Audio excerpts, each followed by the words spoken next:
Cuando tú le das sign,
Good morning, ladies and gentlemen. My name is Teresa, and on behalf of Leadwind Group, let me welcome you to 4th Annual Offshore Wind Operation and Maintenance Forum. We have gathered here to experience one intense full day of presentations, cutting-edge strategies, case study, and also one panel discussion.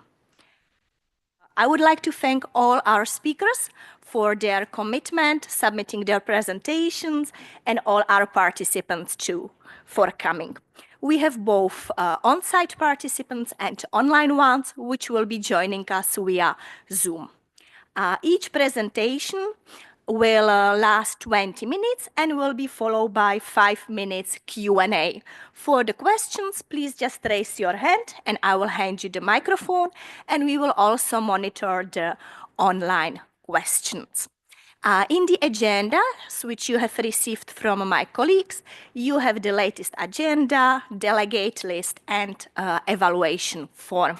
We would like to kindly ask you to fill in the evaluation form, rate our speakers, the organization, venue, some suggestions for the upcoming events, etc.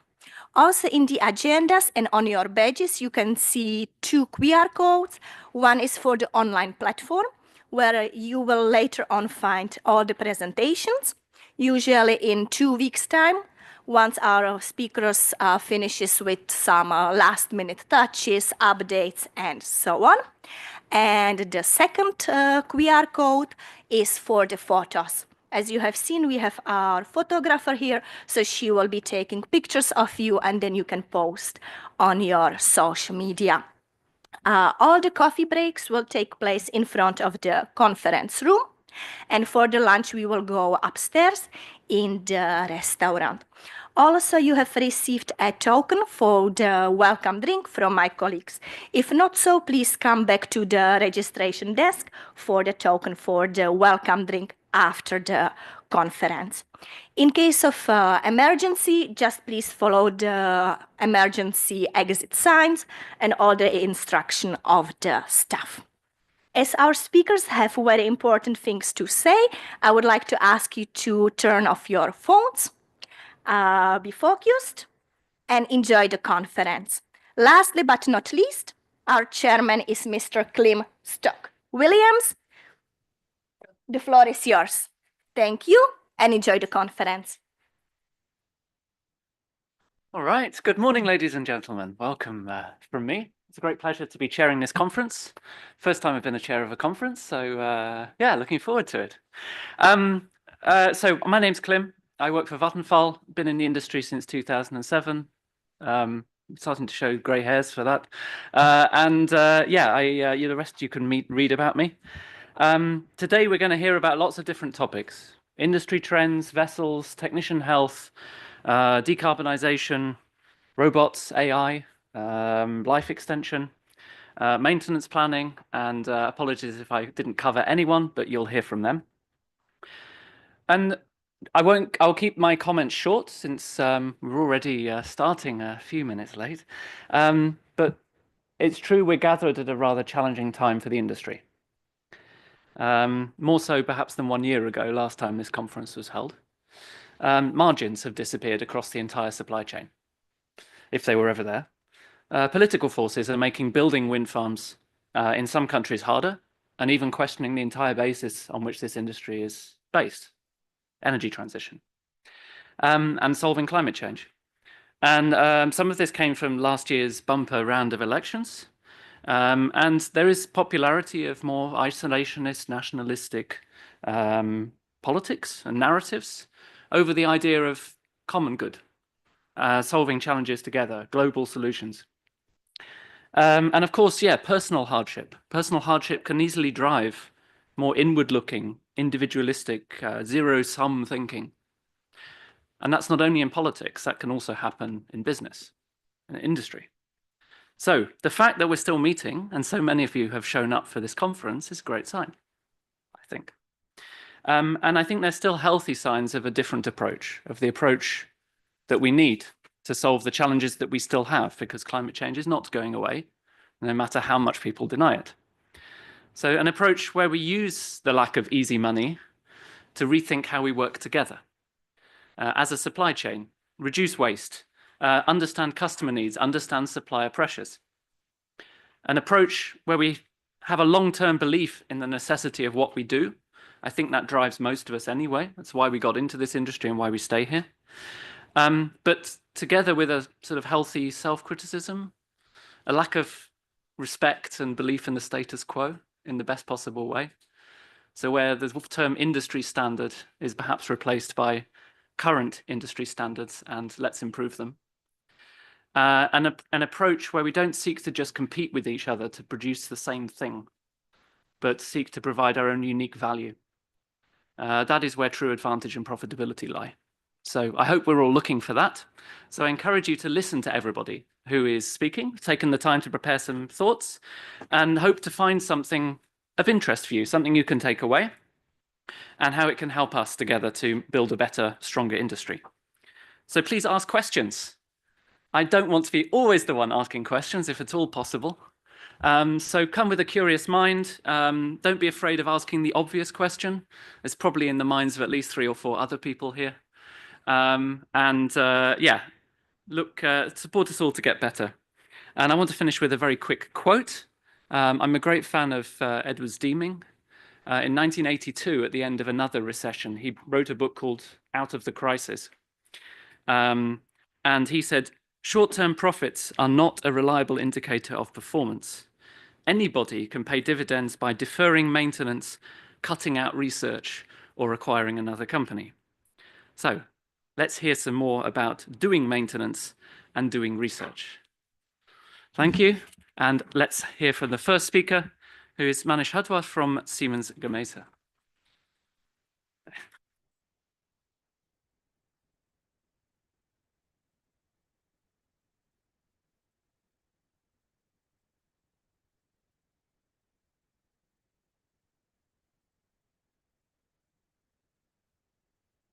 Great. Good morning, all. Hope you all rested well and fully prepared for a full pack agenda. I think there are many interesting topics. As our chairman said, this industry is going through and have witnessed many challenges. But I would like to zoom us out, paint a big picture, and then zoom in. What are the challenges and what are the opportunities we have in this industry? So let's start with big number. 427 ppm. This is the number which we have already witnessed in May 2024, which is the global CO2 level, the highest records set at last year, and we are still increasing and adding it. If you want to have a limit or emissions to 1.5 degrees C scenario, this emission has to be picked up in this year, and it has to start declining by 2030 to close to 50%, 49%. So that's the biggest challenge what we are facing now. But there are many urgencies and to reach to that 1.5 degree scenario. We have also seen record-breaking climate incidences happening last year, and they will not stop. We know that. What has happened is last year, the average year temperature was 1.6 degree already, and the last 10 years average is already exceeded 1.3 degree scenario. So we are on the path of very fast to 1.5 plus degree scenario. And most of the analysts says we may go even to 2 and 2.5 degree scenario situation. If you look into this chart, we had the quota of a 600 gigaton to stay within the 1.5 degree scenario. But we missed the bus 2 times, and I think on the verge of missing it on the 3rd time to 2025 to pick it up.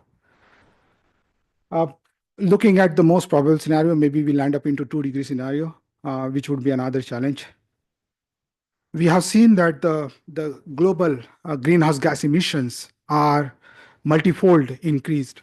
So the carbon emission is already at 1.5 times of the pre-industrialization level. Methane is 2.7 times in the atmosphere, and the nitrogen oxide is 1.3 times of the global emissions, which is like highest ever so far, and it's not stopping. But let me bring you another number. 70 to 75% of CO2 emissions is contributed by energy sector. And when we say energy sector, the energy sector is fueled by a fossil fuel. There are four major segments. One is the electricity, heat, and the transportation. And if you focus on electricity sector, which can get, sorry, that's mine. I cannot stop that. Okay. So if you look into the electricity sector, it itself is contributing to 40% of the emissions out of this 75%. So we in this room, we are enabling that reduction of a 70, out of 70%, the 40% of the contribution from the electricity sector. So the good news is the electricity sector has already seen the peak in 2023. So we are in the right direction. We are decarbonizing our energy sector. If you look into the contribution of the mix, so the 60% of energy sector's mix is contributing 96% of the emissions.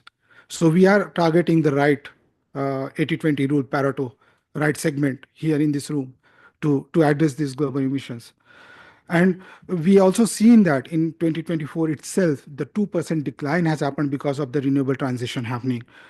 And if you just focus the renewable energy, will account actually the half of the global energy consumption, and by 2026 in next 2 years, which is like up from the 40% today, another 10% adding there.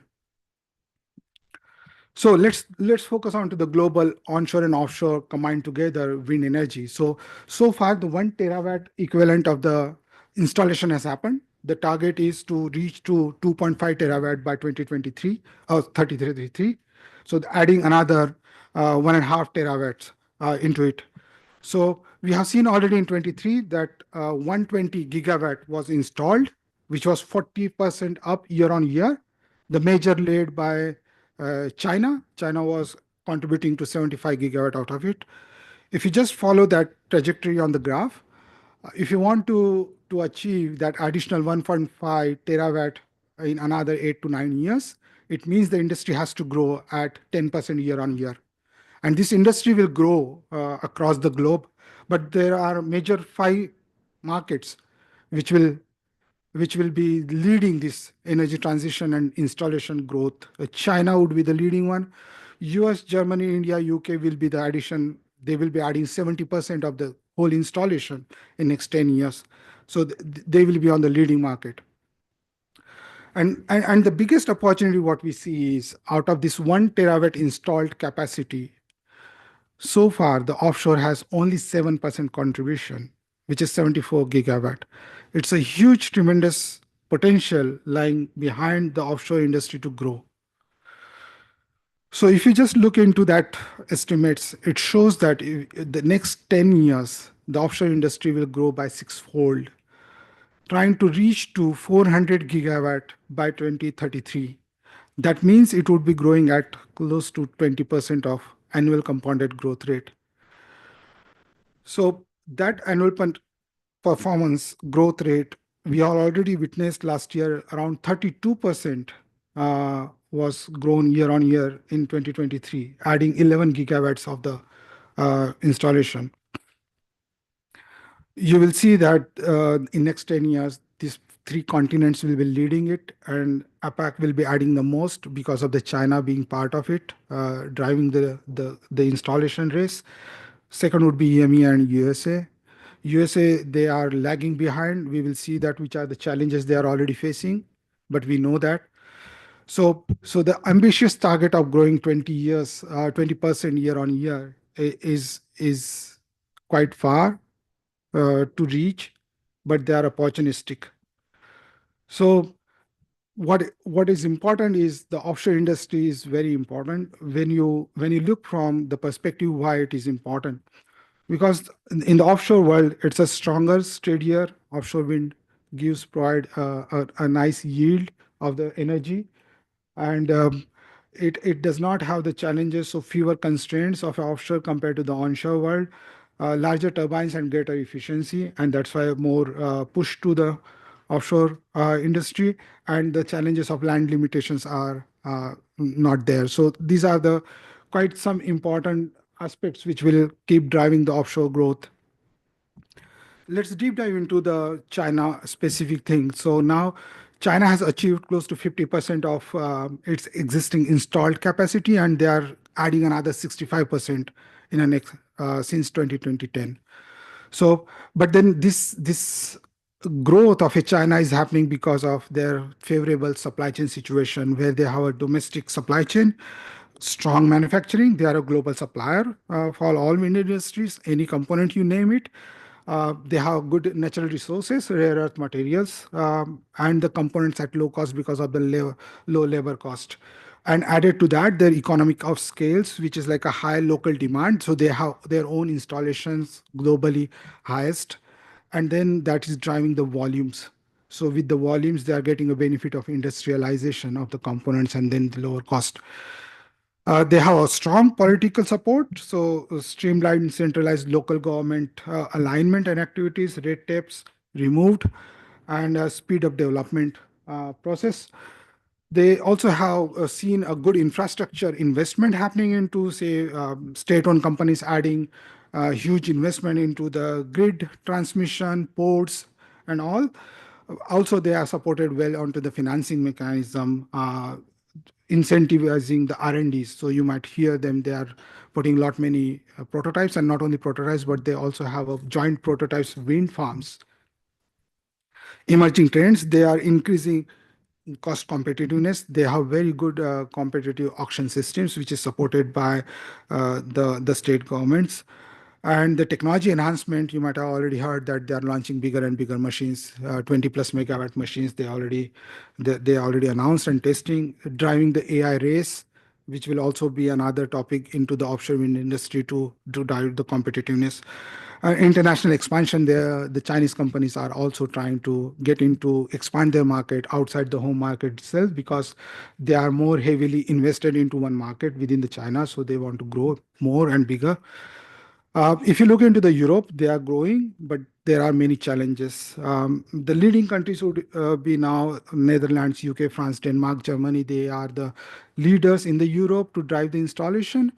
Whereas if you see the Europe is the second largest market after the China one, and even though it is the second largest and struggling themselves, but they are a technology leader. So all the wind technologies are born and grown up here in the Europe. Although there are short-term slowdown targets because of the economic challenges, Europe is aiming to accelerate the deployment, and their target is to reach 210, 120 gigawatts of installation by 2030.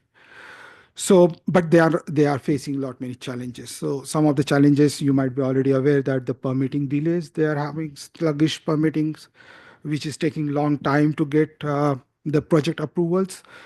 Grid bottlenecks, the northern windy states, countries are having a lot of energy generated from the wind, but southern countries, there is no connections of the grid, so they need to import the energy from the neighboring countries. So they are the challenges. Economic pressures, rising inflation cost, and the unfeasibility of increasing cost of capital.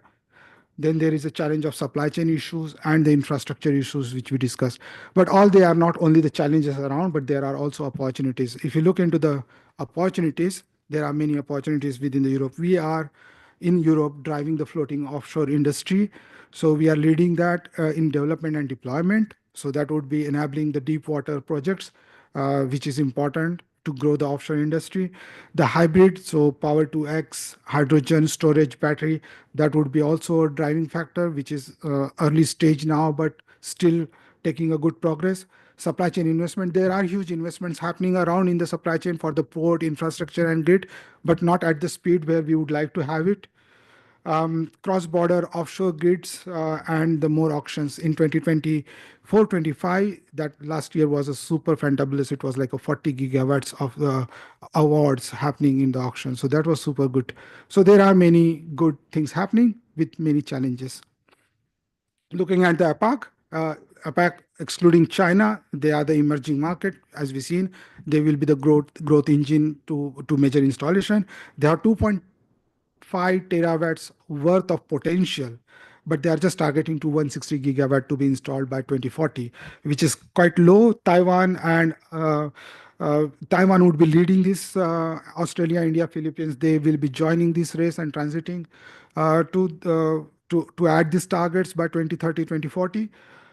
They do have their own challenges. Their challenges are similar in line what China is actually opportunistic. So they have supply chain limitation, lack of domestic supply chain. They are dependent on to the other, like a Chinese suppliers. Vessels, turbines, they have to import. Financial challenges, the high cost of capital and the risk, what they see, and the investor confidence into the emerging market is always a challenge. So these are the challenges they see, and then the regulatory frameworks. These are not so well prepared the way in the Europe and also in China supported well. So these are the major challenges, but there are few more opportunities if you look into. So they have the ambitious target, so they want to grow. These countries want to grow and they want to install a lot. So they are incentivizing the R&D cost and they are developing and investing into the supply chains.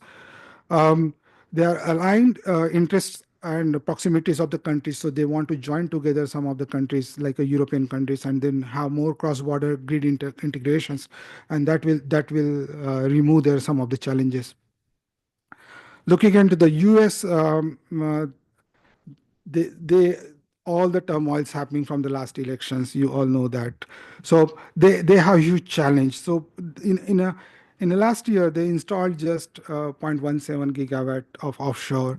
They have 1.7 gigawatt coming in 2025, 4.4 gigawatt in 26, but these all are under pressure because of the previous administration was having a target to have 30 gigawatts installed by 2030, but now because of the new administration, they have all say suspended all the federal offshore lease and permits, which will challenge them. So the 11 states have their own targets. They are still targeting to have 84 gigawatts, but we will see how they are progressing. Currently, what we see is here happening uh, by 2030, which is like less than half of what they were targeting initially. So these are the bigger challenges. They do have a new emerging market around them, like Brazil, South Africa. They have already established onshore supply chain, which can be leveraged for the offshore, and this will help some emerging market like Morocco, Saudi Arabia to get more offshore installations. Common challenges, they have energy diversification needs in their market, they have sustainability goals, economic development. These are the common challenges which they want to face. So I think the new potential markets will be more driving that side. Quickly jumping into the global technology trends. So there are many technology trends, technology innovations happening around the offshore wind industry. The larger turbines are still emerging. We see that in China, bigger and bigger machine coming in, but there is also innovation happening into different areas. For example, floating turbine, as we discussed, hybrid power plants, power to X, that would be an innovation which is still happening there. Integration, like standardization and modularization. How do we make the product more industrialized? Not always going for bigger and better, but also optimizing the product for the LCOE and bringing the cost down from the supply chain, manufacturing, and industrialization. Then there is also a target of a non-price criteria into the auction, which is sustainability and supply chain. So CO2 reduction, recyclability, rare earth material dependency reduction. This would be a new area, AI. AI not only into design and manufacturing, but also into the service industry and maintenance and operations. Cybersecurity would be a more trained nowadays to be compliant for our critical infrastructure, because these are the big energy power infrastructures. Autonomous maintenance, we will be seeing through some of the speakers talking about it. Drones, robots, autonomous inspections, maintenance, advanced monitoring systems, and the predictive maintenance, preventive maintenance. These are the old wine into the new bottle, but always they will be having some innovation happening around. So these are the leading trends towards.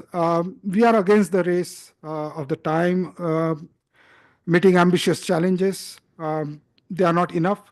If you look into this chart quickly, the first 300 gigawatt, that's the forecast it shows.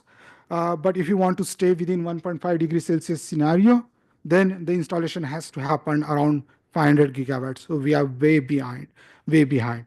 And if you look into the European focus chart, so the target forecast shows 110 gigawatt, and we would need to double it to it. So 200, close to 200 gigawatt to get to the 1.5 degree target situation. European is falling behind. Europe is falling behind because in 2024, only 1.4 gigawatt of offshore installation was done, which is way less. If you look into the current install base in the Europe, it's a 19 gigawatt so far, and we have added 1.4 gigawatt.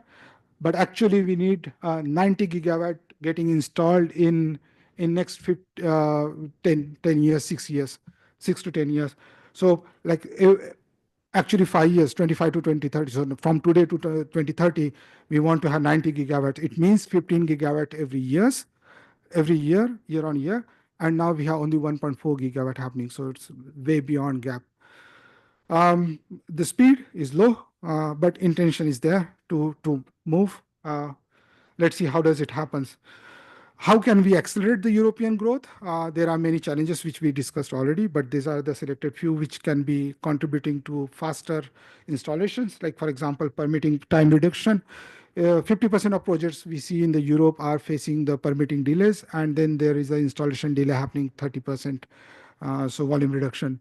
Streamlining the permitting. Currently, we look on an average 10 to 12 years to get the permit, which if it gets to 5 years, that would be great.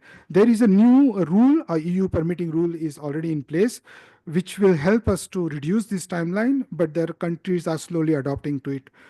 Like grid infrastructure, more investment into the grid infrastructure, future connections of the future connections of the wind farms which are coming in future. What are the grid already getting developed there, and cross-border grids, hybrid. These would be the new areas where we need to look into so that the European wind industry can develop. Supply chain, we said the incentives and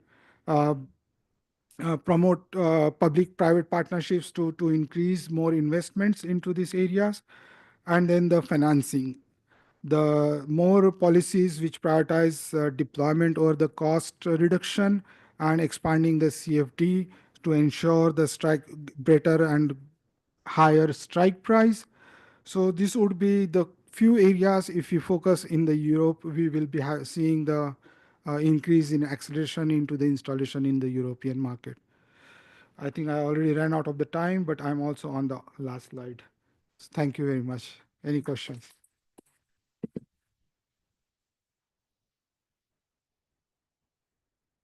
Doctor. Thank you very much. A lot of interesting stuff. So I'm spoiled for choice what to ask. I think I will go for what you said in the end about the 15 gigawatt of Yearly needed installation. capacity. Yes. The question is, do you think this is realistic from several perspectives, from production capacity, as well installation to the grid, as well as availability of vessels that are required, all this kind of stuff? I think I agree that it's a challenging one, year on year, 15 gigawatts, because if you never take a step, the remaining infrastructure will not be investing into it. So for example, if you see like OEMs, I think if you combine together European OEMs capacity, I think it's somewhere 8 to 10 gigawatt or 15 gigawatts. 8 is certain, 15 is little more stretch. If the developments and the auctions and the profitability of say CFD rates, everything gives a positive symptoms, I think the rest of the supply chain will quickly pick up. So vessels industries, they are on the toes, but then they are also ready to invest. The investment is the biggest challenge. So if you ask me, we are far behind the targets. We see that. But the 15 gigawatt, is that realistic target? Yes. But the question is by 2030, having this 90 gigawatt installed at the rate of 15 gigawatt, that will not happen. It will be pushed to the right side, outside. So it would need a ramp, but very steep ramp. And that's morely depend on the policies and investment. Thank you. Thank you. Yes, please. Thank you.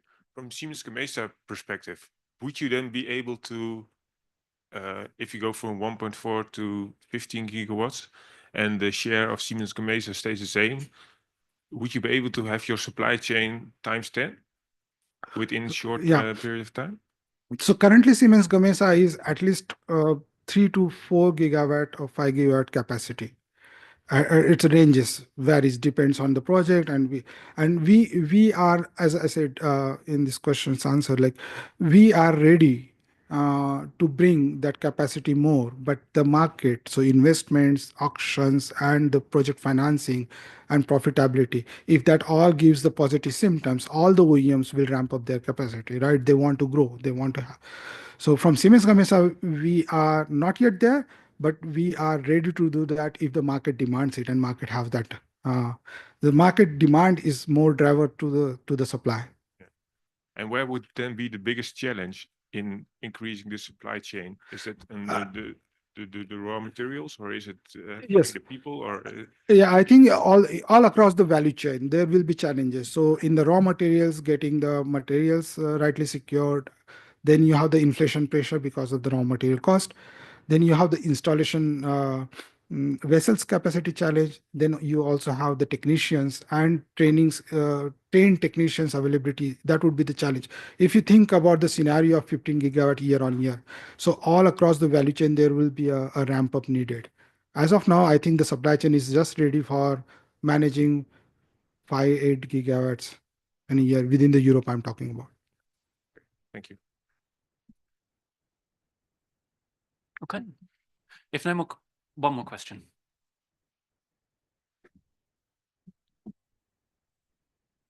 Thank you for your presentation. My question is that you raise challenges as a permit to introduce the offshore wind more. But I'm from Japan, but for Japan, the permit's very late. So compared to Japan, I think that the European government are doing well. But what do you think of the European permit challenges? So European permitting challenges, like because of, say, to be very open and blunt, so the bureaucracy, the paperwork. You might have seen some photographs in a LinkedIn that like 10,000, 15,000 papers were printed to just get one permit, piles of papers and piles of papers. Steps to get clearance from the environmental clearance, and there are many like aviation clearance and all. So these are the major permitting challenges. I think I'm sure in Japan there might be also different one, but all of the markets are facing similar permitting challenge, and they are taking huge time. So on an average, think about getting a wind farm permitted for 10, 12 years. It's like no brainer. By the 12 years, your project economics goes left to right? And then people or say, oh, the developers, they are surrendering their projects because their projects are not making money. And that's not a good situation. And it is just because of the permitting delays, the inflation pressures coming in. Yeah. Thank you. Well, please thank Manish once more for his very interesting presentation. And now we move on to Srinivasan Santaguma, yes, who's from Wood Mackenzie, principal analyst, and maybe the author behind some of the numbers just presented. I don't know. So looking forward to your presentation. Yep. Yeah. Hello, everyone. I'm Srinivasan from Wood Mackenzie, principal analyst within the offshore wind team. Let me talk something. So the agenda for today is to kind of repeat about the market developments within offshore wind, and then also dive deeper into the O&M market landscape, and then some of the trends in the major component replacements, and then the overall O&M operational strategy. So starting with the general market development, yeah, offshore wind sector, especially the fixed bottom offshore wind, is still growing. So we will see the cumulative operational capacity grows more than twofold by 2030 compared to 2025. Within that, yeah, the floating wind is still like a minority share, but we will see a lot more developments in 2030s. So if you look at the annual additions, yeah, I mean, 2021 is like an unusual year, especially for China, because of the closing of feed-in tariffs. They almost pushed like 21 gigawatts or something in a single year. Until 2030, almost every pipeline is kind of fixed. So there's nothing going to change. Like my previous presenter was mentioning, we are not going to achieve any targets there. But especially after 2030, like in the early 2030s, we still face a lot of supply chain challenges, especially coming to installation vessels, because most of the order books have been filled already. and then they're already booking orders for the vessels that have not even been arrived. That's on the operational capacity. To compare with the government ambitions and then what's actually happening in the sector, it's kind of a stark thing to not notice. We are really far behind with the targets, that's for sure, even for globally. Not a lot of countries are going to achieve their individual targets as well, like with 2030. So one of the things is like they don't account well for the lead times, like when the project is coming online, especially with the permitting, which takes about 10 to 12 years. And that's on 2030. So even if we have to ramp up after 2030, the necessary supply chain investments are not still happening at the pace we require. And we are also seeing like one or two failed tenders in the European continent itself. So to correct that, we still have to make like a realistic targets set up, and then also work more on the tender designs. With the Denmark, they are quick to react, like to change the tender designs. And then also with the Netherlands, they are listening to the developers' concerns. They've broken down big projects into small projects so they can manage the offtakes. So these kind of steps are still happening. So the tender design, it's not always about awarding higher prices. Every tender have a different risk profile for the developers. You can build the same project in UK and the Netherlands or Germany, but the risk profile is completely different. So the developer will see them differently in terms of return requirements and then how to do offtake and everything. So that's more on the overall market developments coming to the O&M market. To provide a bit of market sizing. So we expect that the O&M market itself, they will spend more than like $20 billion by 2030. It's growing at an annual rate of 19%. And much of the spending comes from the Europe and then China. The operational capacity in China is far larger compared to Europe, based on the cost difference there. Like a couple of years ago, when I was presenting in the same conference, we expected the North American spending more than APEC. Asia Pacific excluding China, but there has been like a lot of cancellations, and then with the political conditions, we expect APEC market will grow much faster than the North American market, at least in the near term until 2033. To repeat, floating is still a minority share. Probably after 2030, it takes off. It also has its own challenges based on the like design convergence, scaling, and then other supply chain issues. So in terms of the overall spending, to understand where they are spending it actually, here the graph shows like different proportion, like where they are mostly spending. One of the overall trend we see is when the cumulative operational capacity grows, it's more about the fixed spending, like asset management, insurances. The proportion of that becomes larger because with the bigger turbines, obviously they will spend a lot less variable cost. So that's why you see kind of like a marginally declining trend in the turbine maintenance. So because it's not like only new additions, it's still like a cumulative operational portfolio. So a lot more portfolio from the previous generation, like 3 to 6 or 6 to 7, still have an effect in overall spending. That's why the decline is marginal, but it's still noticeable already.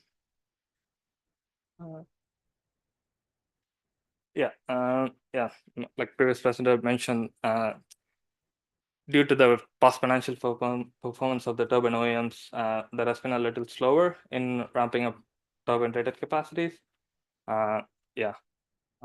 So one of the OEMs kind of is maintaining like 14 to 15 as a workhorse, and then another one they're coming up testing, and then there are still plans, but obviously we won't see any 20 megawatt turbines before 2030 deployed at a commercial scale, especially from the European OEM. Maybe after that we'll see, but there is also separate discussion about like the global OEMs competing in European market, and that could change.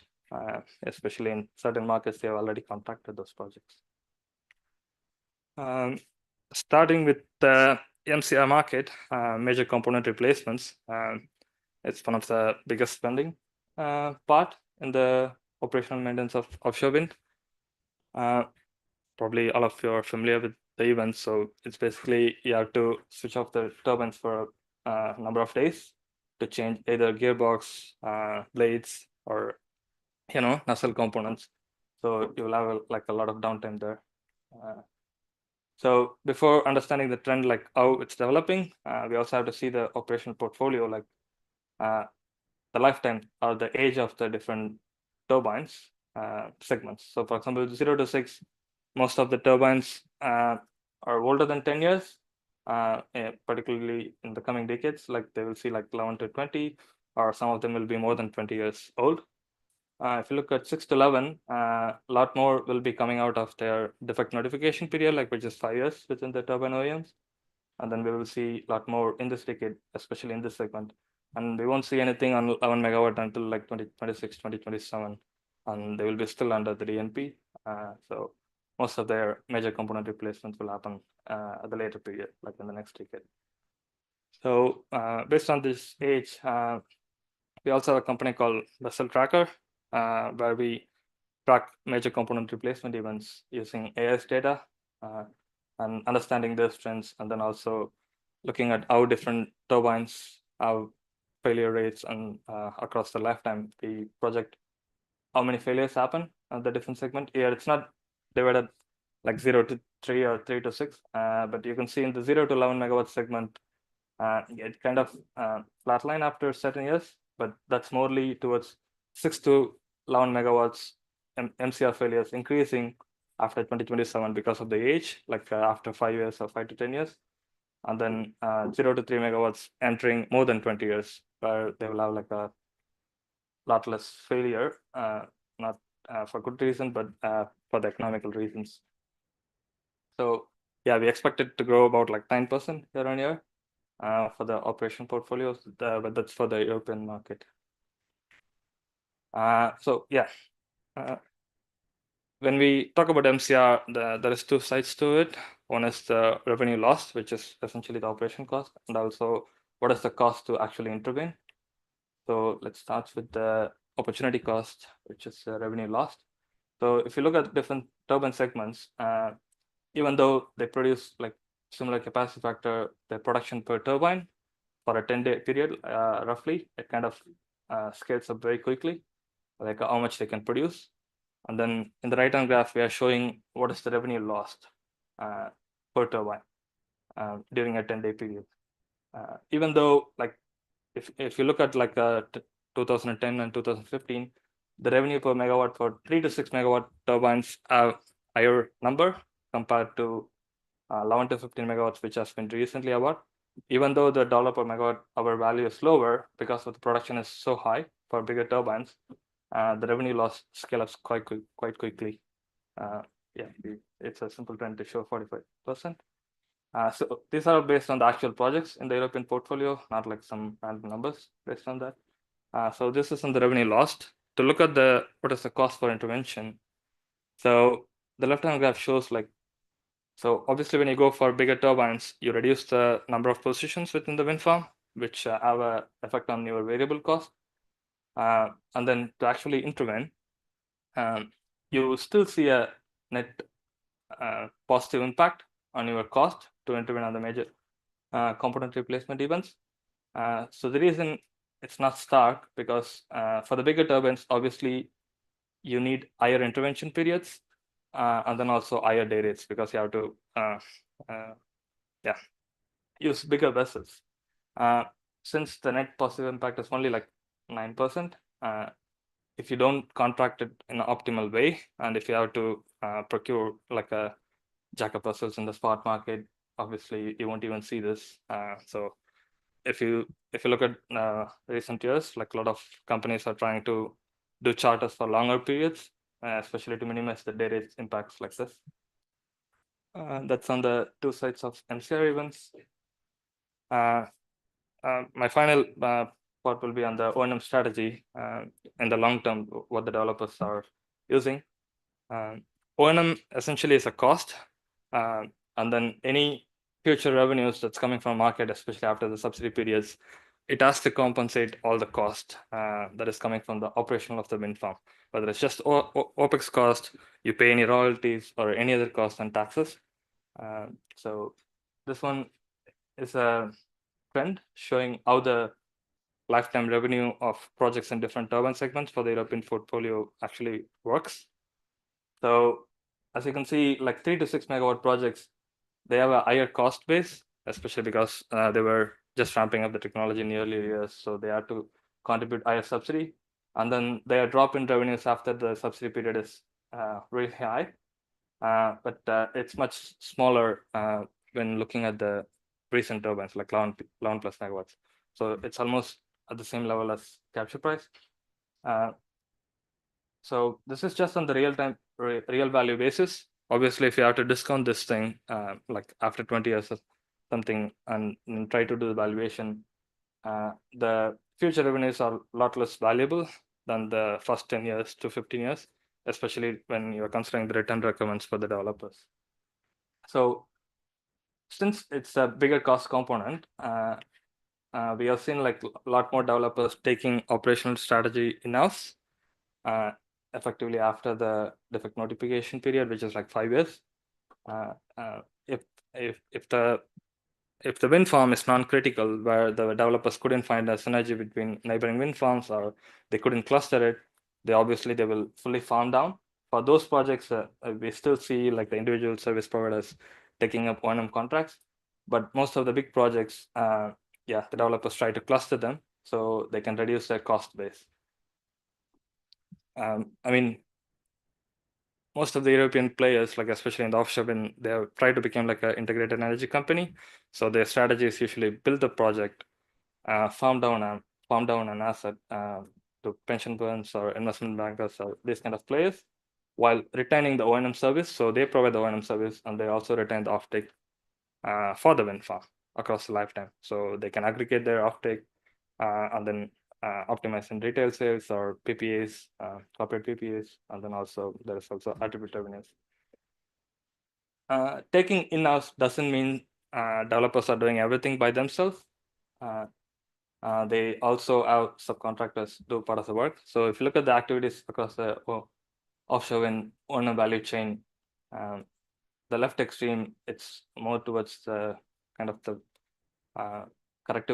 preventive maintenance, there is scheduled maintenance, remote monitoring, minor correctives.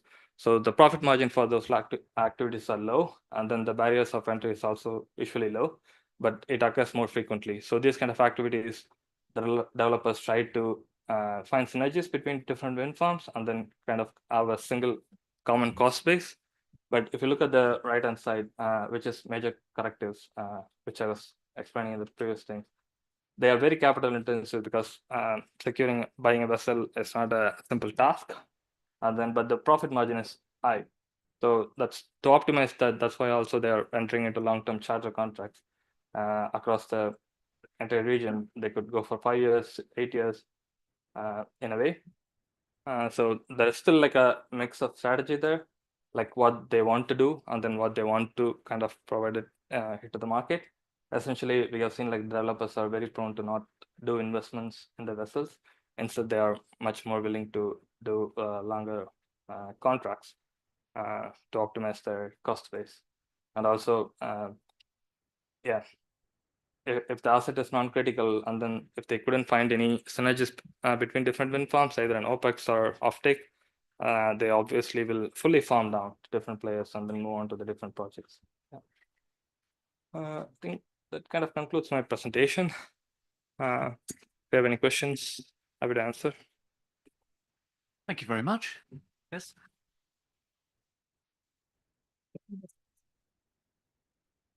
Yes, please. Thank you very much for the interesting presentation. I was looking at the plots you showed earlier. One of the things I noticed was the downtime loss of revenue when you compare the different size of turbines. Yeah. And you indicate 45% difference between the ones that are below 3 megawatt. Yeah. And the bigger ones, which is the 11 to 15. I find that quite low, even if you have calibrated for the lower prices that auctions are currently being sold at the moment. because the capacity factor is supposed to be higher, and also the amount of energy you will be getting from bigger machine will be at least 5 times. So even for the calibration, I think the revenue loss would be much higher than 45%. For the 3 megawatts turbines?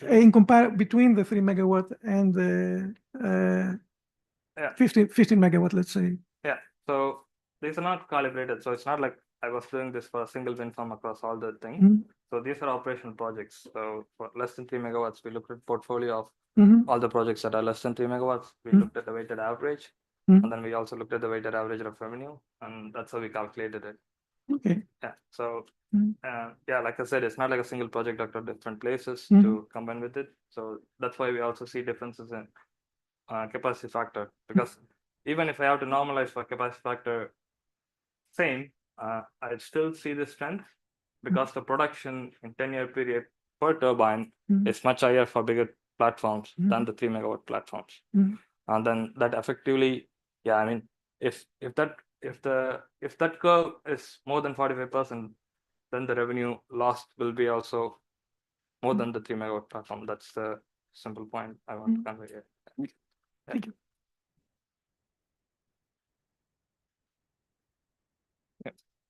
Ah, On the sheet where you talk about the fleet and yeah, what they're doing, what type of vessels is included in that chart?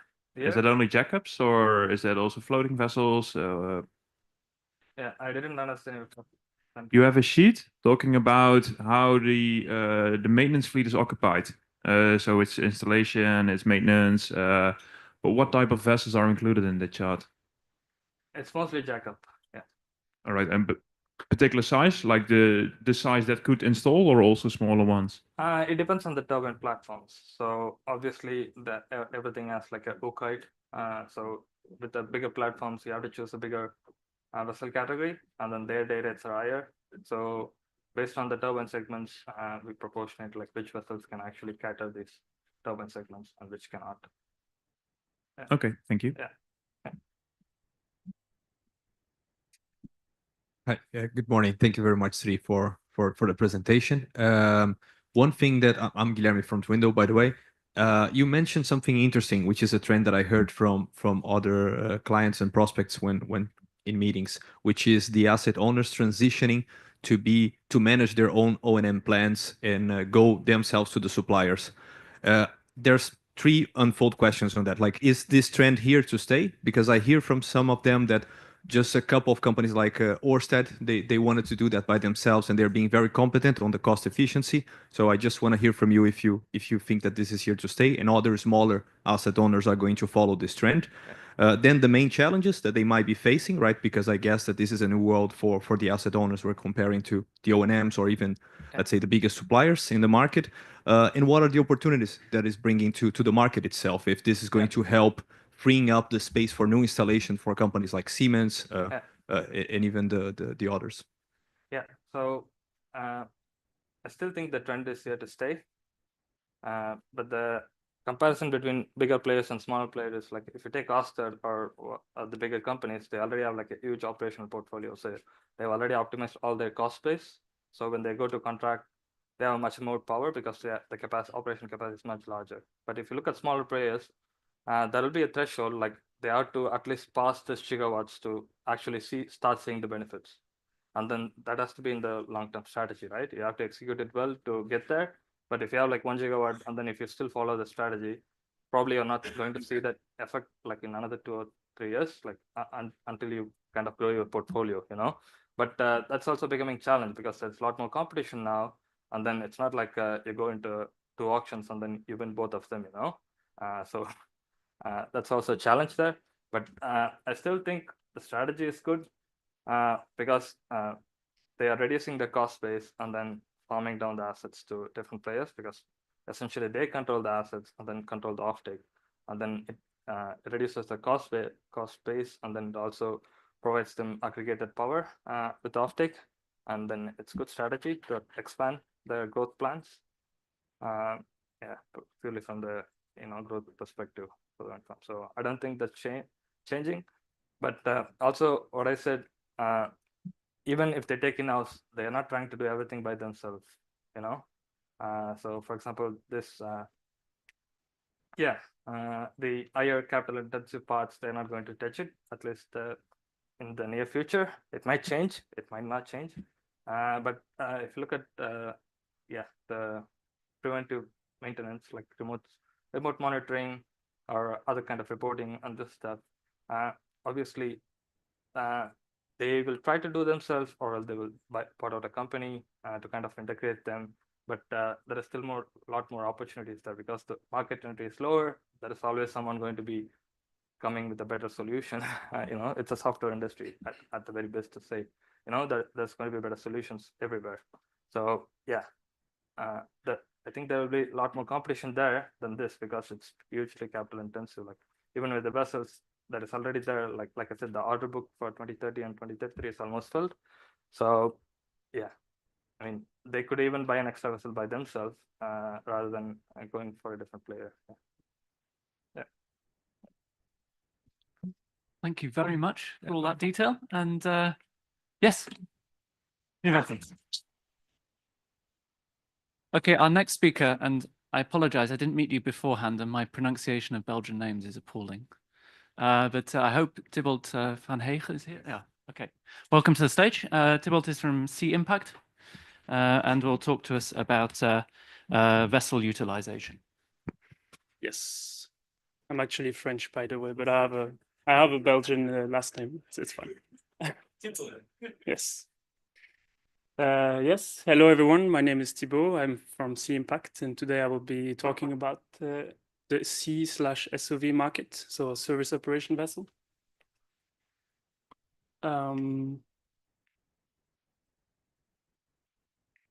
Should I just press the big button? Okay. So I will go first to a quick introduction of what Sea Impact is and what the methodology we are using, and then talk about the current state of the SOV market, just going through what is the size of the market and what are the trends we are seeing. Then I will talk a bit about the operability, the weather operability mostly. Then talking again about the market, but mostly focusing on the outlook and a bit of the forecast. And then if we have enough time, looking at the different logistical setups using SOVs and CTVs. So in a nutshell, Sea Impact is a market intelligence platform focusing on AIS data. So we are tracking the vessel position data. We have heard with the previous presentation a bit on the AIS tracking. So basically choosing any project, any vessel, you can access historical performances and looking at what has been done in the past, and then getting a bit of numbers on how the performance is. The methodology is quite simple. We basically using, as I said, the AIS vessel position data. And we do a mix of geospatial analysis. So we know exactly where every turbine position is globally, excluding China, but we are starting to expand a bit on the Chinese one as well. And then we basically do a geospatial join. So if a jackup vessel comes to a turbine buffer on the, like as you see on the graph, and we know that this project is fully commissioned, then it will be labeled as a potential MCR. And then if it's the case of an SOV, then it will be labeled as a potential crew transfer vessel. And then we always check that before then processing the final data into the platform. Yes. So quick background on the what I call the light logistics, but it's basically transferring technicians on the turbines. We have the service operation vessels, SOVs. Usually these act as offshore hotels for 2 weeks rotations, usually, so 2 weeks port calls. They use gangways, so sort of a bridge. You all probably know what a gangway is, to transfer the technicians to the turbines. And it can accommodate up to 100 people, sometimes a bit more. And that one is purely focused on O&M in offshore wind. Then we have the construction service operation vessel, CSOV. The C can also stand for commissioning. That one usually is used for construction and commissioning, as it's named, but it can also be seen on doing O&M tasks. That one is usually a bit bigger. it shares quite similar specs as the SOV, but usually for construction, you need a bit of a bigger vessel. And that one is quite versatile, as I said, because it can work on both O&M installation. And then we have a walk-to-work vessel. That one is a bit more tricky to classify, but I would say that one can be in the both installation and O&M of offshore wind. And also sometimes that vessel, we see him working in oil and gas. And all these three vessels have gangways, so 3D compensated gangways to transfer technicians safely.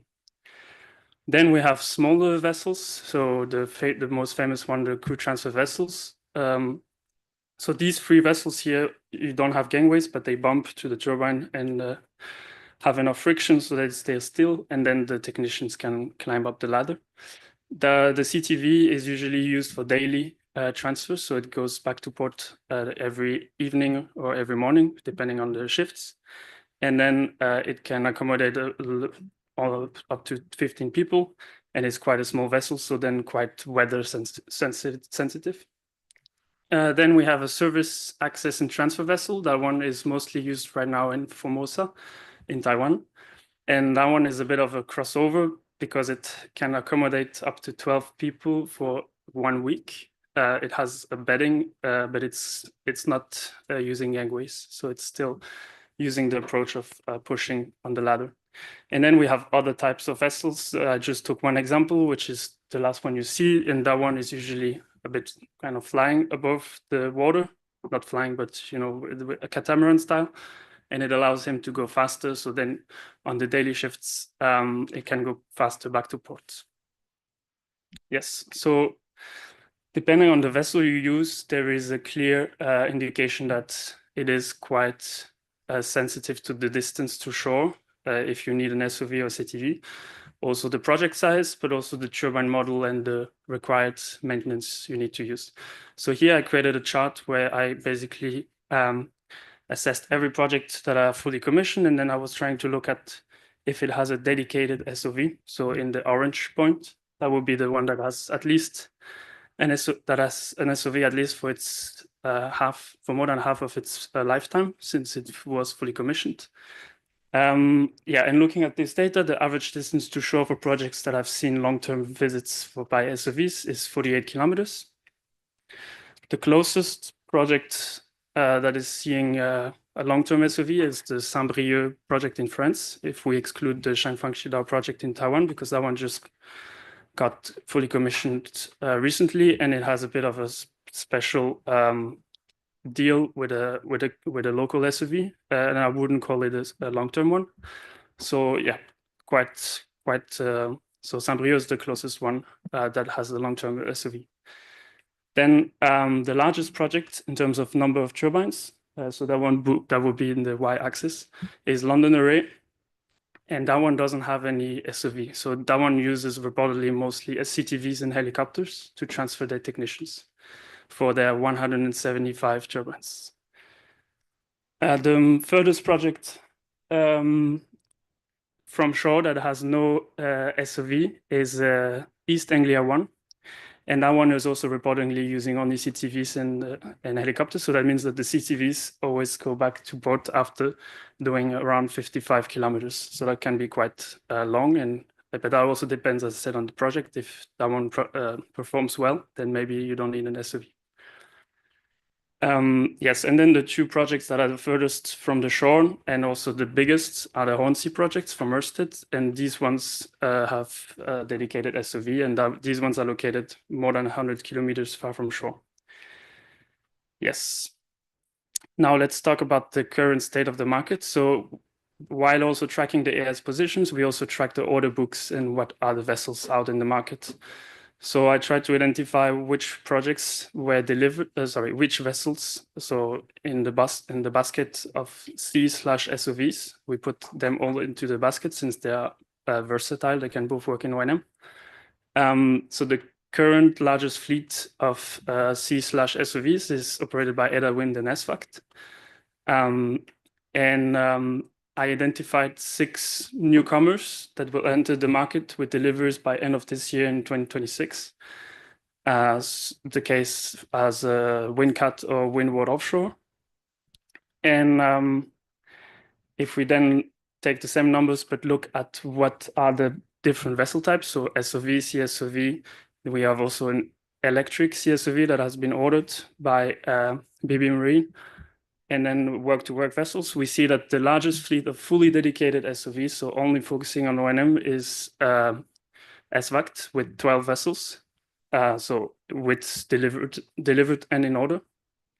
And then a trend I identified is that the newcomers that I talked earlier are mostly focusing on CSOVs orders. So that will be that the newcomers in the market are really interested in the versatility of these vessels, because then they will be able to work in both installation and O&M, which then would allow them a higher range of activity. Yes, this slide is a bit complicated, but I was trying to re-summarize a bit what I just said by looking at the timelines. So you see in timeline is the activity of the company since it started working in offshore wind, specifically in O&M. And then each of the triangle is basically a vessel delivery. And then the color is assessed to the vessel type. So on the bottom, you see the legend, if it's an SOV, a CSOV, or work-to-work vessel. And then we see here a bit of an overview of the established players. So usually we tend to say that SVACT will be the first company that has started focusing heavily on O&M in offshore wind. Yes, and then we have the young players that I call them, mostly having CSOVs, but that we are also seeing with orders, or at least contracts that will be working in the future in O&M. And then we have the newcomers that will come, as I said, at the end of this year or next year, with heavily focusing on CSOVs. And then in gray is usually, I try to identify if the vessel was active before in offshore oil and gas, and then switched or started entering the market of offshore wind or not. Yes.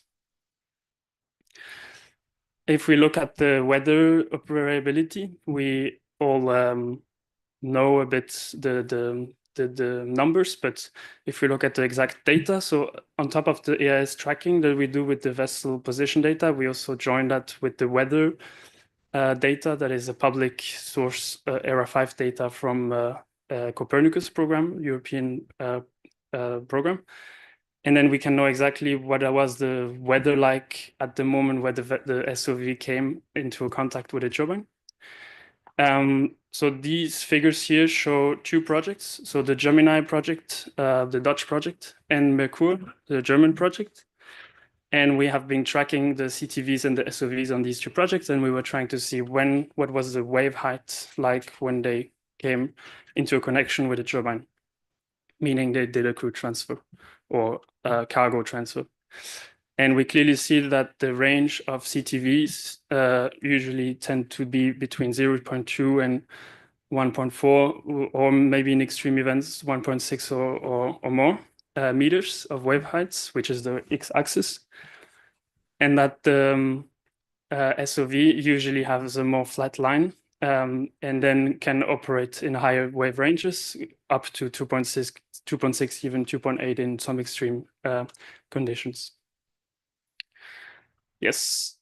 Now back to the vessel market. Since we know the order books for the next years, we try to also assess what was it like in the next years and how many vessels will be out there. So as I said earlier, 2015 can be considered as maybe potentially the first year of introduction of SOV to the O&M offshore wind market. And if we do the comparison with 2024, there has been 54 vessels that have been introduced to the market. So these are C/SOVs and work-to-works because they are all versatile. And out of these 44 new vessels, the majority, so 30, are purely SOVs. So showing that there is a high demand for O&M, but the trend is a bit shifting because in 2024 only, we've seen 18 new CSOVs. So showing that the trend starts going into the CSOV because potentially their versatility and capacity of working in both sectors. And it is also expected more and more vessels. And if we compare to 2027, there will be around 105 vessels that will be available in the market for O&M tasks with gangways. That would be, and if we compare to 2015, that would be around 8 delivered vessels per year on average, which is quite a boom, quite a big market, and I think it's a booming market as well for the next years. Yes, then I tried to investigate a bit the design of the vessels. So looking at because it's interesting to see the operability of a vessel, but also if it shares the same design, then we can usually see some tendencies of similar patterns. So we usually see that the designer that has the most delivered SOVs is Vard, which is a Norwegian company, and actually all the most delivered vessels by designers are Norwegian companies. So we have Vard, Saltship, Ulstein, and Kongsberg. And the trend is the same as a bit with the gangways. The gangway company, so the bottom graph that has the most delivered gangways is Uptime, which is a Norwegian company, followed by MacGregor and Ampelman. There are a few that are not identified because usually they also sometimes have rental agreements on the gangways, which is then difficult for us to assess the company. Yes, then different O&M campaign approaches. Here we have 4 projects. We have Gemini, the Dutch one, Merkur, German, one extension in the UK, and then Dantusk and Sandbank. And so basically the first one is using a SOV and a CTV on a day shift, meaning during the night they hotel. So the technicians sleep in either offshore or in the port if they are CTV or SOV, if they are on the CTV or on the SOV. Merkur has a 24/7 approach, meaning that it just keeps working around the clock on the project.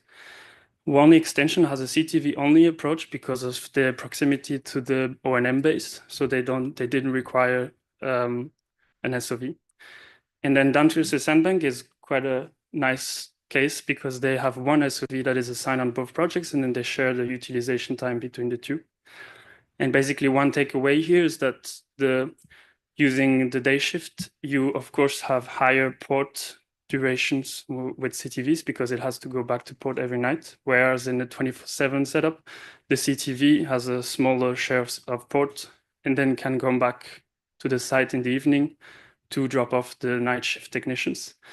And then the trend is also similar to the SOV because we identify when the SOV is waiting for crew, meaning it has dropped some technicians in the morning and then waiting for picking up in the evening, and just normal hoteling if the technicians sleep on the vessel.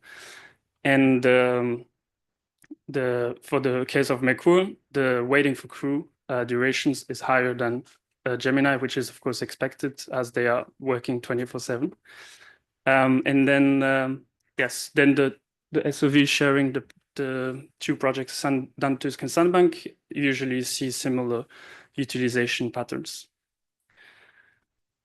Lastly, this is still on Dantusk and Sandbank, so the shared project. I've tried to put again the utilization patterns, but this time you have x-axis the time. So from June 2017 to July 2024, and then each of the graph is a different vessel, and trying to understand how is the split between the 2 projects. If I was trying to assess if it was really like morning one project, evening the other project, or if it was really shared, like 1 month one project, and the next month another project. And we see that they basically use the second thing I just said, that they first start focusing on, for example, Sandbank with the second vessel here, Wind Innovation, and then they go to Dantusk after a few weeks, and they fully focus. I think that would be the most efficient way of doing an O&M campaign. And then you can also see the utilization patterns on the bottom table here, where we see that mostly is Sandbank that requires maintenance compared to Dantusk, with, for example, Windea Leibniz being 65% of its time on Sandbank and only 34% of its time on Dantusk. Yes, and this project always has seen one full-time SOV working on both sides, and I think it's as I said, quite efficient to avoid too much transit time if you really split the campaigns between the two projects instead of just sharing during one day, dropping technicians at a turbine in this project and then dropping technician at another turbine of the other project. That would be mostly inefficient. So that is the utilization patterns I was trying to show you here. Yes. That will be it from my side. Thank you very much for your attention.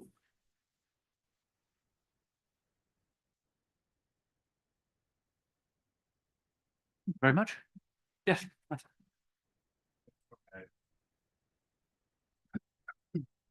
Hi, Ewan from Bibby Marine. Just a couple of questions. That was a great presentation. Thank you. And it was nice to see a couple of shouts. Yeah. Do you track retrofits for SOVs? MGO vessels getting batteries or hybrid fuel systems? And the second part is, do you also track new builds with fuel optimization, hybrid and batteries? And how much of that is, do you see that going in a trending up, or is it kind of pretty steady? Yeah.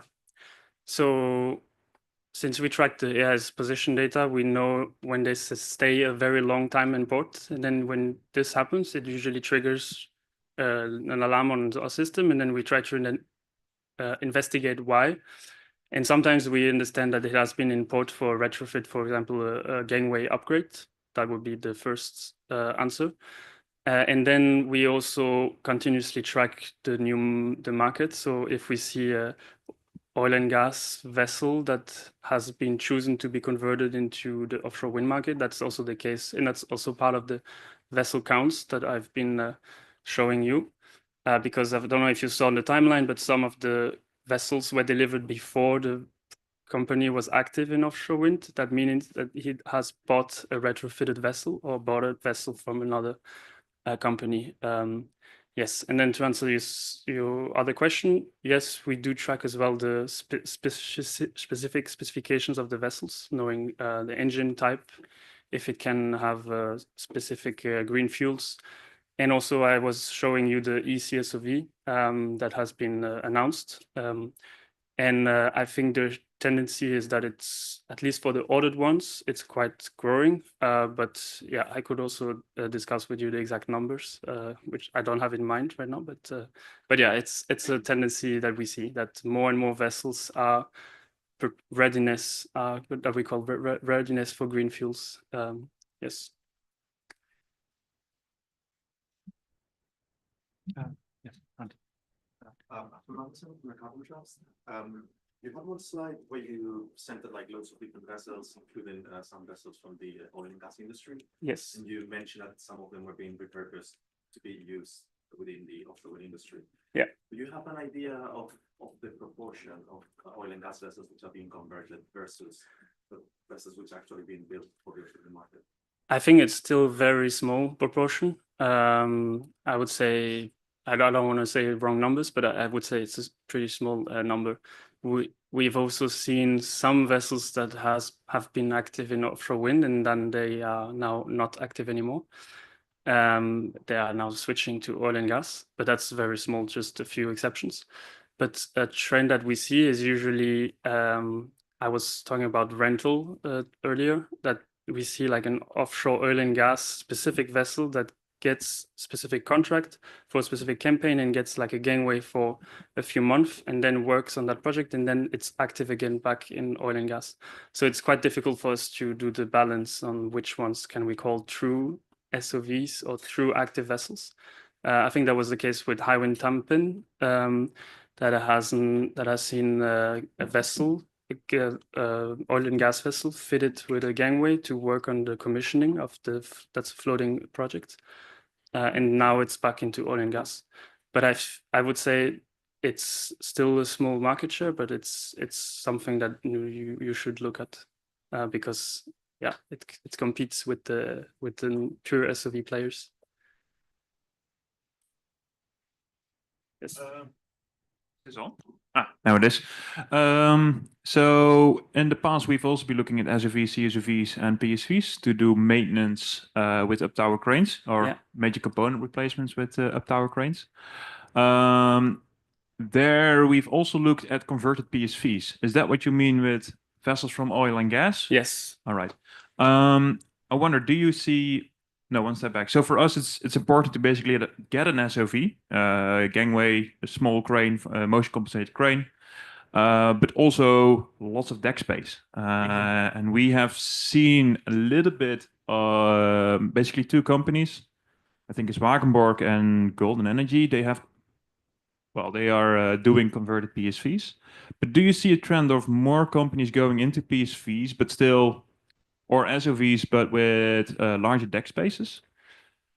I don't think I could answer this specifically with the PSVs, but something that is quite similar is the trend of having more and more CSOVs, which are a bit larger vessels.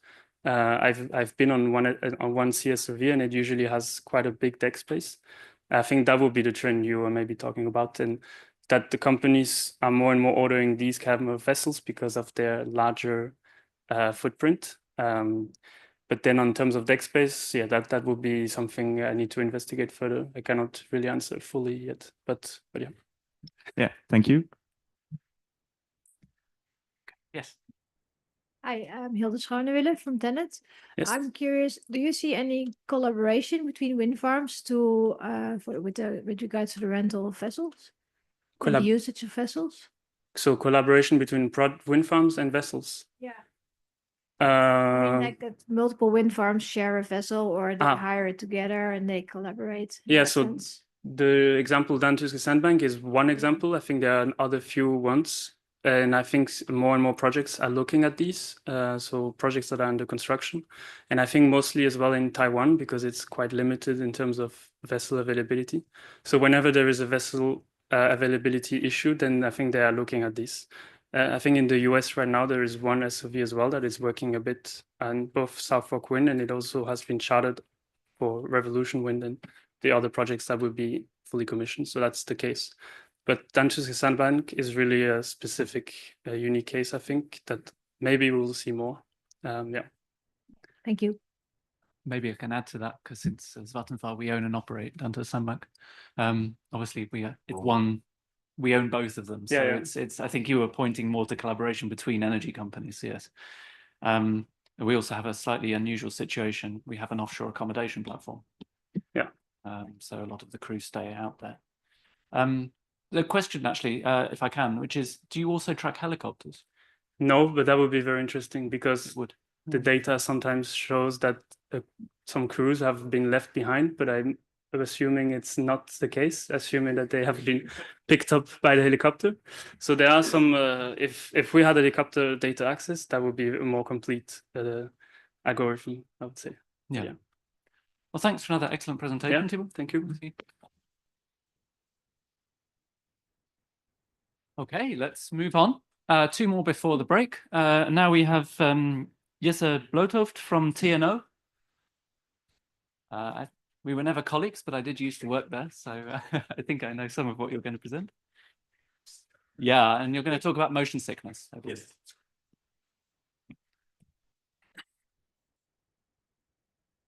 Right, so good morning, everyone. My name is Jesse Bloothoofd. I work as a scientist innovator at TNO, which is the Dutch Institute for Applied Sciences.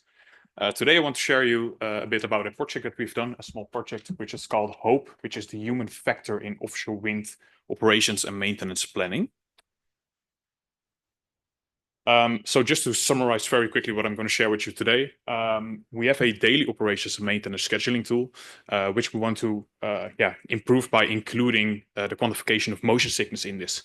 So we want to see if we can plan our operations by including an improved motion sickness model into it, but I'll go into the details in a bit. First, small introduction to the project team. So from the wind energy department, it's me, Johan Peringa, Harald van der Meijer and Wouter Engels. And from the Integrated Vehicle Safety Group, we have Jan Souwman and Jelt Bos, who is also a professor of vestibular motion and orientation perception at the Vrije Universiteit of Amsterdam. So I want to start today by giving an introduction in motion sickness in general, and after that I want to converge slowly towards the project. Because I want to show you why we care about motion sickness in operations in the first place. Some motions may be nice, fast cars, roller coasters, although it may not be for everyone. But unfortunately, there's also some negative effects to it. If we are exposed to sufficient motions, too many motions, our annoyance can go up, our fatigue can go up, energy consumption can go up. We need more sleep, and after all, we also can get sick. And as aggravated consequences, our general health can go down, performances go down, well-being goes down, accidents and incidents can go up, and the number of mission failures can also go up. But what is motion sickness exactly? Well, it's actually quite broad. The more common ones that you may already know are air sickness, sea sickness, car sickness. But more unknown ones are, for example, skyscraper sickness or simulator sickness. So maybe anyone has ever had VR glasses on. So actually the lack of motions can also make you sick, because when you look at a car, for example, if you're driving a car with VR glasses on, you're making a turn and your body does not feel the accelerations, then your body thinks something is wrong. So that can also make you sick. So it's quite broad, actually. Motion sickness symptoms typically start with nausea, and that is followed by retching, and after that, vomiting or emesis occurs. This is always in a fixed order of occurrence, but the individual symptoms can really vary, and this is really up to individual basis. It can differ for each person. Now, the more common symptoms are salivation, flatulence, burping, sweating, yawning, pallor, but the more uncommon ones can also be, for example, lack of concentration, headaches, etc. So this is really different for each individual. The temporal behavior of motion sickness is quite complex. So let's say we are on a vessel, a small vessel. Motion sickness is accumulative. So what does this mean? The longer we are exposed to motions, the more motion sick we can get. At some point, when we're sufficiently long exposed to those motions, habituation occurs, which means that we kind of get used to the motions and we can get less motion sick over time. Now, let's say we move from the vessel to shore again. Now some interesting effects occur because we go from one motion regime to another motion regime, which is no motions at all, can actually get sick again. But luckily for us, eventually it will go away, although some forms of motion sickness can really take a long time period before you fully recover. Now, the next time we go into a vessel again, the same vessel, we have a form of retention. So this means that we don't get as motion sick as the first time that we got onto this vessel. So as you can see, it's actually quite complex how the temporal behavior of motion sickness works. Forms of discomfort can increase motion sickness. So think about bad smells, bad odors. Think about high temperatures in enclosed environments, vibrations, etc. All that can negatively affect motion sickness. Now, one example, for example, what I had was when I was car sick, when I was young, the smell of burnt fuels or diesels could actually make my motion sickness worse when sitting in the back of the car, or for example, the smell of smoking. Controllability can help decrease motion sickness. So the perfect example for this is if you're driving a car in the mountains, you typically get less motion sick than if you are a passenger. So being able to anticipate what motions comes as base of an input of yourself, that really helps with preventing motion sickness. Now, the good thing is motion sickness is not lethal. However, there are some serious risks to it. For example, dehydration is a serious risk. Loss of will to survive is a serious risk because, we can really get really miserable when we get motion sick. It affects many. It reduces motivation and it degrades performance.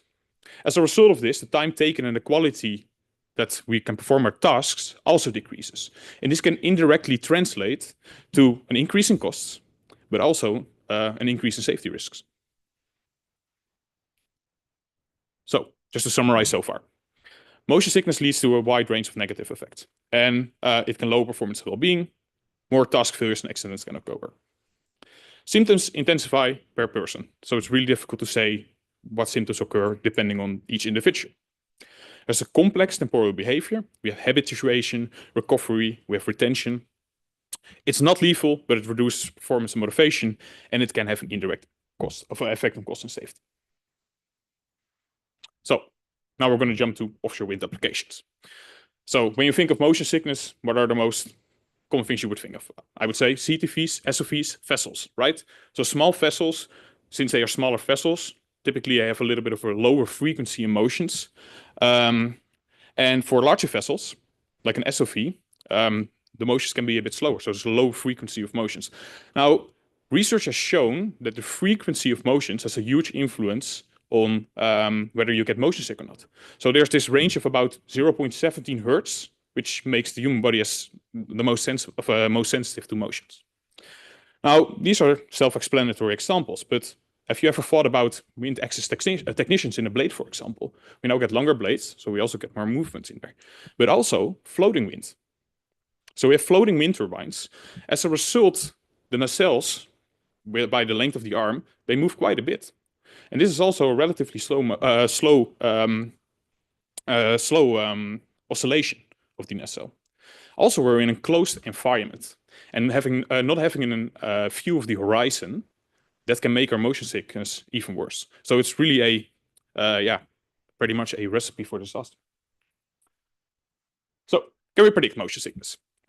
Yes, we can. And the most common method to do this is ISO 2631 method. However, there are some limitations to this. First limitation is inside view only. So research has shown that having a view of outside, being able to see, for example, a corner with a car, being able to see the horizon when you sit in a vessel, that can reduce motion sickness. So if we are able to model that, that would be quite nice.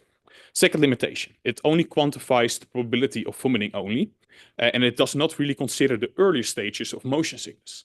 Now, research has also shown that the earlier stages of motion sickness are already correlated to the number of task failures. So we would be interested to quantify those earlier stages of motion sickness before emissions, way before that.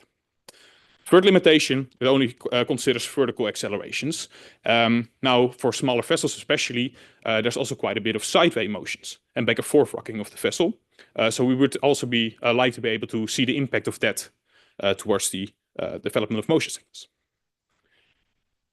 Now, TNO has developed an improved motion sickness model that accounts some of these shortcomings. That is the model on the left.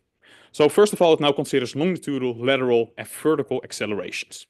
It also uses the motion illness symptoms classification scale, the MIS scale, which quantifies motion sickness from a scale from 0 to 10, rather than just the probability of emissions.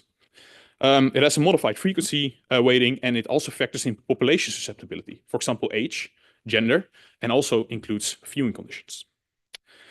Now, what we also had, and I gave a very brief introduction to this. Unfortunately, this is worth a presentation on its own, but we also have a daily operations and maintenance planning tool. And just to summarize what it does, it has a couple of inputs, for example, work orders, wind farm, port information, vessel, technician information, and mid-ocean data.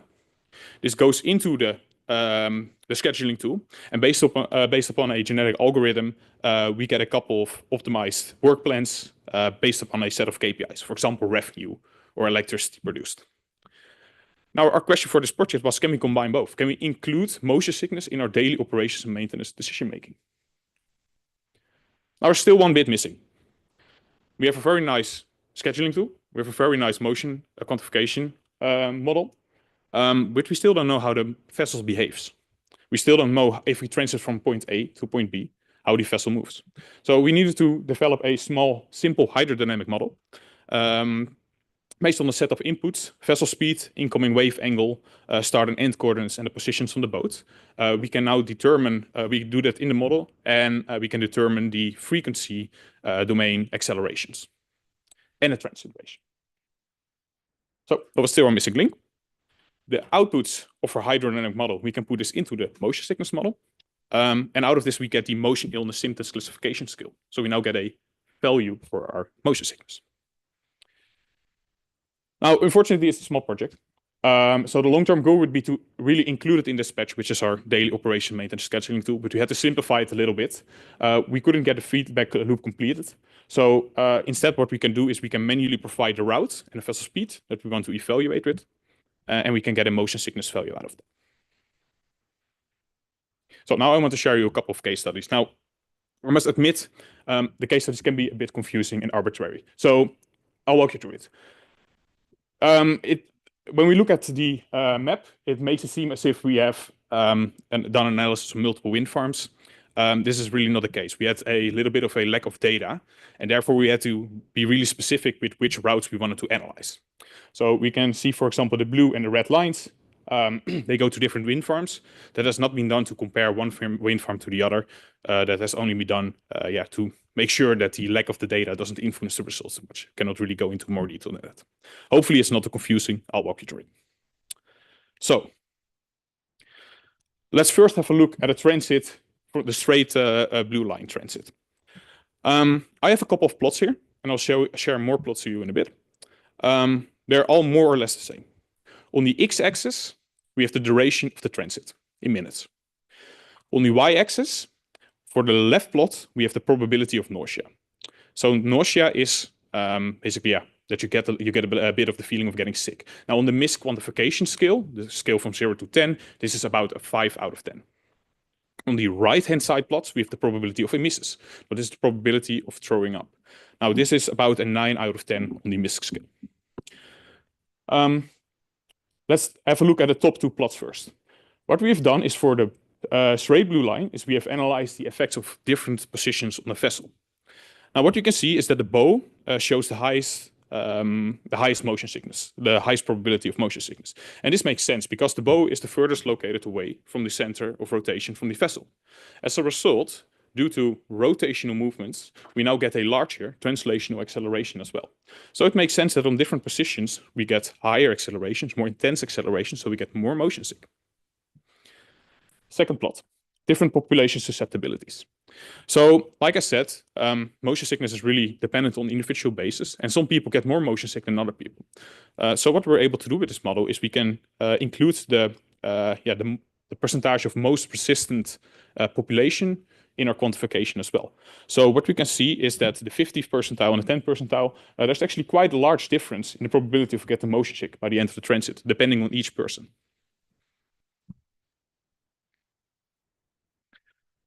Now, we have tried to compare the initial methods, so the, let's say, traditional method, which was the ISO model compared to our new updated MISC model. And what the results show is that the updated model shows a higher estimate in the predicted motion sickness, actually quite a lot difference. Now, we've tried to explain those differences. First of all, they use different frequency weightings. So that can be if there's a different frequency of motions on the vessel, then both models, they have a higher multiplication factor. Second reason is we now have different accelerations in different directions. So instead of just the heave, the up and down movement, we now also have sideways and forward movement. But to be honest, we haven't had the time, and we couldn't be able to do a more in-depth analysis into all the details. So still further work to do. Interesting one what we try to do is we wanted to see what the effects would be of changing your route. So vessels are, depending on the hull size and depending on the incoming wave angle, the motions of a vessel can really differ on each form factor. For example, if you have a catamaran or a monohull, this can already make a large difference. What we wanted to see is what if we deviate a little bit our route. So we go onto the waves on a different angle. It takes a little bit longer to get there, and wanted to see the effects of motion sickness on that. So that's what we have done. What you can see, we have for the blue line on the map, we have two deviations, one 15-degree angle deviation and one 30-degree angle deviation. What it shows on the plot is that it's actually quite interesting. So the accumulation of motion sickness over time actually becomes less. So it becomes less of a steep increase. But because we now take longer to get there, we're susceptible to motions for a prolonged period of time. And by the end of the trip, we're still at more or less the same level. Now, I cannot make any generic conclusions about this because there's a lot more things that we could see. For example, what if you would continue this heading until you're next to the wind turbine and then go back to the and then head to the turbine, for example. But still, it's an interesting analysis. What we've also done is we wanted to see the effects of lower wave height. And we can actually see that changing the wave height from 1.5 meters to 1 meters has a significant effect. And this is as a result of the more intense accelerations that a vessel due to a higher wave height. Right? This is the transit from the green line on the map. What we've tried is we try to change the vessel's speed and see the influence of the vessel's speed on the effects of motion sickness. And what we can see is something similar with the deviation in path. The motion sickness accumulates slower than it would be if we go at 25 knots in this case. However, since we have a lower speed, we're prolonged to the motions for a longer period of time. As a result, by the end, it doesn't really make that much of a difference. Now, one last case study. This is the red transit. Hereby we go from the port to a wind turbine. We take a small break at the wind turbine, and then we continue towards the other wind turbines. The effects of a break have been modeled in, and what you can see is that motion sickness reduces once you take a small break in. So what have we done? We have included an improved motion sickness model into our daily operations maintenance planning tool, although the integration of this has not been fully completed yet. It does show promising that we now have a 0 to 10 scale rather than just being able to quantify the probability of misses.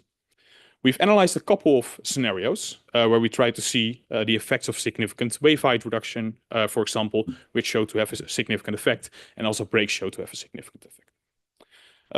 No improvements were shown with reduction of the vessel speed as a result of the transit times, and no route deviations made any large difference. But we've only looked into a very small amount of varying parameters, so there's a lot more possibilities that we could evaluate to see if this could actually reduce the predicted motion sickness. Now, can we draw any conclusive? Can we make any conclusions from this? Well, my honest answer is not really.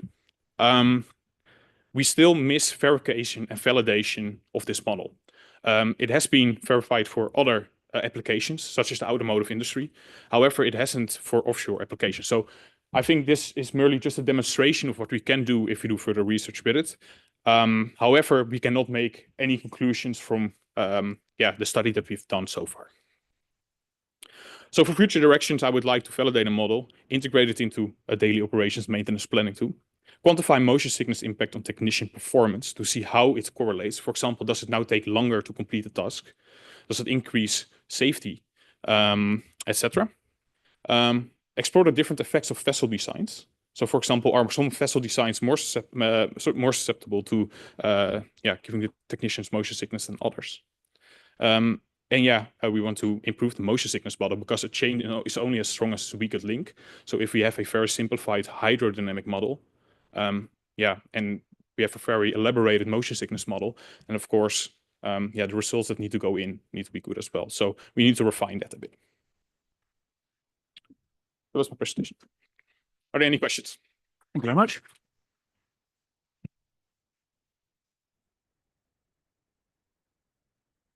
Thank you. Thank you. It's a very interesting presentation. Just out of curiosity, what you spoke about validation, what kind of a use or a test case would you require to validate this for an offshore industry? I mean, what is your advice to put this into a product or a service that can be actively used in O&M operations? We have done prior studies on motion sickness as well. One of them was a spout project, where Klim also has been working on when he was in Tino. So what has been done there was on a CTV, they used a box, if I recall correctly. They used a box where the technicians would provide information on how motion sick they would feel after each transit. So by doing that, you could use that data to basically calibrate the model and therefore validate it. However, some practical issues occurred. For example, the willingness of technicians to share this information. Because if you would share this information, then it appeared to be the case that technicians would feel like they would be judged on this. So there was actually some really practical issues with regards to the validation of this. So this is quite complex. It's also not really my expertise, so I cannot really go into detail as to what methods would be available for this. However, I think that is quite an interesting story about how difficult it can be to validate it. But to be honest, I'm not really in a position. I think one of my colleagues would be better suited to answer that question. Right. Yes. Hey, Matti Scholl from Peak Wind. Quick question also on the validation part. Thanks first of all for a good presentation. How individual do you plan on doing that, let's say on a dispatching level? Because I would imagine this is a very individual response. So each technician might respond to different conditions, individually. So is that your plan to also consider it on that detail and say, okay, if the conditions are X, Y, Z, then we're sending this crew and not this crew? That is an interesting approach. I'm not sure if that would be possible. The most straightforward, how I see it, is more or less a probability of it occurring rather than having the exact values, let's say, for a certain crew. But of course, yeah, doing this could be an interesting way, but I think we should be careful that we're not starting to discriminate, for example, our personnel on that basis. So it's quite a tricky one from that sense. But yeah, I think theoretically, yeah, that should be possible if you have the data for this. Yeah.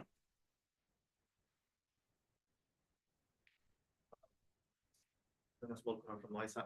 Sorry. Hi. So I used to work at the G+, who's like the Global Offshore Wind Health and Safety Organization. And they basically collect data from most of the members in like sort of incidents, hazards, and so on. And they do also collect data when it comes to motion sickness, especially if the vessel has to basically come back to shore. Yeah. So it might be a way that you can maybe collect some data. Okay. Having an understanding on the type of vessel and basically what the technician was suffering. I think going back to the question that was posed by the person from Pickwind, I think you mentioned. Yeah. When it comes to sort of collecting data on specific technicians, I think the industry has actually studied this, but regulation-wise, especially in Europe, is a no-no. I mean, there's no way that many regulatory bodies like in Germany, the Netherlands, and so on, actually do allow to collect that data or even to ask for that data. So unfortunately, even if it might be useful, unfortunately, yeah, it's not possible. Okay, thank you. Thank you. I think continue that conversation about individuals. I think that would that depend on the health level of individuals, and or would it depend on, for example, that I mean, I'm a Chinese, it also depends on race. I mean, not being racist itself. For example, the Tibetans are not going to be easily affected by high pressure situations, and people who live in the sea, near the sea, they are more used to ocean-going activities. Yeah. Would that be a kind of research? So what you mean is, if I understood your question correctly, whether or not the individual susceptibility to motion sickness, for example, people which are more used to it because they live close to the sea, for example, if that can be factored in. Yeah, correct. Or their composition of the, they're used to live in the sea for generations. Yeah. Yeah. Yeah. So prior studies have shown that there's also I wouldn't say necessarily if it's a genetic factor, but at least it's an individual factor. So yeah, that could be done, but we need the data for that in order to incorporate it. So that is probably the main limitation, at least with how this model has been set up. But yeah, short answer, theoretically, yeah, we could do that. Okay, thank you. I have many questions, but we can take them in the break. So thank you, Jesse, and please show our appreciation once again. Thank you. And last but not least, before the break, we have Myokinos Papadios from the University of Birmingham, going to talk about data-driven offshore maintenance optimization.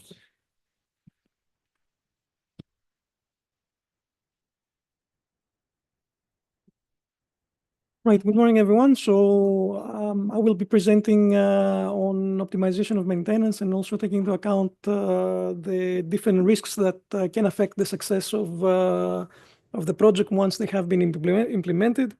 So I will be covering different aspects that relate to these risks. So we already know wind turbines have been growing. They are complex systems. They comprise a lot of subcomponents. So most people, when they look at them, they seem to feel that these are simple systems because they see the rotor and the tower where the rotor is standing, and that's about it. But in reality, there is far more complexity in the design. And of course, with growing size, things are becoming more stressed, more complicated to run.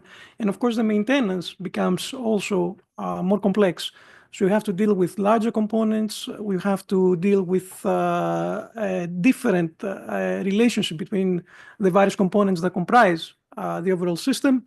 And you have to take into account what the interactions are between the different components. So how one minor defect can affect the overall behavior of the system, leading to a large fault or a significant fault that can result in significant downtime and an expensive maintenance.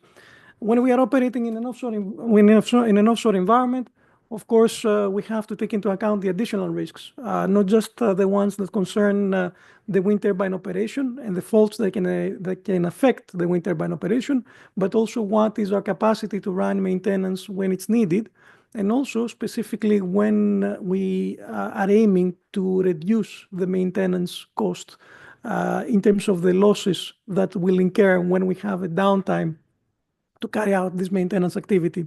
So obviously, we want to have the necessary resources available, the necessary spare parts.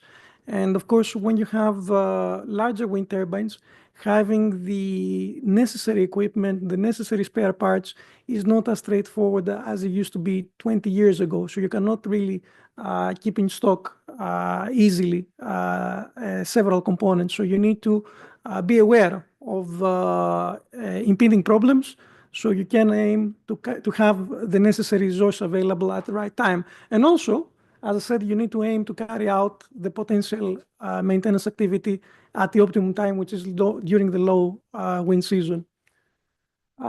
We have different modes for maintenance activities, so corrective, preventive, condition-based, predictive. In reality, what we have been aiming for is predictive maintenance. But to carry out predictive maintenance, you need to be aware of how degradation will occur. And as I said, what do you do if you have a defect which is tolerable, but you know is leading to additional degradation, which will need, let's say, a more significant intervention, a longer-term intervention. Of course, in this case, you also have to take into account what is the revenue that you can generate in the meantime. So is it worth interrupting the operation to do the maintenance, or is it worth to leave it operating, because the revenue you will generate will actually cover the additional maintenance cost we'll incur later on. This is something the operators do from time to time. So they prefer to leave the wind turbine running because they feel that by the time that a significant failure happens and they know the wind turbine will stop operating, it will have generated enough revenue to justify this decision. Especially this is applicable for older machines, which are getting closer to their end of their intended lifetime, even though it can be extended further. So often in the industry, we carry out preventive maintenance, which means there are planned interventions which are largely based on what the manufacturer has specified. But we cannot entirely avoid corrective maintenance. And in an offshore environment, of course, corrective maintenance is a big problem, because you may not have access to the wind turbine, to the wind farm at the time that this is required. The additional problem we have is that wind turbines tend to have behaviors that will be generalized. So if you have a particular fault in a wind turbine developing, especially material related, this is likely to affect the rest of the wind turbines. So the same model will incur same behavior. You may have one-off cases which may be related to manufacturing problems, but in reality, if it's a problem that affects a particular turbine, it is likely to affect the rest of them. And also, this will be likely a function of the wind farm environment. So what are the conditions that the wind farm is experiencing in terms of wind, in terms of weather patterns, and so on. So condition-based, of course, we need the data input to carry it effectively, but it is largely based on diagnosing effectively what is happening on the wind turbines. Predictive is a different animal. So we are talking about prognosis. So we have to distinguish between diagnosis and prognosis. Diagnosis is that we know the current state of the wind turbine, and based on what the manufacturer has suggested, we try to carry out the maintenance based on the condition that we have evaluated using our sensors, using our inspection when we carry it manually. Prognosis, on the other hand, is not only knowing the diagnosis, not knowing the current state, but predicting how this state will evolve. And as I said, this is much more complicated to do, especially taking in the fact that wind turbines operating in a stochastic environment. We have to remember evolution of damage is seldom linear. Typically, it's non-linear, so it can accelerate after a certain level. The other thing we have to take into account is that faults that appear to be small can actually have a very significant effect. So in the case of gearboxes, for the geared wind turbines at least, a slight misalignment, even though it might not look a significant defect, in reality stressing the components inside far more than it should. And of course, the development gradual imbalance, which may occur with time in service, this can also contribute to faster degradation. So small events can actually lead to much larger maintenance costs. So we have to be aware of this kind of phenomena and recognize the fact that since we are operating in a stochastic environment, steady state operation was never the case. So we never have a steady state wind turbine operational regime. It's always varying. As it is varying, of course, the level of degradation can actually accelerate as well. Or it can initiate at a very early stage and, of course, progress at a later time. So we have to follow a prognostic model which enables us to arrange the necessary resources, the necessary equipment to be available at the right time. But this is not as simple to do as most people think. Often the industry tends to talk about preventive maintenance instead of actually implementing predictive maintenance.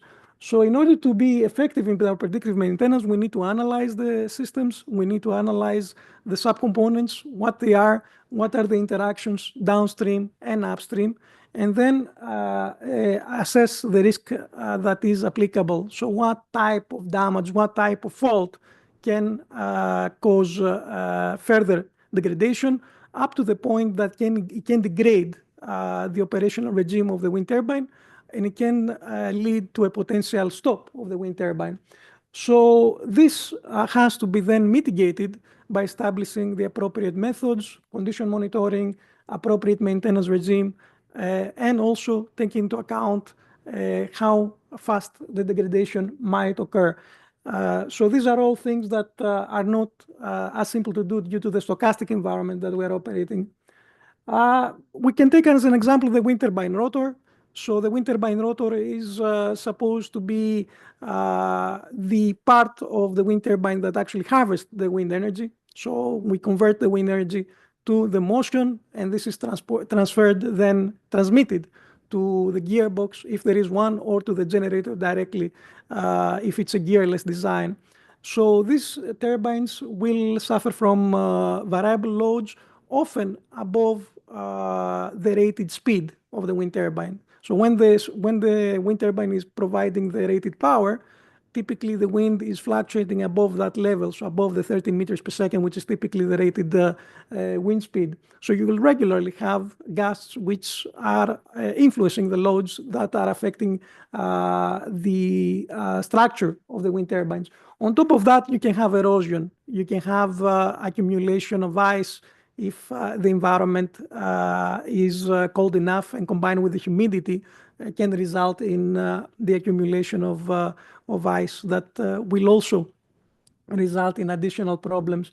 And of course, you can have accidental impacts as well. So all these parameters can gradually lead to structural deterioration, which of course is not simple to address. There are things that can be fixed on the wind turbine rotor by applying composite patches, but on the other hand, there will be cases where degradation is at such level, if you have a delamination, for example, where you cannot really do much. In that case, you have to replace the turbine blade. So if you're talking about a 15 megawatt turbine, you're talking about a 100 meter plus blade. This is not a simple thing to replace. And of course, this is the part that is actually harvesting the energy from the wind. We have the gearbox, which affects the gear designs. You're all familiar with the early offshore designs having significant problems with gearboxes and having a much lower lifetime than anticipated in the design. Again, it's very rare to have gearboxes sitting on the side as spare parts. And in the old days, it would take up to 6 months to get a replacement. Often, the wind farm operators would use replaced wind turbine gearboxes that had been refurbished to keep as a backup. So they would have a new one installed, and then the old one, which had suffered damage, it would stay on the depot after refurbishment. So if there was another event with a new replacement, then that would be put back in place and the other one would set back for refurbishment. But that depended on who had done the refurbishment. There were quite big variabilities on the lifetime of the refurbished gearbox. So some of them wouldn't last more than a few months because the quality of the refurbishment was not satisfactory. So, of course, condition monitoring can help us identify problems, but it is also a material related issue. So if the materials are not up to the task, obviously, it doesn't matter how much condition monitoring you do. You can effectively assess the condition, but you cannot fix the problem. You still need to intervene. And that intervention may not be just simply replacing the lubricant. It might require a bearing or a gear to be replaced. And of course, that cannot be done on the wind turbine. It cannot be done on site. You still have to carry out a bigger replacement in this case, which of course will take time. We have, for example, done gearbox analysis to indicate how small effects can cause significant degradation. So here you can see the modeling of a gear that shows how damage can occur in the interface of two gear teeth that are interacting with each other on the gear mesh. So, of course, they are designed to have a particular alignment and, of course, operate at a particular stress level. Now, in reality, of course, this is a function of the stresses that are being input to the gearbox, the torque that is being input to the gearbox. So if you have a gust, suddenly you have an overload that can instantaneously cause a slight change in the alignment of these gear teeth. And of course, that can increase the stress levels profoundly. So a single event, which is large enough, can actually now cause a damage initiation effect. And that damage initiation, if it occurs, then it will progress even when you are in nominal condition. So these are the cases where small events can actually generate continuous degradation, even though we are still in the nominal operational regime. And of course, this is a function of the lubrication level. So this overstressing can cause the lubricant to be squeezed out, and that means you can have a dry contact, and dry contact with high stress can lead to damage initiation. And then you have a hydraulic effect because the lubricant is back, but it's still being pressed in that structural feature that has opened up on the surface, and then we will grow, causing failure in the end. This is an example of angular misalignment. So a very slight misalignment of less than 1 degree can have a huge effect on the stress level that we have on the gear. And of course, the quality of the manufacturing, so small inclusions combined with high stresses can actually form a weak path. So we have removed gears from the field, and we have found cracks, for example, propagating along inclusions, which were typically manganese sulfide.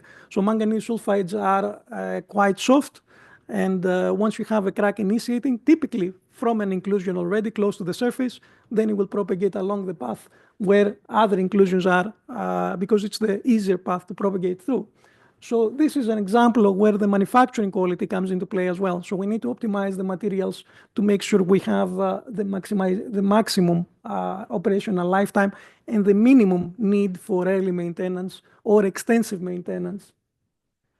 Here is the model that confirms what we also saw in the samples that we retrieved from the field. So you can see at the point of inclusion, the crack has initiated due to overstressing, and then subsequently it will propagate along the other inclusions. So these round bits are basically representing inclusion. So they're representing a softer material properties in comparison with the actual steel that is being used for the gears. Now, the role of condition monitoring, of course, is very important. So we need to have effective sensors, effective data acquisition. We have to remember, we have to adjust our sampling rates according to what we need to find, and also we need to correlate the data that we have available with the monitoring systems. So it's often important to use parametric values that are available in order to relate to what the monitoring system is giving us in order to assess not only the current condition, but also predict where we are heading, taking into account that the gradation will not be necessarily linear. And this can affect our maintenance decisions. And of course, it can affect how risk is quantified and also how the structural integrity is allowed to degrade with time to level that it is acceptable, but it does not cause a problem at the end of the day, neither for maintenance nor for operation. And this all information that we have gathered can at the end be provided to the designer. If we are finding problems which are not supposed to occur at the early lifetime of the wind turbine or at specific operating conditions, then that suggests that the design somewhere is not up to the task.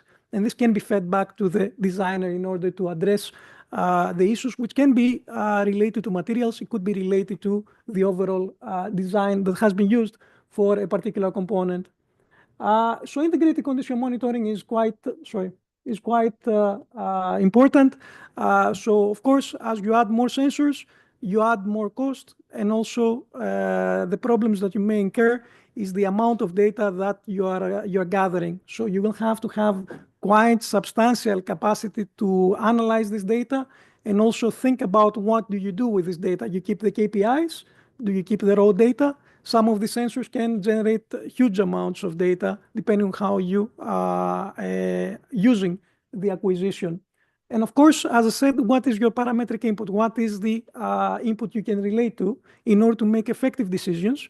Because one condition can have similar results or similar data outputs with another. So this is where the parametric input can actually guide you to identify correctly what the problem is and how seriously it is.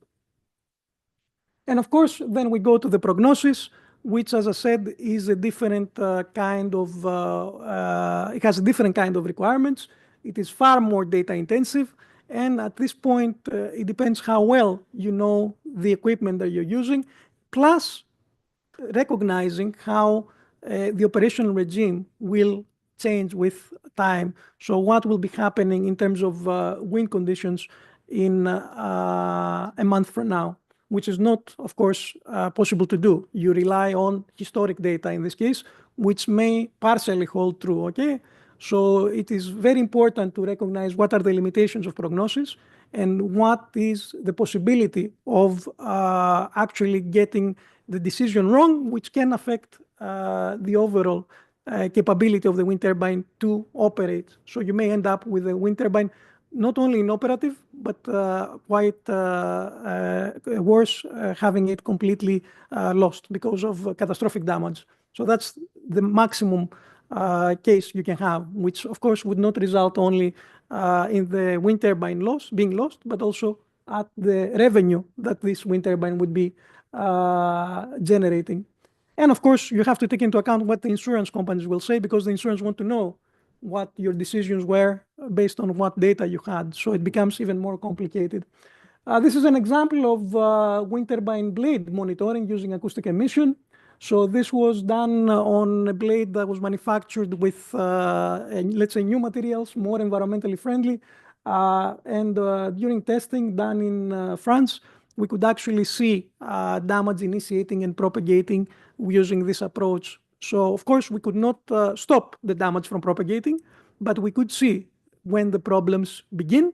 And of course, that can be taken into account on how further degradation will happen and over what time this will occur as more signals are acquired and with different features, which indicate the damage is getting more severe.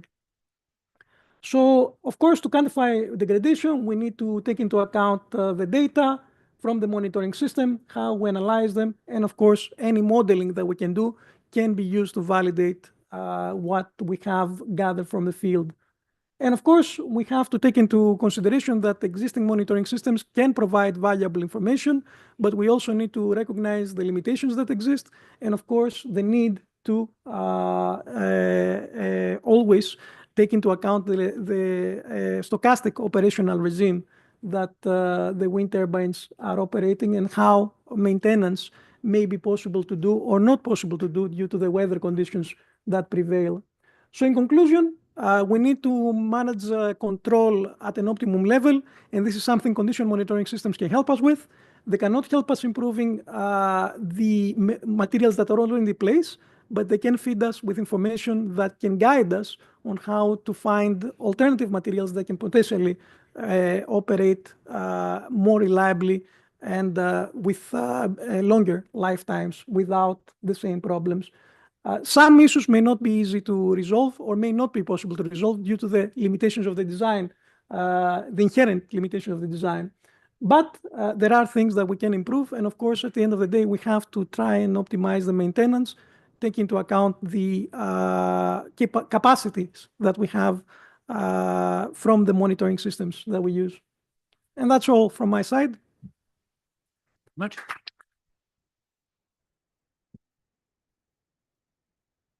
Any questions? Okay, I have one. Yep. You talked about design and manufacturing, Yes. problems that comes, and you talked about in operations. Yeah. Have you had experience of construction and installation problems? Well, it depends on the environment we're talking about. So if you're talking about offshore, obviously with the size of the thickness of the plates, welding can be a quite serious issue, for example. But you can have other issues as well related to, if it's a floating wind turbine, you can have issues with mooring systems. In the case of fixed turbines, we can have the sinking of the.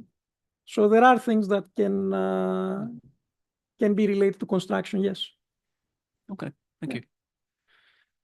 And do you know of sort of latest technologies to detect things like misalignment? Well, the technologies that we already have available, vibration, acoustic emission, can already detect those. The instantaneous misalignment is more complicated and actually can cause degradation. If we are talking about permanent misalignment, this can be done already. The instantaneous misalignment, however, which can have a significant effect on damage initiation, is far more difficult to do because it happens just over a split of a second, but that's enough to start an issue. Thank you. Yeah. Yeah. I have it's more of a doubt than a question, actually. You mentioned conditional monitoring. So let's say, for example, we have an acoustic sensor that picks up some frequency of noise that comes from a blade or a gear. Yes. Gearbox. So when you say conditional monitoring and prognosis, to be more specific, you mean you would want to extrapolate that and see at what point in the future can a damage occur, and then you design? No, what I'm saying is if you have a fault appearing, then how that fault will progress. Taking into account, so let's say you have a bearing fault that begins, bearing tone that begins to show up. So that bearing tone may be simply just a fact of the operational regime, so it may not be a true defect. But the variability of the load means you have to normalize your data in order to see if this is actually from the operational regime or it's actually a fault. If you detect a fault, then you need to recognize what that is within the bearing, because the bearing itself is a complex component. So from there on, you need to decide, okay, how this fault will evolve and how it can affect the gearbox itself. Will it seize? Will it overheat, which means the lubricant can combust, and that's the end of the game? because you will not extinguish the fire if it happens. This is quite tricky to do. And it requires a lot of, let's say, non-linear analysis. So it's a power-based law that applies in this kind of environments. So this is not simple to perform, and it has to take into account several inputs, not just from that wind turbine, but from what you have seen in other wind turbines as well, and collect that information and then. Data set and then Yes, because from a single machine, it is a little bit of black art. So you have to estimate, and it's because of the stochastic environment, it becomes quite difficult to be accurate. So, but if you know that this can last for 6 months, and by that time you have an intervention plan, then that is sufficient. So that's the idea behind it. Thank you. Thank you. Could we take the question in the break? Is that okay? Okay, sorry. Great. I think we've had a fantastic start to the conference. You will deserve a full break, which means if we can take half an hour and be ready to start again at 11:25, that would be wonderful. Thank you.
Okay, welcome back.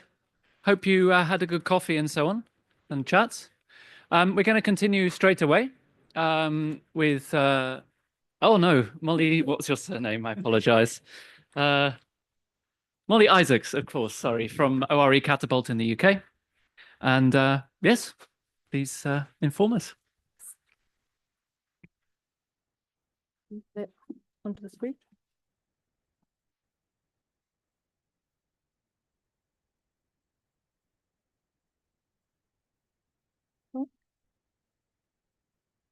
Okay.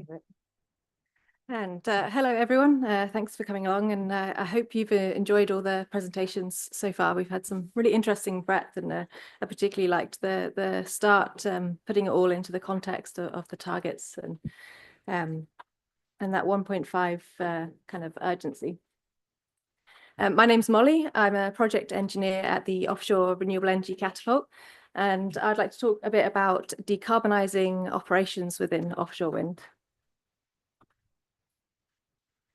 So to just give you an overview of what I'm going to run through today, I'm going to give an update on innovations and progress for low emission operations and maintenance vessels and some of the infrastructure that's required around that, as well as exploring the market for vessels in O&M and the scenarios we could look at to meet decarbonisation goals.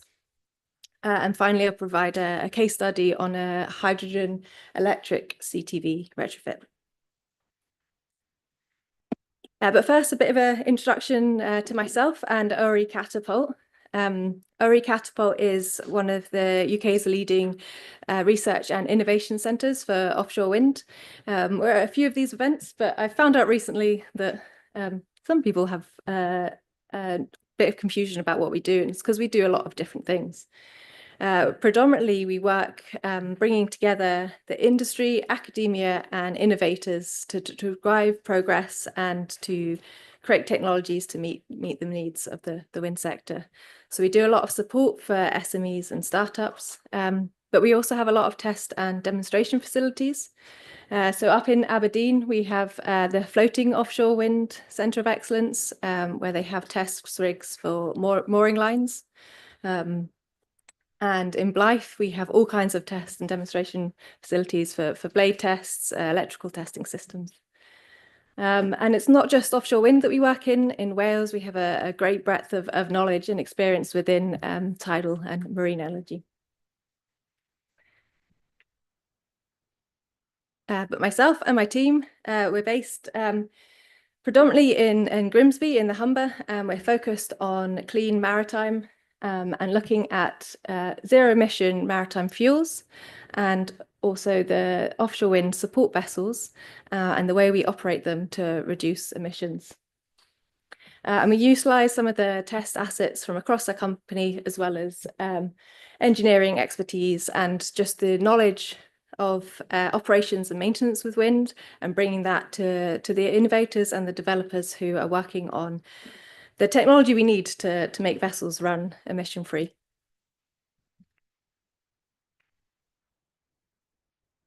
And a bit of our history.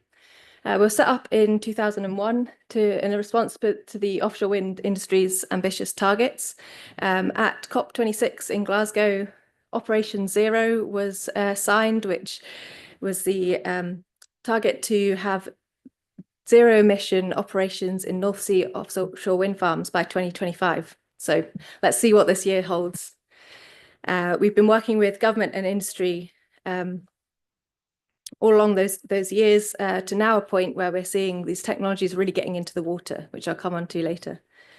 And we've been building a network of test assets to provide R&D opportunities for next generation vessels and technologies.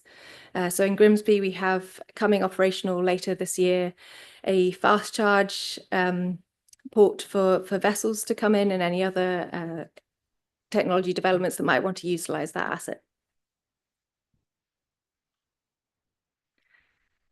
But taking it all the way back, why Why clean maritime in offshore wind?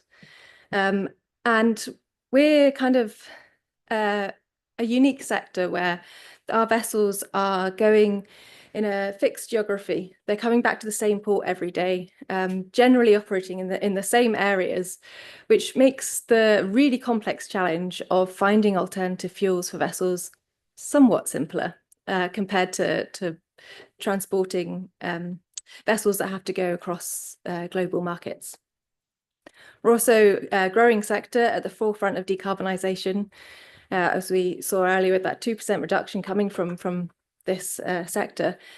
And in a unique opportunity to be both the industry that creates and uses clean fuels.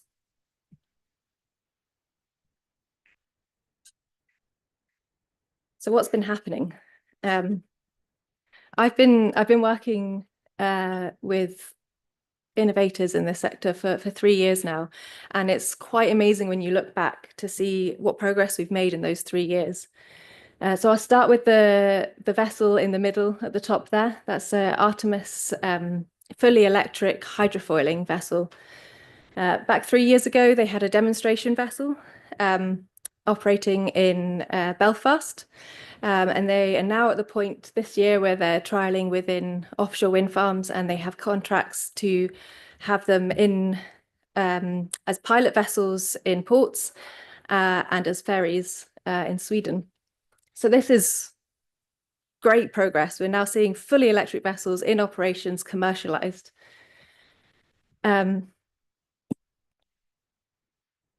Within offshore wind, we're now seeing also the SOVs starting to look at alternative fuels. We've seen a lot being built with hybrid ready. They might be methanol ready vessels, but we've been working alongside many partners in a big consortium with Bibi Marine, who are building the first ever electric SOV.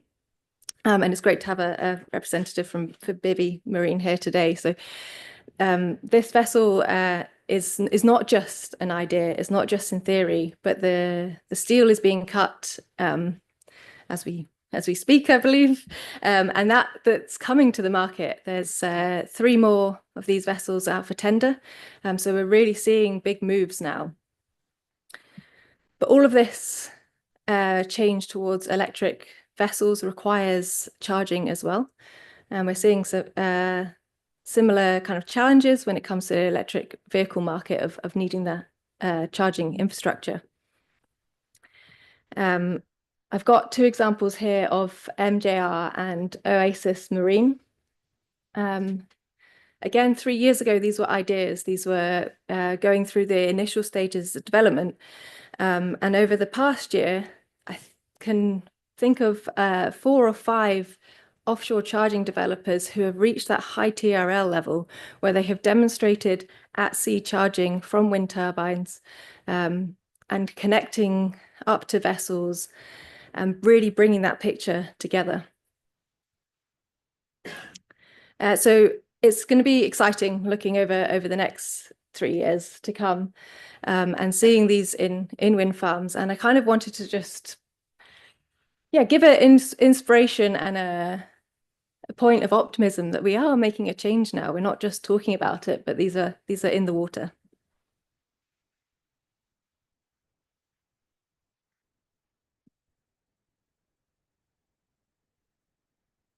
So moving on from some of the progress in innovations and looking more to the market and how that's growing, we've got massive expansion in offshore wind across the globe, and with this comes increasing demand in all aspects of the supply chain. I've done a bit of modelling on expected demand for O&M vessels, and it's great to see it aligning with some of those presented earlier, where we are seeing increased demand, particularly in Europe and in the rest of the world, for crew transfer vessels, and then an increasing demand for those SOVs as we're looking at wind farms that are being built further from shore. I think it's quite interesting within the SOV market where we're maybe only just starting to learn the operational profile and strategies. At the moment, In the UK, we're seeing SOVs starting to be used at wind farms that are 30 kilometers from shore and further. And we saw earlier that when you're looking at the wider Europe, that may be pushed to more 48 kilometers from shore. But as we start using SOVs more, these strategies might change and develop, which will affect the market. But the main picture is it's growing, and there's going to be lots of vessels that need to be built to meet the demands of maintaining wind farms.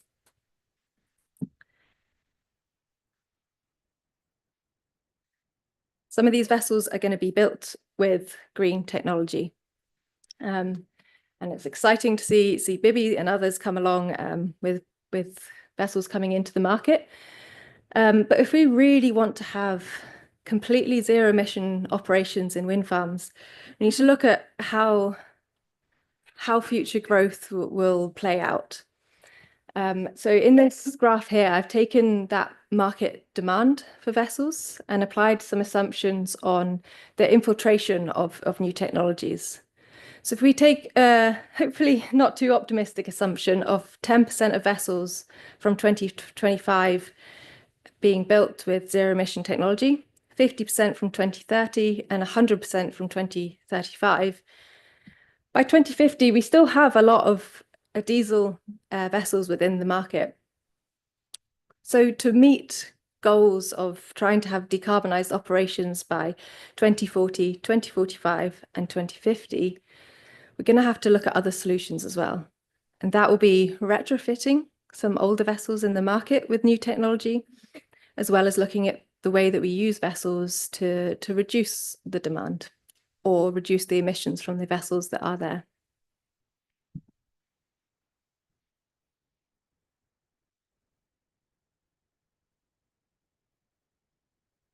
So retrofitting is going to be really important to try and meet those targets, but it also provides an opportunity to trial the new technologies. The new technologies come with operational unknowns. We have unknowns around configurations and the regulations. So by retrofitting allows us to de-risk some of these technologies coming through. And we have two examples happening right now. The one at the bottom is a CTV that's being retrofit with electric propulsion by Tidal Transit and Good Child Marine. This vessel's actually due to make it into the water this month with its new retrofit propulsion layout. So I would encourage you, if you're interested in this one, to check out Tidal Transit's website, where they have a blog going through the whole process they've taken to retrofit this vessel. And it may be the one vessel that spearheads that Operation Zero target of zero emission vessels operating in the North Sea wind farms this year. The other one is a research vessel at the University of Newcastle, which is being retrofit with a hydrogen and electric propulsion system. So it's got a hydrogen range extender for that one. And there's a whole consortium of partners there, from the hydrogen storage to the electric battery providers, to bring this package together. And the hope is that this retrofitable propulsion system can be applied to other vessels in the market.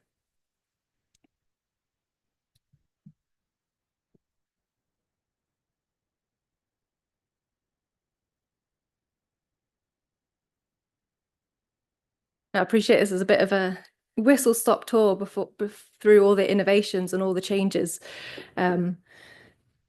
But there seems to be so much happening right now when it comes to this technology change in the vessels. So it's very important to look at the market so the supply chain can ready itself. So I've done a bit of modeling to understand how innovations are taken up in the market.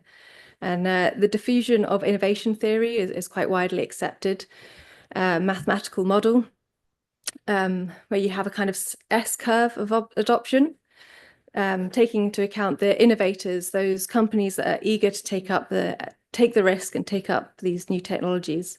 And then we have the those that take up new technologies based on the others. So they're almost the copiers, and that creates this kind of curve of uptake. So I've applied that mathematical model to the growth of offshore wind, taking a base assumption of 2 electric charges per gigawatt to try and understand how many offshore charges are required to provide the infrastructure required for electric vessels to operate in wind farms. And you can see a gradual growth of this technology coming through, but if we're looking towards the future, there's quite a big market there for these electric chargers. And this is mainly a message to anyone out there who's working in that part of the market to understand kind of the growth picture available.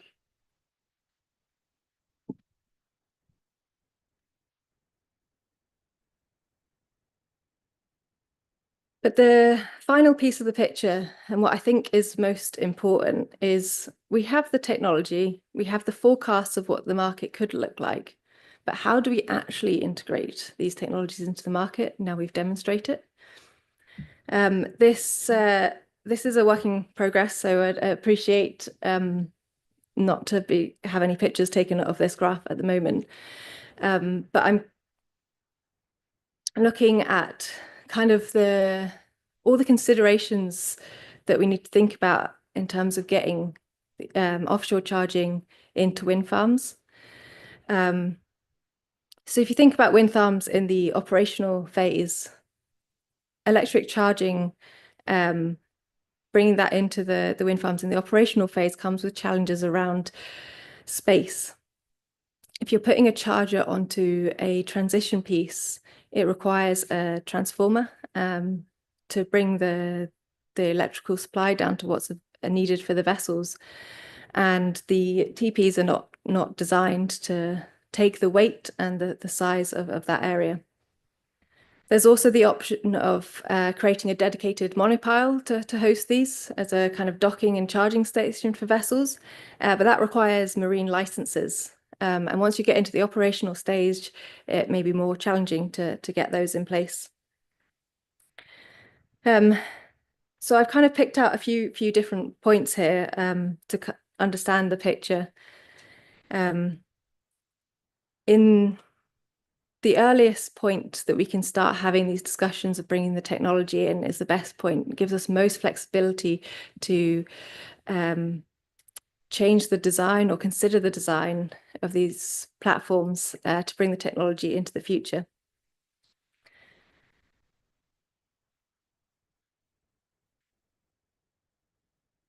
I'd like you to take a moment from the standpoint where you are, in what businesses you work in, and your understanding of the operations at wind farms, the maintenance at wind farms, and also of the design process and the development process of wind farms. And I have a question to you all, because this has been thought about from different perspectives, but I believe there's still things we haven't considered. And I'd like to know what you think is one under-considered aspect of integrating electric vessels and charging into wind farm operations. So I'm happy to take thoughts now from the floor, or you can join on the Slido and add your thoughts in there now or anytime.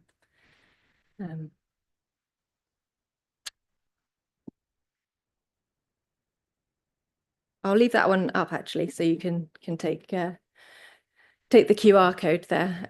But yeah, and if there's any questions for myself, thank you very much for listening.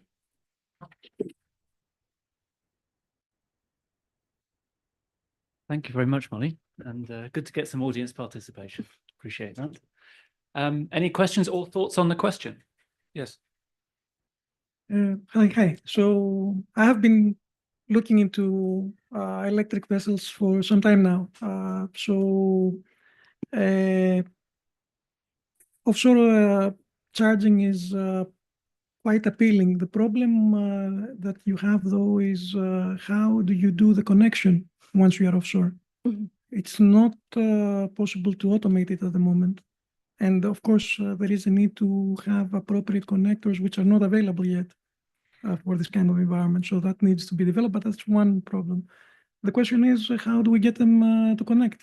Unless there is somebody there to do the connection for the vessel, yeah? Yeah. So there's a few different technologies that are being developed in terms of that connection. So as I said, we've got MJR and Oasis who've been working that. Some of the other companies that have developed different solutions are Apollo and VARD also have an option there. And the kind of approaches they're taking often involves a leading line that drops down to the vessel into a kind of funnel in a similar way to the way fighter jets refuel in air. There's also a project going on, part of the UK's Clean Maritime Demonstration Competition, that is looking at the kind of training requirements around that connection point. As you say, we do have the technologies now to do that connection, and that connection point is probably the most demonstrated part of the entire system. So now the step is to look at how to remove the requirement for any personnel to be in the area and the training for the vessel captain.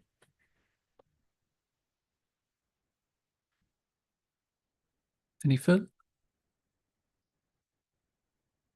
Thank you for the presentation. Very interesting. I was wondering, just more on a general note, I mean, what makes developers or operators right now choose electric vessel? I mean, if you imagine at home, you buy a car, we all know now it's a commodity to buy an electric vehicle, but offshore, you might have to incentivize people to do it, because I would hypothetically say it's probably more expensive. So how is this handled, and what would be your personal reflection on that? Maybe in this region, but maybe also in other regions. Yeah. Thank you. I think so that's really it's cut off here, but the business case part of that challenge. And my personal view is, if you're looking at operators who currently have wind farms that are in that operational phase, the business case is really hard because of the costs involved in putting that technology in, changing the platforms, modifying things. But those developers that have wind farms that are in the very early stage, some of the costs with the infrastructure required can be brought down if it's considered an early phase, and the operational costs then bring the kind of push factor in, where obviously the price of diesel and fuel will mean that there's great operational like OPEX savings when you're looking to use electric vessels. I believe there's a bit of an unknown around the kind of regulatory part, if the operators are producing their energy and then the cost of them using their own energy. But the ultimate picture being that the fuel source will be the main cost driver there. Thank you. Yeah, another question here. I think it's wildly interesting, the electric vessels. But the way I see us operating it, it also ties a little bit into your question, is we will be kind of a traveling circus with the vessel, with an up tower crane solution on deck that we install. For example, you work in Denmark, go to German Blight, the UK West, UK East, the Irish Sea. But those transitions, I think, are not quite feasible fully electric. So then hybrid would be interesting, where you basically, same as a hybrid car, you say, well, I do my day-to-day travel to work electrically, but if I want to drive to France or Italy or wherever, I still have my petrol engine to take me the distance and then locally be green again. So I wonder if that's something you're looking into as a business as well, because that would still require on-site charging, for us preferably attached to the wind turbine. So that's basically my first question. Yeah. So It's definitely a bit more challenging when you're considering jack-up vessels or heavy lift vessels that are doing that bigger move. I think. So sorry, I don't mean those vessels. This would be PSV, SOV type vessel. Okay, yeah, but those on shorter contracts that are moving around a wider geographic area. Is that, yeah. I mean, I think when it comes to having a kind of diesel option as well, or methanol, hydrogen, any kind of other alternative fuel option is going to be required from a regulatory and safety standpoint anyway. So most vessel designs are having some kind of backup that will consider that. Did that answer your question? Yeah, surely. And I had a small question regarding a remark you made. You said you would need a transformer on the TP in case you want to recharge at the wind turbine. But usually, especially in the more modern turbines, they have the transformer from the low voltage to the high voltage down tower anyway. Wouldn't that make that void, or could you move the transformer to the vessel? Yeah, so in the case of a larger vessel like an SOV, the transformer can be placed vessel side, and that definitely reduces the need. But most often, you're also going to have CTVs operating in the wind farm, where placing it on the CTV is not so much of an option. The requirement for there to be a transformer still is to do with the different steps in energy. So at the moment, I think we're looking at 6.6 kilovolts for a CTV and more like 11 for an SOV. And I can't remember array cables and turbine setups right now, but that's the reasoning for that. Okay, thank you. And thank you very much. Thank you. Okay, our next speaker is Bikramjit Sengupta from GE Renewable Energy, and an interesting topic, repurposing oil and gas platforms. So I have 7 more minutes to wish you good morning. Good morning, all. It's a unique topic, and I wanted to spend a bit of time, my own personal time, into going into it. So this is repurposing offshore oil and gas platforms for offshore wind. So essentially what we are talking about is having reduced decommissioning of offshore platforms and then using part of it to make a greenfield offshore wind project. So for a quick agenda, we would see why we would repurpose, how do we repurpose, what exactly is decommissioning, and what are the estimates? Does it really make sense? Does it make numerical sense to do it? What is the basis of the study performed? Potential O&M benefits, and the conclusion. So why would we repurpose? It's simply a stable transition. If you think of it from a process point of view, it's like you're looking at end of life of offshore oil and gas platform, and you are utilizing its components for an offshore wind project. So it's oil and gas to offshore wind, or right there. We are talking about repurposing of assets for greener energy production, harnessing the physical assets. When we are talking about physical assets, we are talking about the jacket structures, the substructures. We talk about monopile foundations that are typically on an offshore platform, offshore wind platform substructure. Instead of having those, why not have offshore jacket which can double up as the foundation? So the next 30 years sees decommissioning market to reach about $200 billion. Now I'm thinking about my colleagues from Siemens, McKinsey. They pointed out the CAGR of 19% that is required. We do not see that coming to fruition anytime soon, given the current geopolitical context, the supply chain issues leading up from it. We do not see that happening anytime soon. What we do see happening, and as a definite fact, is that platforms need to be decommissioned. Oil and gas platforms have to go away. So how do we do it? How do we make it happen? And how do we kind of align the two concepts? So before going into how do we align it, we'll see the kind of cost structure that goes behind it. We're talking about cost savings of not removing the jacket, that is 62%.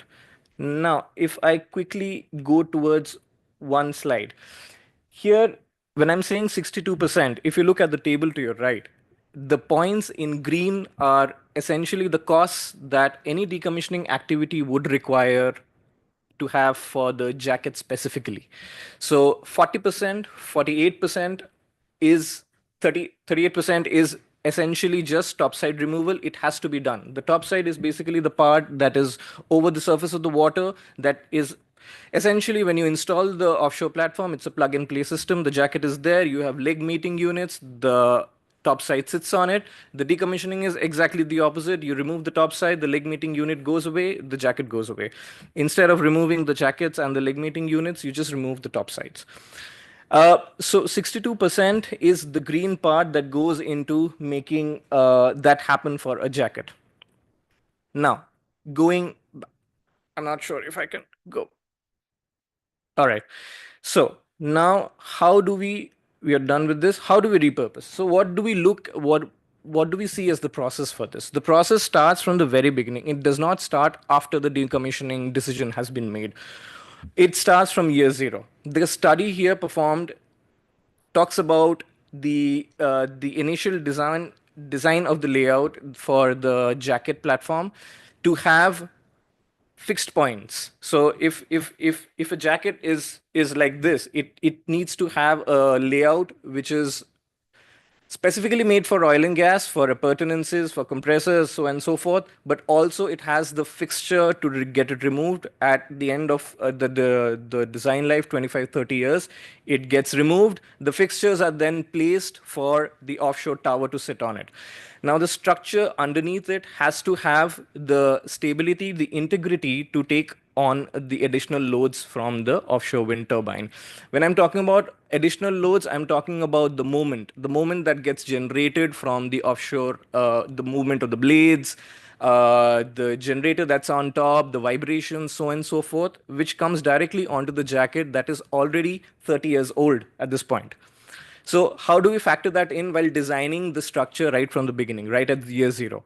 So we have the initial design. The layout needs to consider this plug-in the plug-in of the offshore tower. The in-service is nothing but the utility ratio of the structure of the jacket. Utility ratio we look at in terms of one. How much of it is utilized from 100%? A structure can be utilized 65%, 95%, 100% is as good as fatigue failure.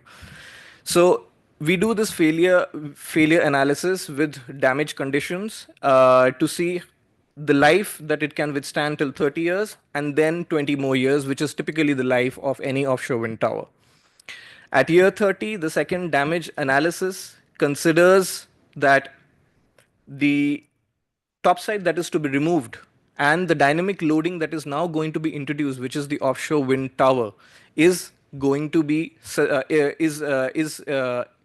is something that the jacket can sustain.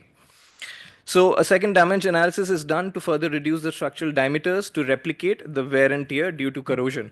Now, we also have a lot of things to consider when we talk about damage analysis. We are not just talking about damage due to corrosion or some ship impact, boat impact. We're talking about things as small as marine growth.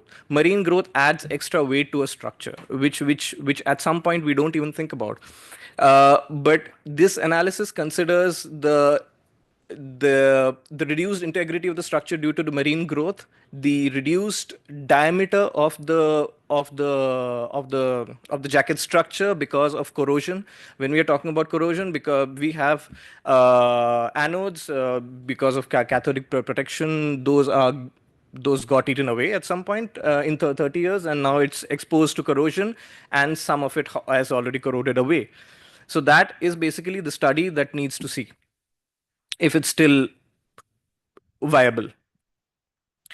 So we have seen this. Now, the basis of the study, as I said, we need to identify the load. We identified the loads. The stress calculation is done. The stress calculations from wave. So when we're talking about The entire study is based on fatigue. The study is actually, we are talking about fatigue of a structure. We want to see if the fatigue of a structure is manageable so as to increase the life of the structure by 20 more years. And it's in oil and gas industry, traditionally jackets and topsides are over designed, the utility is lower, and owing to a lot of regulations, permitting, very difficult approach to the platform, and retrofit. Underwater welders are not that easy to come by, and not the safest thing in the world. So it's always more or less over designed. So we're talking about using that leftover utility ratio to see that will it sustain the 20 years henceforth. So we see the allowable stretch range that comes from fatigue.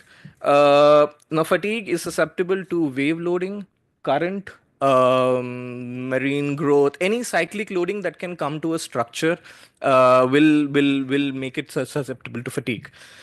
Of course, again, the material properties would mean, are the material enough? Do we have certain stress nodes which are already pre-designed at the year zero that we saw? Do we have a special grade of steel that is, that is employed? We have star nodes. There are many nodes that come as big intersection points. Do we see that those need retrofit? Do we see that they need to be worked on? That is something that we borrow from year zero basic design engineering. The well details, marine growth are all factors that go into understanding the factors that will eventually affect the fatigue life of that structure. So as stated in the previous point, at the design stage, again, the design stage, when I say, I'm talking about year zero. So the factors that we need to consider: corrosion, marine growth, and specifically the load that comes from the moment that is generated from a tower that is installed 30 years later on top of it. So what we did was we took the moment, we took the dynamic loading, and we applied it at all the points that are predetermined at year zero. And we saw that the structure does indeed have certain places where the utility ratio is very close. If you can see, there are so that's a finite element analysis model of a very small joint which is highly stressed. The red portion that you see, and it's very small, those are the stress nodes. What was interesting is the stress nodes were very, very less when we are down near the seabed. As we go up, the stress nodes are a little high, naturally, because the wave, the wind, the load from the top side, they are affecting the middle part of the structure a lot. But what is also interesting is that the chances of failure are very less. And if there are places where you can have additional bracings that will restrict or arrest that future stress. So how does the concept look like? The concept looks like the blue structures that you see at the bottom, the columns, are the jacket structures, the jacket legs. You will have a lattice of structural steel that goes into supporting that, but that is just to ease the understanding of the visual model. I put it as blue columns. The blue columns are supporting a deck support frame. A deck support frame is basically nothing that is essentially what supports the top side. Now the top side goes away. What is remaining is the deck support frame and the jacket level, which is above the chart datum level. The leg mating units, as I discussed before in the introduction, the leg mating units are not removed. Those are exactly the points where the offshore wind legs are going to sit and rest. The figure 3 then shows the layout. If you see the figure 3, the red circular portion is the pre-positioning of the slots. These are, after the top side goes away, that stays. And that is basically the indication where the tower is going to sit on. The load distribution is again from the rotor to the nacelle to the actually down, and then again from this 4 points into the jacket and down into the seabed. Now, when we are talking about operational and maintenance benefits, so when we are retaining a jacket structure, we are talking about retaining boat landings, we are talking about retaining walkways, but that's not it. We are also talking about retaining the permits. We are talking about retaining the exclusive zone through which vessels can ply to reach these structures. We can save on the exclusives of those zones. We can save on the permitting processes. We can save on structures that go into boat landings and jacket walkways. Now, if I look at it from, these are good in numbers, and we can read them when we get the slide later on. But in a numerical term, in an analytical term, if you see the LCOE is for a new offshore wind tower would be the cost by the annual energy produced. Now the cost on the numerator, so of course, lower the LCOE, the better it is. So the cost itself has balance of structure, balance of system. So the balance of system is talking about your foundations. It's talking about your the jacket structure, the cords, the umbilicals that are going from that tower onto an HVDC platform maybe, or onto the shore, which is already there. You just have to repurpose, you have to use those. Oil does not need to flow through it. Information cable already flows through it. So you're making use of a structure that's already there. And of course, for umbilicals, you don't really need to retrench and get them out and put them back or have a cement layer on top of it. You don't have to do all those interventions are not there anymore. So you don't have to do all those. So the balance of system is almost 25 to 28% of the cost that goes into making it. Now imagine an LCOE which 28% is reduced, and hence you have an LCOE which is lower by default. You haven't even begun the project yet for the wind tower. This is basically the basis of the project, and the fatigue analysis did show that the nodes, as I said, that the nodes at the center are something that can be addressed. None of them fail, by the way. And when I'm talking about what kind of structure, just to give you an idea of what I hypothesize this on, is a four-legged wellhead. So any offshore field is going to have numerous wellheads. All these wellheads are ideally suited because in the olden days, of course, we had offshore wind which had this kind of lattice structures. So essentially, it's the same thing just in water. So we are talking about four-legged wellhead platforms, and these are the platforms which have very minimal topside loading anyway. So these are very easy to remove, and you don't have. Also, when you don't remove a jacket, you save up on an entire decommissioning campaign. Now, decommissioning campaign is hiring of chartered vessels, HLVs. We are talking about engineering, we are talking about planning, we are talking about time, and we are talking about permitting. So we are trying to avoid all of this through this. And just to give you an idea over large scale before I end this, is we are looking at a graveyard of offshore wind, offshore oil and gas platforms that need decommissioning. Now, a lot of them have been agreed to be put as coral reefs, which is, well, not the greatest, because then you have systems like AIS and all that at some point stop detecting them. You don't keep a watch on them anymore. No one really detects them anymore. So those are obstructions to naval vessels. These are obstruction to maritime operations, and so on and so forth. So essentially what we're trying to do is we are trying to do away with decommissioning activities of the jacket and use it for a purpose that that helps in the transition. And yeah, I think the conclusion is what I intermittently fed in between the presentation anyway. So questions? Thank you very much.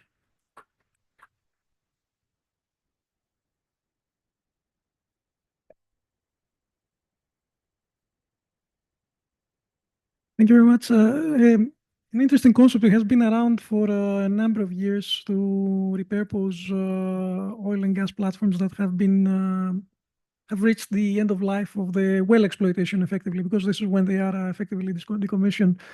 There are additional things though that need to be taken into account. It's not just putting the wind turbine, which is one thing. It's also you need electrical connections, you need and these are usually far away from the coast. So the question is the financial viability, not that it is not possible to install. I mean, it has technical challenges, no question about it, but the financial viability of such an approach. Right. Thank you for the question. The idea is to utilize the interconnections that a platform already has. So the jacket already has umbilicals that are being fed into the onshore. And the umbilical might have your gas, your fluid, your internet cables, your connectivity wires, and all running through them. The idea is not to dig out the earth, take them off, and put something new for a potential offshore wind. We want to use the same umbilicals because at some point when it's trenched, the umbilicals aren't really damaged. They are not the same rating, so your wind turbine will have different, because now you're transmitting power, you're not Yes. receiving. Yes. So I'm not sure the existing cables will be up to the task. No, but then you have fair The point. trench you have it, but that still even if you have the trench, still the work has to be done. So you still need a cable that will fit with what you need to do. Yeah, right. No, fair point. The idea is that any high voltage cable that further requires installation then you can use the same umbilical. We don't want to make new infrastructure for that. That is the purpose or the idea behind it, in fact.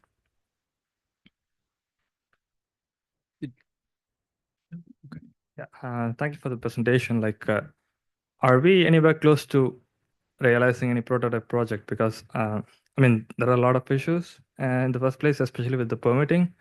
I mean, oil and gas electrification. Only we are right now getting around the existing laws. Just to kind of understand, like, if we were to use the same jackets for the offshore wind turbines, it's an even more complicated thing. Like, even with an offshore wind, like, we can't get the turbine OEMs and the monopile designers to sit together and design it together. That's already a lot more roadblocks there. But if you have to use already available 50 years of jackets to install a turbine, I see a lot more complications there. And also, like, with the existing ONG assets, there is already decommissioning plans sticking to OSPO regulations. So I mean, is it a way to absolve those things, to postpone it, or because even with other things like oil and gas electrification, even if you come up with a prototype like that, obviously there's going to be a lot of opposition based on these arguments.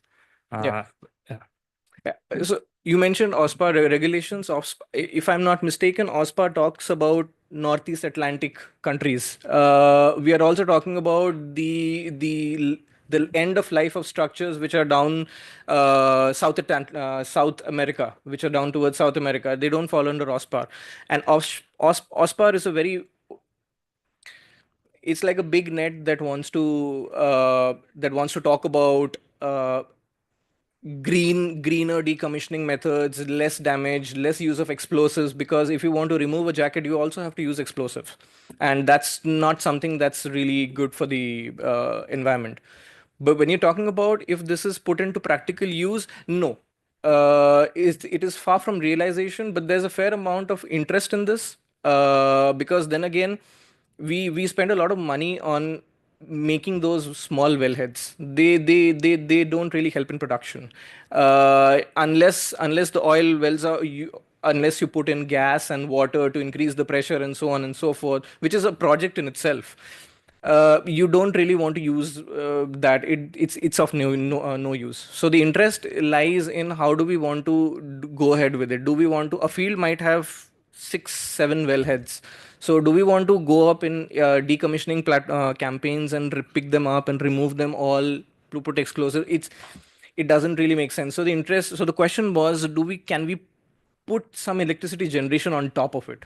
And that is where the question came in. Thank you very much. I found it very Thank interesting. you. Next, we have George Walker from Arup. We'll be talking about end of life for our normal offshore wind infrastructure. Great. Okay, hello everyone. I'm George Walker. I lead offshore wind asset management at Arup in London. Great to be here. I spoke on a similar topic last year, but for those who kind of saw it, I can confirm the message has changed significantly. You'll be relieved to hear. We've had a lot of projects this year and experience during 2024. I think mostly because this topic's become very real for a lot of operators. So I was keen to just share kind of our experience, really, the lessons learned, the considerations and the opportunities from these projects that are approaching their end of life, and even new projects where the business case life is different to the design life, and what kind of implications that's having. So I'll press this big button. That's great. Very briefly, just about Arup, we're a global engineering and advisory consultancy, 16,000 staff in 33 countries. And in offshore wind, we offer services from planning and design all the way to asset management and decommissioning. So we're very collaborative firm. We're sort of partnership. We're privately owned. So we have this very collaborative culture, and sort of we're able to kind of see the full picture across the whole cycle. It's very proud to kind of work there. And we work in 15 countries alone for offshore wind. So in offshore wind asset management, the slides are down there, that's helpful. We also have a sort of palette of competencies, so we can deliver sort of multidisciplinary projects. We originally worked in the foundations. I myself was a foundation designer, now I do foundation remaining useful life. And we were looking at life extension on the very early farms where they had in-service issues. But we've expanded our offering, notably to include the turbines, so doing life extension or remaining useful life of the turbines and the electrical infrastructure, and also covering advisory topics, so consenting and decommissioning cost assessments, kind of very related to the last presentation as well. And also, instead of it being one-off assessment, making it more of a software and ongoing performance monitoring as well. We, as I say, we're one of the early providers of this, so we have lots of experience calculating remaining useful life on farm. We've done 16 life extension assessments across seven farms, mostly in the UK. We partner with a monitoring provider, Mistras, who kind of install condition monitoring, so we can deliver the hardware and the software all as one package. And the current project that we're focused on is Seagreen 1, so that's the V164, which they've installed a lot of condition monitoring, 14 locations shortly after commissioning to justify a life of 35 years, which is the target that they have on that site. So it's all sort of super interesting stuff, and I was keen to kind of bring the lessons from those projects really to this community to help understand what matters. So the first of the two parts of this presentation are talking about the kind of considerations and the risks and opportunities. Just taking a step back, the key opportunity here, and I think I could do a whole presentation on the kind of economics of it, but this is focused on the technical. But in summary, there's this huge decommissioning burden which is coming. Again, very related to the last presentation. Most of the existing infrastructure has a 20 or 25-year design life, and there's this sort of exponential rise in the need for decommissioning, with 3.5 gigawatts of the capacity running out by 2035, and then it increasing exponentially from there. There's a big risk and cost associated with that, and so I'm sure, as everyone in this room knows, base cases are now kind of assuming 35 or 40 years of life, even though the design is still usually for 25, maybe 30. The business case is pretty solid. I mean, from work that we've done internally, we estimate net revenue of 25 million euros per year of life extension for a very modest wind farm. And that does need to be offset against repowering scenarios, etc. But the decrease in risk and the significant margin you can make makes it a very compelling case. Now, there's obviously lots of challenges. The two that have come up most recently in the last year, I'd say, are the fact that the foundations themselves, like those on Seagreen, are highly optimized. And then coupled with that, you have this difference in the business case, extension, and the actual design life. So they're sort of, the two are meeting, and there's this big challenge. The sort of saving grace of the original foundations was that they had this extra margin from conservatism in design. That's not really there anymore. So you need to do more to be able to demonstrate life extension. And the other hot topic I'd say is curtailment.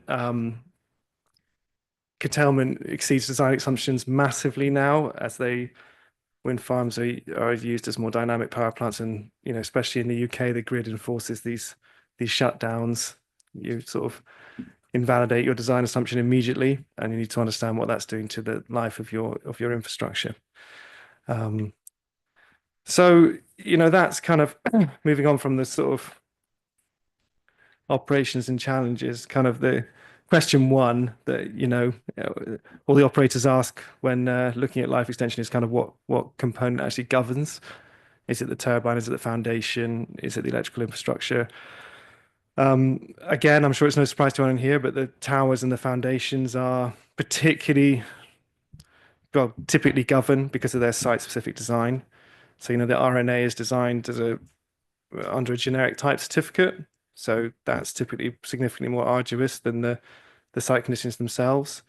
That graph there sort of illustrates that. The yellow line there's a graph of turbulence intensity against wind speed, and the yellow line is the turbulence intensity class that most turbines in round 1 and 2 wind farms were designed for. So it's a special class S, and you can see how much more margin there is relative to the red line, which is the site-specific line for one of the sites that we've been looking at. And the foundation and tower were, of course, designed for site-specific. So there's just less margin in the foundation and tower, meaning that they're more likely to govern, less margin in the wind analysis.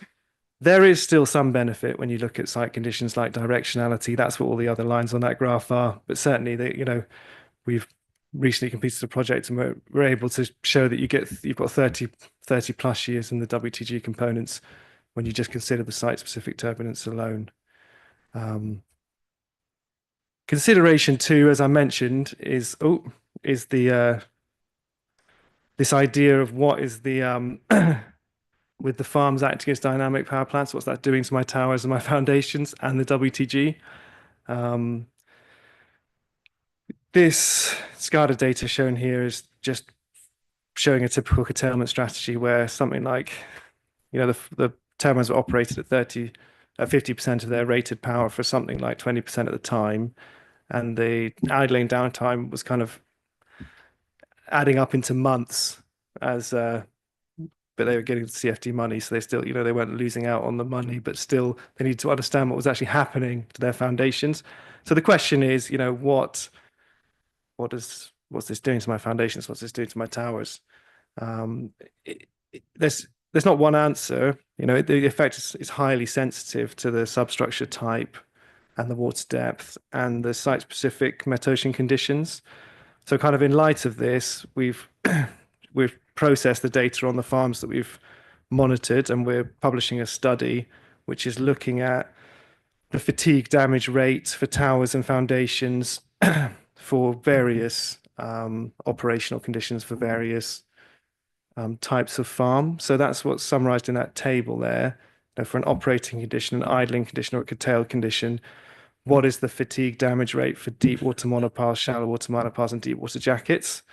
And the numbers in that table are damage rate. So it means the sort of fatigue damage per hour. If you have an hour of operation compared to an hour of idling, what's the difference in fatigue damage? Unfortunately, I've not quite been able to get permission to include the deep water jacket because it is client's data. Well, but we're presenting the full paper in WESC in June, so I'll be able to share.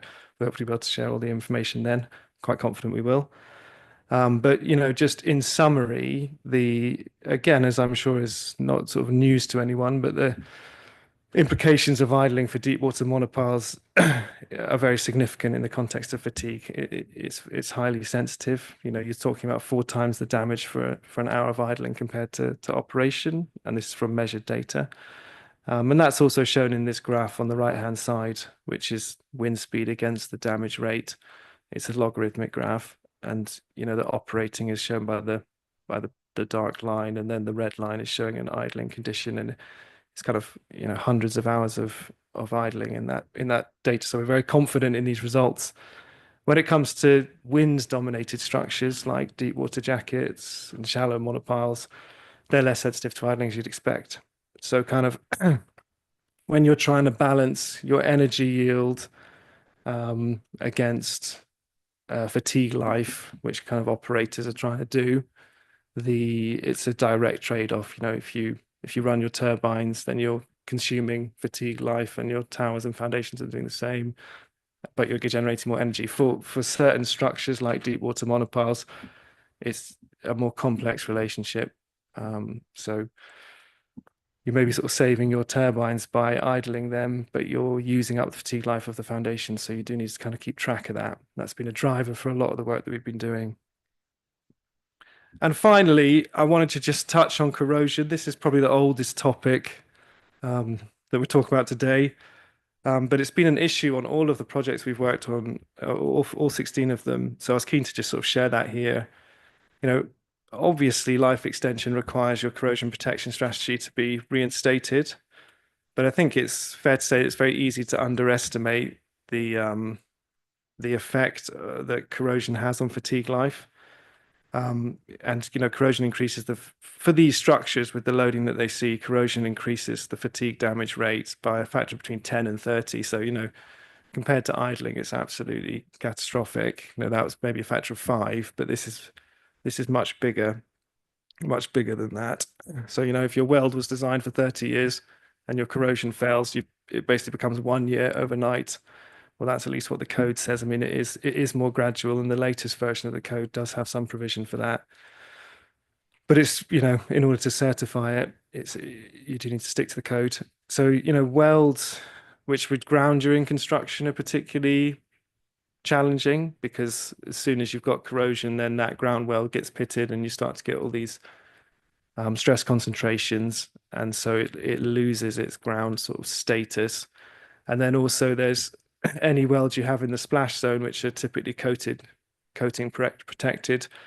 As soon as that coating has passed its remaining useful life, which is about 20 years, and it's hard to prove to DNV that it will last more than 20 years, you then can't replace them. So there's kind of a very critical elevation in the splash zone as well.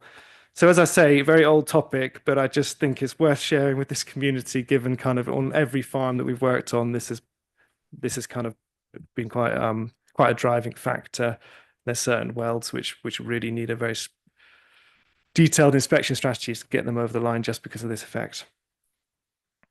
So that's you know, moving on from kind of the considerations and the sort of risks. I was keen to, you know, talk about the approaches, which I think it's fair to say are consolidating now as more farms go through this process.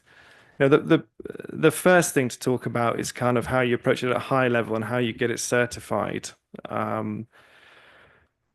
This isn't fully codified, but you know, the sector is converging on a robust life extension approach, which involves these 3 areas: quantifying the risk, assessing the remaining useful life, and then using those to inform an inspection, operation, and monitoring activities. So the risk assessment is kind of FAMICA based. What are all the things that you have on your farm, and just making sure you tick off everything from the sort of drivetrain maintenance all the way to primary structural failure, and you understand the effects, causes, and criticality of that.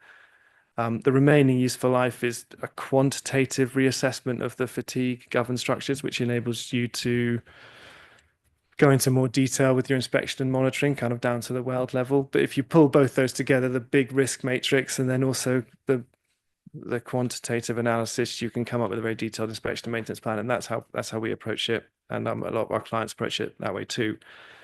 You know, how can this work be certified is often asked by clients. You know, the design was certified for a certain life, and then now that a lot of the assumptions from design have gone, so it's not really certifiable. The design standards provide guidance in that vein.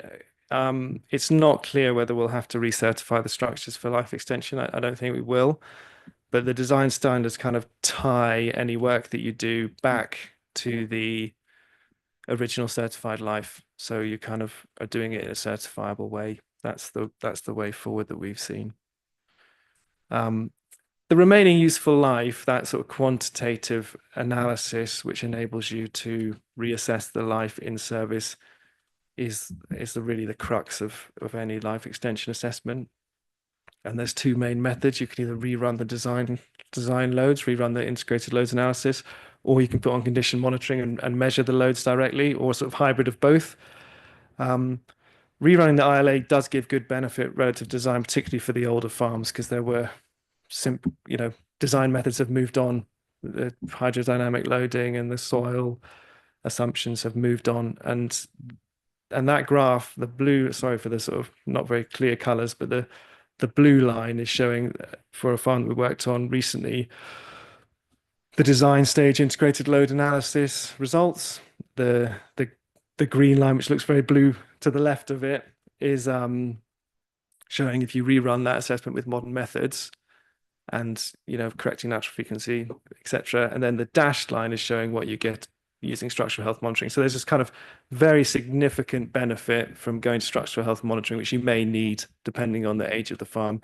And I think it's fair to say, increasingly as designs become leaner for these more modern farms, it's typical to monitor 10% of assets, because everybody knows that you're not going to be able to demonstrate much margin by just redoing the design calcs, because they already were very conserved, very lean. When it comes to structural health monitoring, you do have this incredible amount of data, and a platform is required to monitor, to sort of manage and process all that data. We have a platform, it's called the LEAP, Life Extension Asset Management Platform, which has a monitoring system associated with it. It's the sort of cloud infrastructure to manage that data and process it into remaining useful life across the wind farm. And it's tens of thousands of wells, so it's a lot of processing, and it kind of updates itself as more data gets ingested, with the benefit that you then have sort of the most accurate fatigue life reassessment that you can get from a loads-based approach. And that's just sort of on the monitoring side, just to provide a bit more kind of context to what one of those doing actual fatigue life reassessment on your farm may look like. If you go down an analysis-based route, it can be much quicker, but it's just worth saying that the deployment of the monitoring and then the data collection phase takes somewhere between 12 and 24 months, which is then followed by a life extension assessment. And although it can be done as a one-off, the beauty of setting it up as a platform enables you to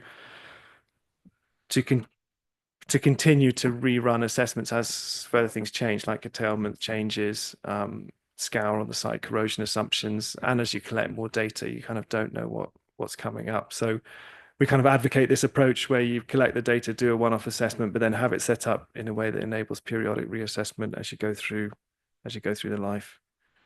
And yeah, as I say, the beauty of that is it then can inform your inspections going forward. This is one of the sites in the UK where it's got progressive scour, so we're monitoring the natural frequencies across the site, and that tells you where scour is happening, and it's sort of informing the priority locations for scour surveys going forward. And so they have a ongoing sort of annual process where they reprocess all the natural frequency data. They're able to understand which locations have critical fatigue life, and as I say, use that to inform sort of the 10 or 15% of the sites that they have budget to do scour inspections or bathymetry inspections in the next year. So the output of this for Mika and the remaining useful life assessment just pulls together into a life management and extension strategy. You want to tie this. This is a very detailed inspection strategy. That's what it looks like. You want to be able to tie it into what they're currently doing. Operators, it's amazing how challenging that can be, but it's very important to understand what the existing inspection and maintenance plan is for the turbine and for the foundations, and then you want to tie in any supplementary requirements for life extension, obviously to kind of keep costs down. It's the earlier you think about this, the easier that is. Well, 38 seconds to go. This is my final slide. I'm probably speaking faster and faster with the numbers going red, but just to pull together all of that stuff. so the decommissioning overhead is sort of fast approaching. And as I say, a lot of our clients this becoming a lot more real for them. So we're doing a lot more detailed life extension assessment. I think it's also fair to say that industry standard, though I like the idea of industry improving approaches, are consolidating. And as the experience grows, it's quite clear the best way to do this. That involves this sort of systematic risk assessment, quantifying the remaining useful life and putting those two together. Kind of risks of the moment, I'd say, are this excessive turbine curtailment and downtime, and then also corrosion, which I think is it's fair to say is kind of massively underestimated. Everyone sort of assumes you're going to get 35 years, but corrosion is easily forgotten. And yeah, this is more and more routine. I mean, Seagreen, for example, installed monitoring at commissioning. More and more farms put monitoring on in the construction yard, which is also a big cost saving. You don't have to do it offshore, or it can be a cost saving, kind of depends where it's constructed. And as designs become leaner, this kind of need becomes more pressing. Great, that's all my slides. So yeah, any questions would welcome.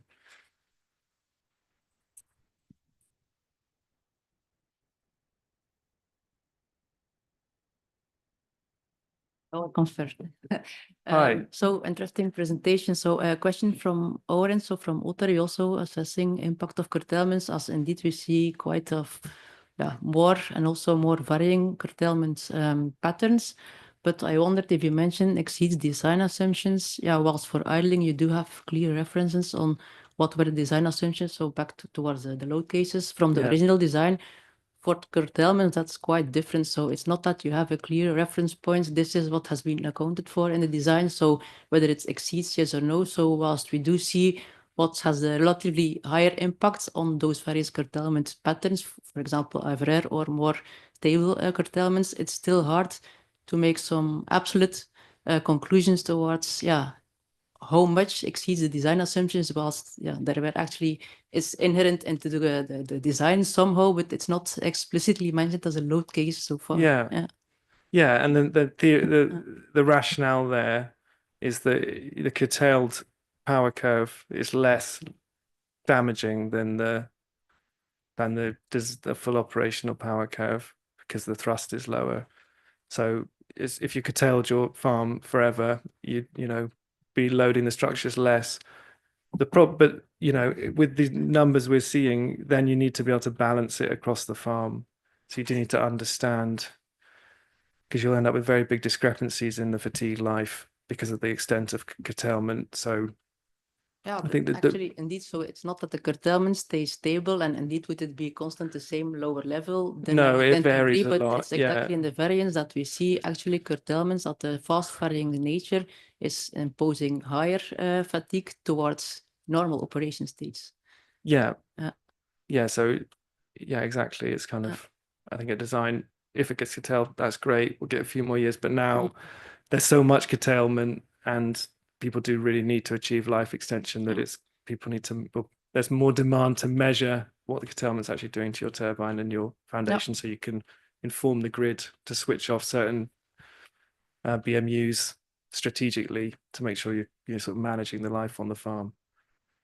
Yeah, exactly. But again, comparing towards design assumptions, that's still hard because there are no absolute values you can compare. Yeah.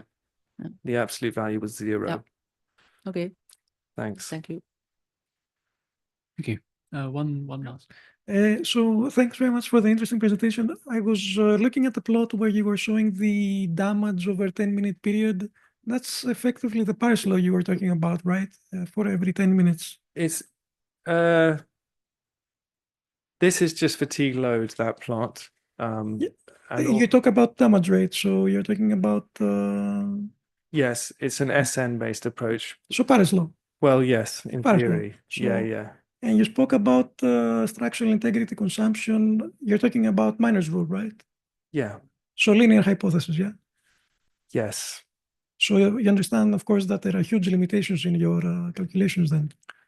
Well, that's right. I mean, there are conservatisms in terms of if we did model the fracture mechanics. Let me put it a little bit more simple. If you take corrosion being present, the calculation go out of the window.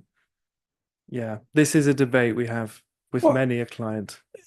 I mean, it's not really a debate, it's a fact. It's a fact. Yeah, to get these things certified, though, you know, you have to The go through the code. certification is based on manuals rule, but also you don't have historical input because it doesn't account for this. Yeah. So if you have an overload at some point, Yeah, I then mean, the code changes, yeah? we're not averse to kind of going beyond the code, and there are certain projects No, which I know are like it's super yeah, complex. I know that. I know what the Yeah. code says. So yeah. Yeah. Thanks.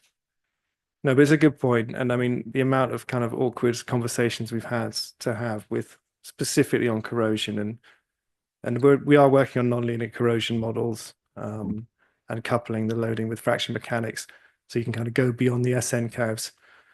So there's always more you can do. Well, there is often more you can do, but in terms of, you know, what the code I say is somewhere between 3 and 5 years behind what kind of people are doing. I think it's fair to say that. So, but yeah, but there's no mention of the nonlinear corrosion or anything in the code at the moment, as you know. Hi, George. The corrosion seems to be a big problem, and I guess the only accurate way to judge that is with inspections, especially for repairs as well, to understand the process. This is usually human-generated data. How does that fit into your modeling in a structured and accurate way? That's a great question. Yeah, well, do you mean human-generated and subjective? Let's say the balance of plant team or the inspection team are doing the consistent inspections, measuring the anodes and the cathodes and things, and they're actually gathering that data by hand and repairing it by hand as well. And I guess that somehow supplies the real world condition of the corrosion, Yeah. but which is really vital data. But how is that standardized and used in a meaningful way in the Yeah. field? Yeah. Well, I mean, the technology is quite remarkable, to be honest. I mean, the best way is you can do NDT correct. Well, you can listen to the acoustics or do NDT to measure the cracks. So, and then you have a sort of very definite measurement which you can put into the calc for fatigue life. That does take some interpretation, but it removes a lot. Clients routinely do thickness measurement now as well, so the kind of corrosion rate is quantified, and then you can do sort of scans of the thickness to see what the shape of the steel is and quantify the stress concentrations around things like corrosion pits.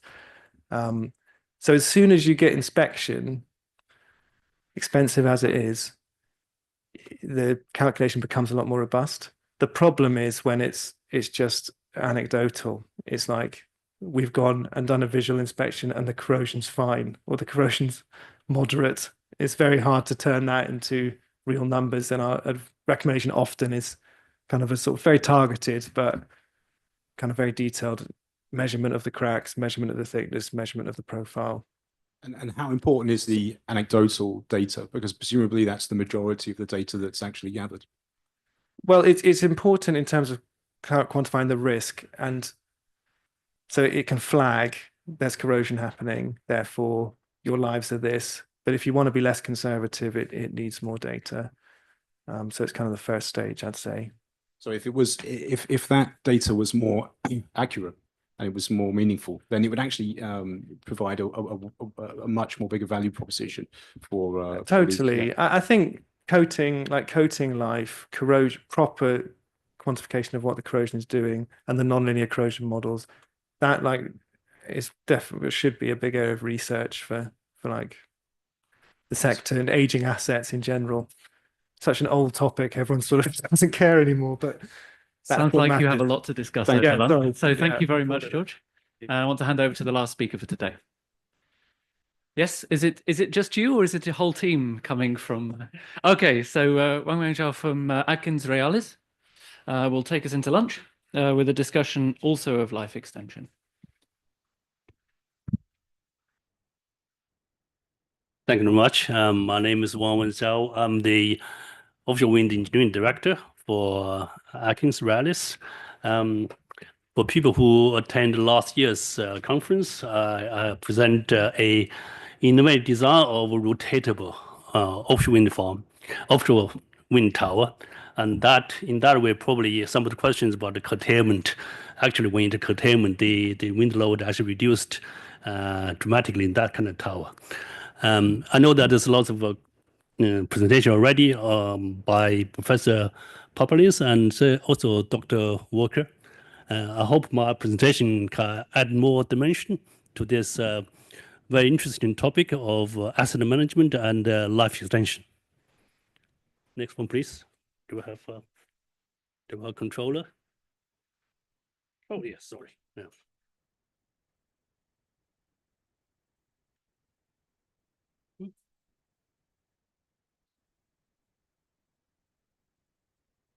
Okay, a few slides about Atkins itself. Obviously, we are involved quite extensively with the offshore wind industry from beginning to end, mostly from life to death, from consulting to concept design to FEED to detail engineering to asset management to decommissioning. Today, I'm just to address the particular aspect of asset management, for which we are managing quite a few offshore wind farms in the UK. We have a history started in the UK some years ago called Atkins, and then was merged with a Canadian company, SNC Lovely, and recently sort of rebranded to Atkins Realis. It has about 30 to 40,000 people all over the world. Okay, this is the our past history of what I've done in terms of asset management, which took a long journey, which we have done from FEED design to all different kind of to aspect of load monitoring and life extension analysis. So it started from year 2009 when the first offshore wind farm was sort of started in the UK until now. I myself probably has an even longer history. I did a PhD on structural reliability in 1989, so sort of 35 years ago. So the same topic being cooked quite a number of times. So this presentation sort of in the new era is probably moved a lot of technology accumulated from offshore oil and gas to offshore wind.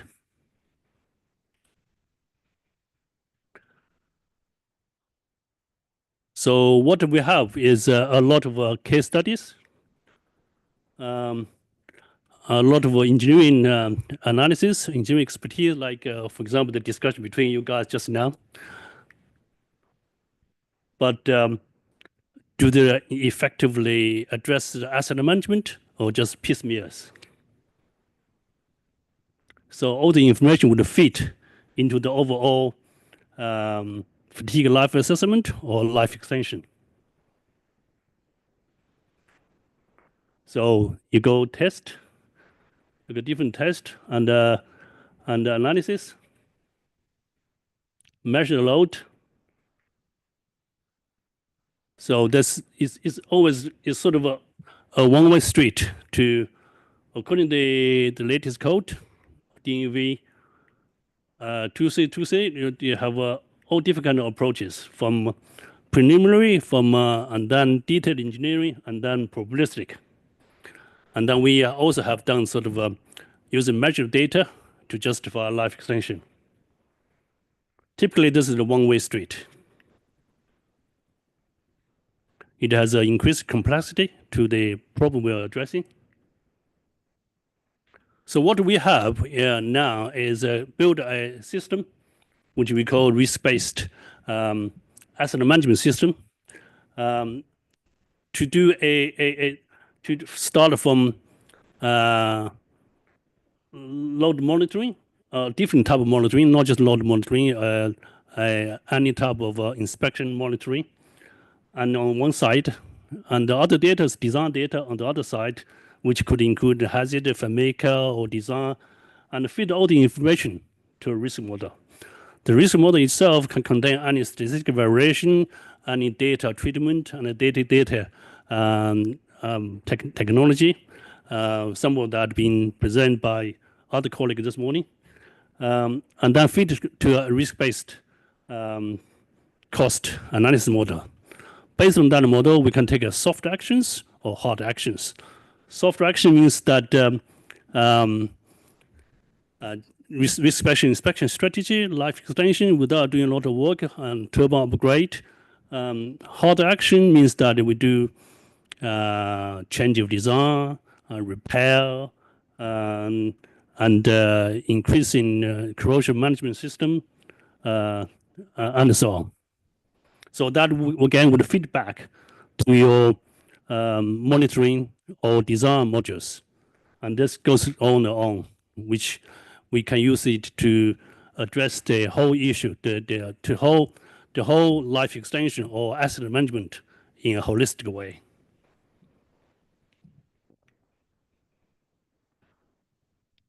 So this is what we call a deterministic approach. You get some parameters, you calculate it, do analysis, get a fatigue life.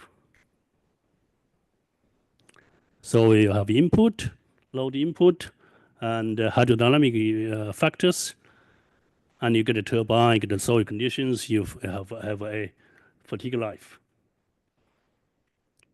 This is where all the parameters come to. We can see that some of the parameters are, if you have one dot, then that is we can determine. The 2 dots is from and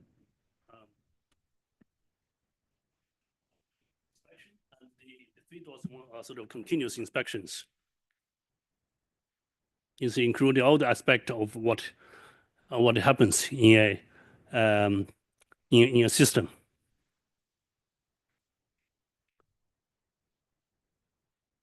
This we can see. This is this one. This was given details, and now we talk about a probabilistic approach. That's basically. I think we have lots of discussions about the uncertainties or whatever we're going to do with it. So this is basically putting in the whole framework of probabilistic of reliability-based approach, and to use a more realistic assessment. You can use the data. You can utilize all the data into your analysis, decision making. You can make you quantify the risks. You can improve your risk management because risk then connected with consequences. Obviously, the final issue for everybody, how that can save cost, because the cost is based on a risk-based cost. So it sort of quantify the whole process of inspection or risk management, or whether you should extend the life or not, how much revenue you can get from.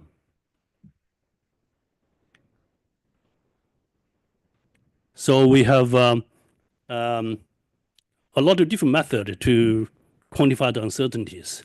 Take, for example, load. Load uncertainty is one of the major uncertainties in the offshore wind turbine asset management. We have some loads. You can use a curve fitting approach to do that. That can be very simplistic, but very effective. Or we can have a sort of a physics-based approach. You based on your measurement from turbine data, and you can convert it into damage equivalent moment, etc., and do your analysis. And also, we can have the fourth approach is a machine learning approach. Basically, you cannot in an offshore wind farm. You probably, if you can afford, to have 2 or 3 measurement or even more, but you cannot have for every machine, every turbine there. Or if you have, it's quite expensive. So this machine learning approach use the other relevant data, like scanner data, to reproduce the damage equivalent moments or load from that. So this basically we formed the whole risk-based approach. Then from this risk, we sort of singularize every element into the asset management way. So so you have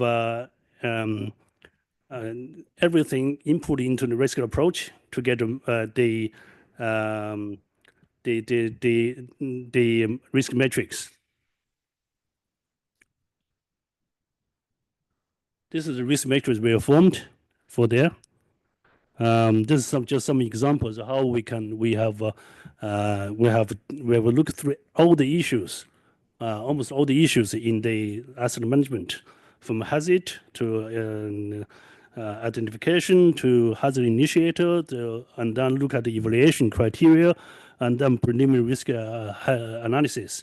So this probably a bit very elaborative, but it's done many times in the offshore oil and gas industry, from hazard to hazard initiator to evaluation to final risk assessment.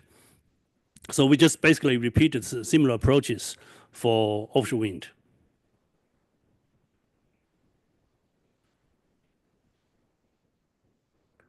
So then we again there's reliability analysis, which probably is something new for the offshore wind. We've done that with offshore oil and gas industry. Started from is what we call reliability-based approach. So we started from the sort of inspection reliability. For example, that you think you inspected corrosion, inspected the corrosion, the crack size, but there's certain limit with it, certain uncertainty with it. So that's been modeled with your reliability model.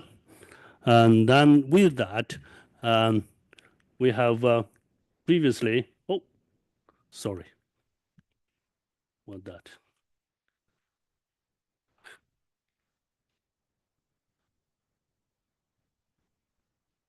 So this we how to give the previous one is this one.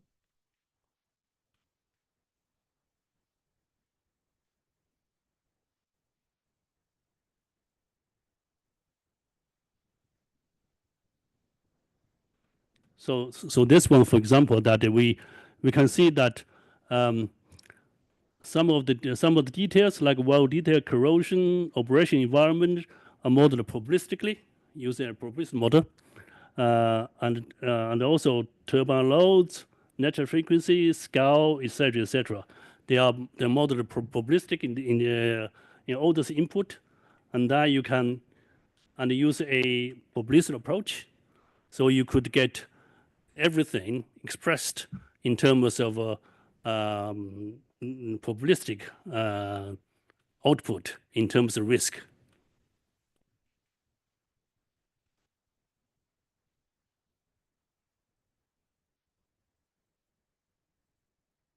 So this is a very, very heavily data-dependent, data-driven approach. And we think that the life extension itself can be a risk-based, can be used for use a risk-based system for rational decision making for life extension. We have been established the what I call RBAM, risk-based asset management system. Shows a consistent approach to incorporate all elements during life extension. So all this data there has to be consistent. For example, the effect of crack and the effect of corrosion, how to benchmark them together. There's some art to play with this. Otherwise, it cannot be formed in a system. So it's a completely data-driven system with room for advanced analysis, probabilistic modeling, inspection gathering, and artificial intelligence-driven prediction. During implementations, it's a continuous process for constant updating from inspection or physical changes. I think I have a few slides which have been not incorporated here, but artificial intelligence. But anyway, thank you for funny questions.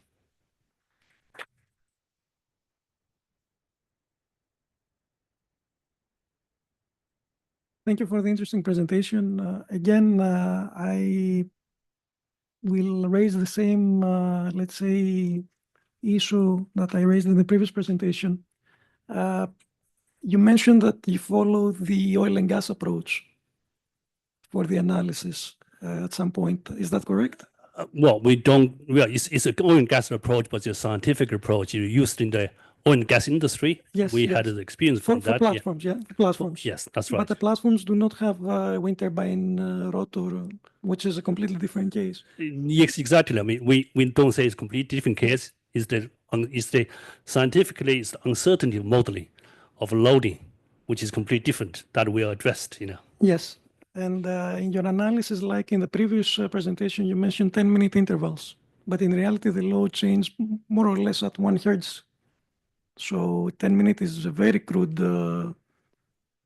analysis. So you basically replace cyclic loads, which are much more frequent, with a 10-minute average, which is also an extrapolation in reality. It's not the accurate value.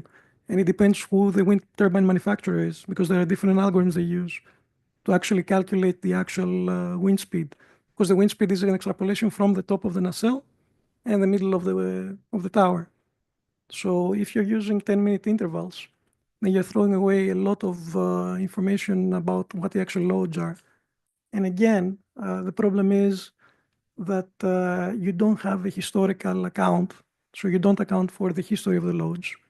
Plus, there is the corrosion effect. So your S-N curves are for non-corroded cases. So as soon as corrosion is present, you have a completely different scenario. And it depends what kind of corrosion we're talking about as well. So it's not a simple case. If it's pitting, if it's general corrosion, these are different things, different effects. I think you're talking about specific parameters here. This system can address all of what you said. If it's 10 minutes average, you can use it for 10 minutes average for uncertainty modeling. Or we actually have some data for 10 minutes for gust for operation of wind farms there. So that data is fit into this model to do the proper probabilistic modeling. So it's not restricted to anything, any particular corrosion, any particular wind measurement. But because for each measurement, each way of for 10 minutes average, we have an uncertain model. For hourly average, we have uncertain model. I understand what you're saying. So this is not restricted to any of the input parameters. Yeah. I understand what you're saying. And I know this is limitation also from your input data. So you work with what you can have available. But in reality, what I'm trying to say is that if you want an accurate evaluation, things are much more complicated. I know you're talking about a probabilistic approach, but the probabilistic approach depends on what your boundary conditions are, how you have set them up. So the actual, what happens in the field is not exactly as simple as that. This is what I'm trying to end to, yeah. Yes, we are aware of that. And as far as uncertain modeling is concerned, there are two types of uncertainty. One is inherent uncertainty, like, for example, that the crack growth, the Paris law, which is inherent uncertain. The other one is statistical uncertainty, which is lack of data or lack of information. We can all include into that. That's why we use that to drive the inspection process. If we found the information incomplete, then if we had more inspection, then that level of uncertainty can be reduced. You need the inspection. That's you cannot right. I mean, if you don't have inspection, then it becomes completely unknown to what is happening in reality. So it's just based on assumption, which is... But the system itself is circulating. It's basically with more inspection, with more hard and soft actions, it is sort of getting increased. The risk is being upgraded, it's been changed. Thank you. Thank you, Wang Wen. Great presentation. I just was keen to hear your thoughts or what you were going to say about using AI to improve the methods.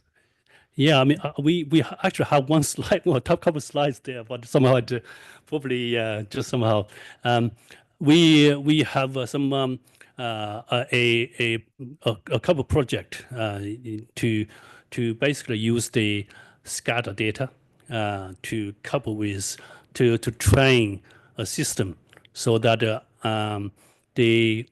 the measured part, the damage equivalent moment of damage load of the measured part can be transferred to of similar similar turbines within the same field, and by through because every turbine has scattered data, but not all the turbine has the measured stress data. So that is a topic by itself. We have done a couple of studies with that. We are doing that with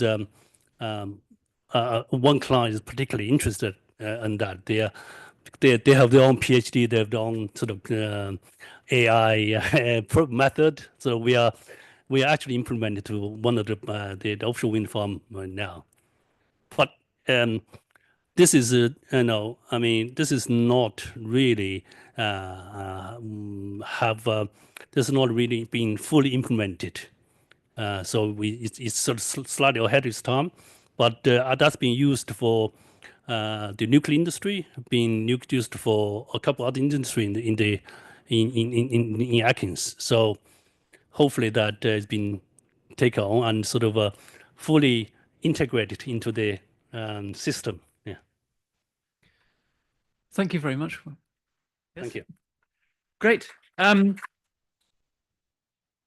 So I think you can all agree we've had a very interesting morning. Lots of breadth, lots of depth. Now is time for lunch, but first I think it's good that we thank all the speakers one more time for all the preparation and the hard work.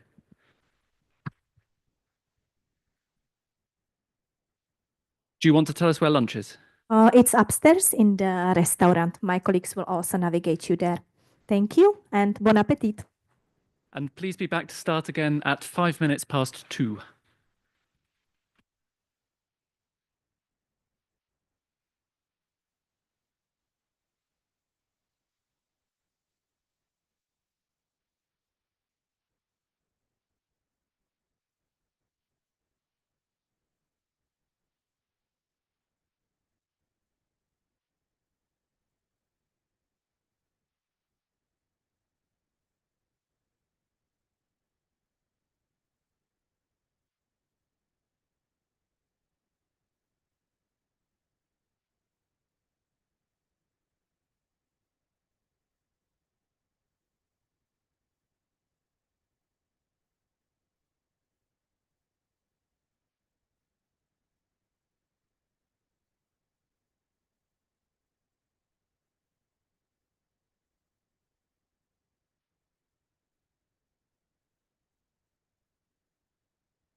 This is the clicker. It's on the secret monitor.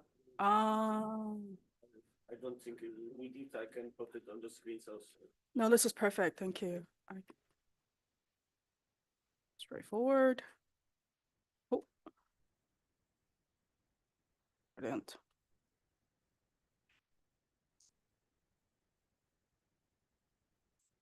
Hi, it's my birthday today. No, I'm joking. I'm joking. Yeah, cool.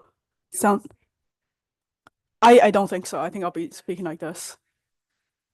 Yes. Hi. My name's Wen Yu. Cool. Okay, great.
Okay, good afternoon, everyone. Welcome back. Hope you had a nice lunch. Excellent, excellent. If you didn't, then I didn't organize it. So. Right, our first speaker after lunch is Wenyu Wang from PA Consulting. And you'll be talking about AI and big data in offshore wind O&M. Exciting topic.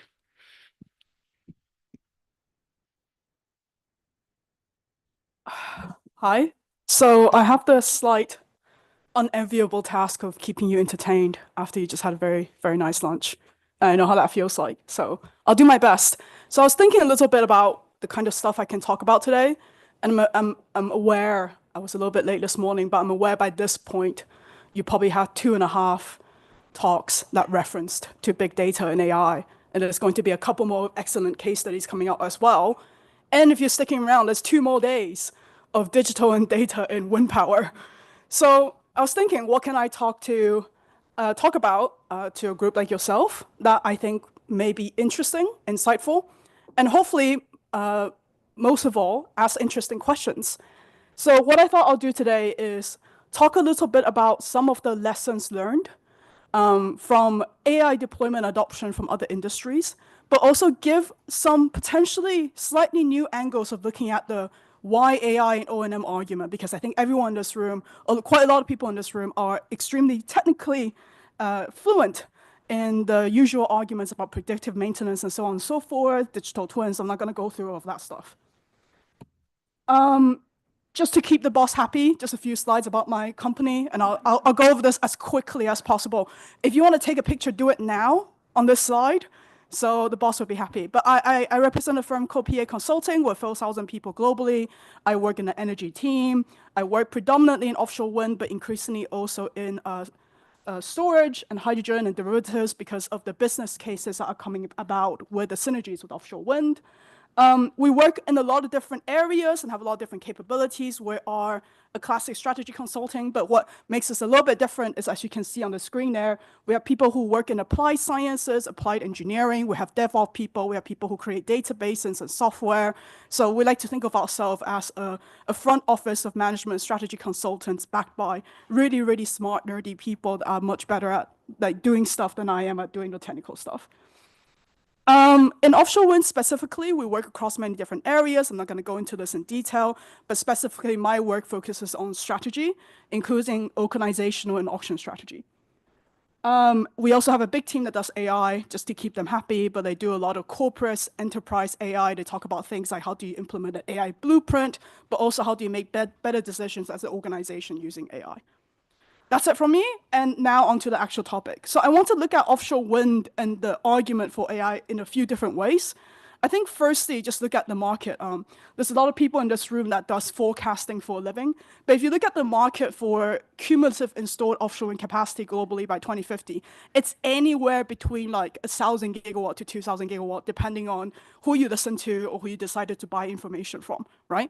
That is a CAGR of 10 to 11% every year. That is an extremely fast growing industry. And on top of that, not only is it extremely fast growing, because I think it's just good we take a step back and really look at these numbers, you have to remember that AI itself or AI application is often over-indexed to these industries. And what that means is if the industry as a whole is growing at 10 to 11% CAGR, the AI application market size is probably growing faster than that because you'll always have organic new deployment and use cases for AI.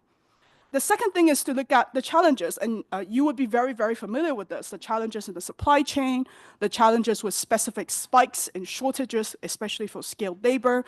And we've seen the numbers over the years come through as to how it's going to get even worse where you have large-scale deployment and large-scale maintenance space to go around and look after. So we know AI can be a game changer. We know big data can be a game changer. You're familiar with a lot of these small boxes. But most of all, it's more than just a way to do things efficiently. It's a way to drive completely new revenue cases. It's a way to reduce costs and reduce risk. And this is a typical slide we like to show, and as consultants, we always flag non-exhaustive anywhere. Everywhere that we put something like this, just because someone inevitably is going to come up and be like, I'm not on there, and I do AI and big data applications offshore wind. So if you're not on there, I'm sorry, but a couple of you appear a few times as well because you operate in different places across the offshore wind value chain. But the short message is there's already a lot of companies, already a lot of software and technology applications that uses AI at different points in the value chain. And you will see here clearly, of course, that there is a condensation around the construction and installation space as well as the operation and maintenance space. And that is no surprise because these are big ticket items that will continue to grow, and O&M is going to grow cumulatively because every time you build a wind farm, it lasts another 30, 35 years for the wind farm coming to life now. So that market is going to stay for a big chunk of time. And why is this interesting? I think there's a lot of things on the screen here that will be quite familiar for you, but I want to point out one thing that we like to talk about quite a lot, which is the perspective that's starting to change when you have these first early commercial wind farms that are now coming off their initial subsidy regime. And the reason that's important is because all of a sudden you're building a lot of wind farms that you have to look after, but you also have this older fleet of wind farm that is now living through a very cost-pressured era. And so when you have that dynamic, it becomes quite interesting not only to juggle, the new wind farm and the new O&M strategy that you can start to think about now and make your new wind farm pretty future fit, but you also have that retrospective problem of the older fleet that may not have all the legacy architecture requirement for you to implement your strategy. Yet it's extremely important that you're able to implement cost reduction strategy because it's coming off their subsidy. So that's really important, and it's a really interesting dynamic we observe not only in offshore wind, but in many other industries as well, where sometimes you may have to have one size fit two archetype rather than one size fit one archetype. And that's a big problem that you as an organization deal with when you're trying to implement AI. So let's talk about the insights then. As I said, I'll talk a little bit about the insights. Me and my team work across AI advisory in many different sectors. We try to draw inspiration from some of the sectors on the screen here. So oil and gas, aerospace and defense, automotive and industrial manufacturing, construction and infrastructure, finance, banking, and healthcare. Why these industries? I think the application of AI is like, it's one of those jokes. Everyone thinks they're above average, right? So surely not everyone is above average. It's the same thing. Whenever you talk to a client, and I work mostly in energy, but whenever my AI colleagues talk to a client in any industry, they always say two things. They say, number one, my industry is primed for AI disruption. And the second thing they immediately say is, but it's so hard to implement AI in my industry. We have so many unique challenges. And it's always the same two things. It's always the same tension. Energy and renewable energy, offshore wind is no different. All the industries are the same. You can leverage a lot of learnings by looking at how other industries have chosen to deal with the problems that they have seen. And I think these 6 industries give very, very good benchmarks because to some extent they have been implementing some aspects of AI a lot more maturity than we have seen in offshore wind. I just want to highlight another thing as well. Compared to some of these industries, let's say, for example, finance, banking, and healthcare, there is another upside or opportunity in terms of implementing AI for offshore wind, and that's really around the regulation.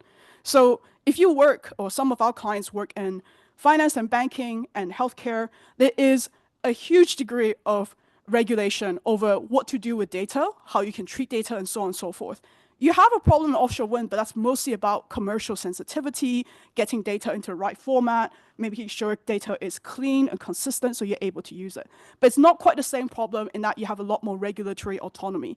And so that's a very good thing for offshore wind, because if you start to think about both the economic intensity of the activity, the technical case for how you can implement AI, and you also think about regulatory autonomy, there's a lot of things that offshore wind has going for it. So some of the lessons then that we've seen from other industries.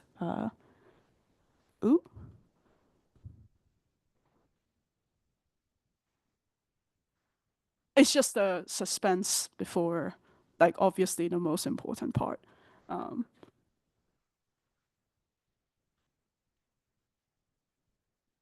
Yeah? Oh, brilliant. Thank you. I think that may have skipped a little step. Okay, so number one, and I know Lee would love to hear this because when we had a catch up last week, this was like his number one message. Oftentimes we think of AI as an algorithm and technology problem. Very, very often it's also a people and process problem. So everyone here has heard of Tesla. You probably know Elon Musk back in the days where he was more crazy about cars than politics and everything was cool, right? We remember Elon trying to implement AI from day one. And it's both a success and a failure, because actually at the beginning, the day one implementation of using AI in industrial manufacturing was very, very difficult for him. And he realized, he later on admitted he made a mistake, but not because he implemented it too early, but because he didn't co-train the individuals and he didn't focus on the human element of implementing AI.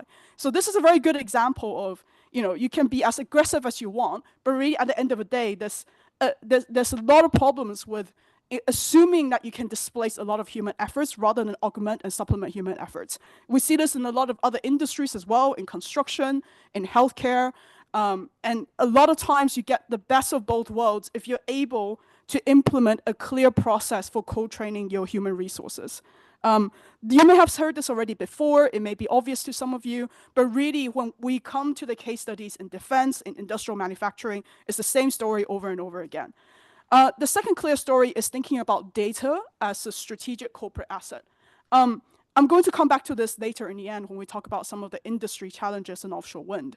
But AI at scale really requires you to have very, very strong data foundation. And only when you have clean and unified data can you really get the most value out of AI. This seems really obvious and a lot of people understand it well, but the scale of which this still remains a critical barrier, even in some of the aforementioned industry, is immense. So if you look at some of the regular surveys over and over again, looking across the industries, the executives are always talking about how data accessibility is a problem. That's the case in energy, that's the case in healthcare, that's the case in finance. In offshore wind, you sort of have another slight advantage here in that a lot of the systems or information you get are not purely analog, right? And that's a little bit different from some of the sectors that my other colleagues work in. For example, if you work in healthcare, it might be stored in a computer somewhere, but it's just a Word document in a Word file, right? And so you have a lot of difficulties being able to aggregate this information together. Sometimes information is written down and kept in a physical file. So when it comes to banking, when it comes to healthcare, when it comes to a lot of industries, you really have a fundamental vector format problem that in a lot of ways in offshore wind is a lot easier to deal with. So it doesn't solve all the problem, but you can start by thinking about the data issue.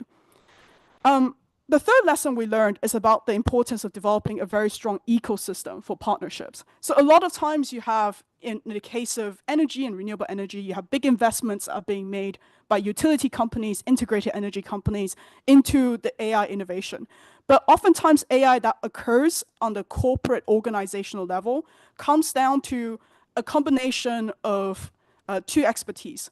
One, the deep domain expertise that, for example, the energy giants will have, in this case, Shell, ExxonMobil, or the industrial giant Airbus, with the deep technological expertise that the AI agents would have. So in this case, C3, Microsoft's platform, and Palantir.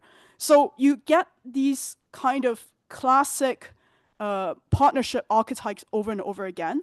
And when you look at the companies that are the furthest at implementing the AI, a lot of times they have pursued these very important high-level strategic partnerships.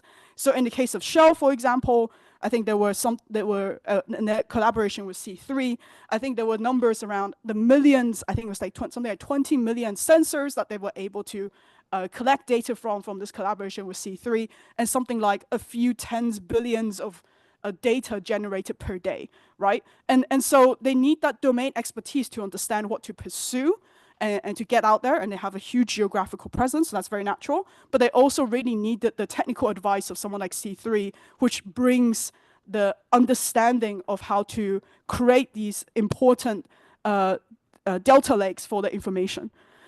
The final lesson I want to go into before I start thinking about the implication of this for offshore wind as an industry is it's very important to start small and then to scale really, very quickly. In a similar way to the first lesson about the organizational process, a lot of times you as an organization need to build trust with your individuals, with your teams, and that comes from being able to confirm and demonstrate quick wins that you're able to get through the implementation of AI into your processes. So financial banking sector, for example, financial services and banking sector have a lot of examples like this, where they look at creating a more uniform center of excellence that will decide on the most important use cases to demonstrate from an accessibility and impact perspective, also in terms of speed. Then they think about these 1 or 2 use cases and really nailing it before rolling it out to other operations. Same thing you see with the big auto manufacturers. It's always about running a few simulations, picking the simulation that will address the greatest cost reduction or greatest revenue potential before you roll out to try other kind of corporate strategy in your manufacturing. So what does this all mean for offshore wind? I like to be someone who think a little bit in the clouds. And I think a lot of times when we come to these conferences, we talk about, for example, like I just did, what does this mean for you, for your organization? But I think there's something really, really interesting here to think about in terms of offshore wind as an industry as a whole. You see spikes in premium in some years going up by 20, 40% because of the lack of understanding or the lack of data. Of course, there's a lot of issues with confidentiality of data. But I assume some of you flew in today, like I did flew in this morning, that's why I was late. But in the 1960s, every airline at every airport do not have a coordinated navigation system. It leads to a massive amount of inefficiencies. And today we know the aviation industry fundamentally differently because they thought about coordinating an industry-wide solution. So a bit of a call to action. It'll be really interesting, and I would love to talk about corporate alliances.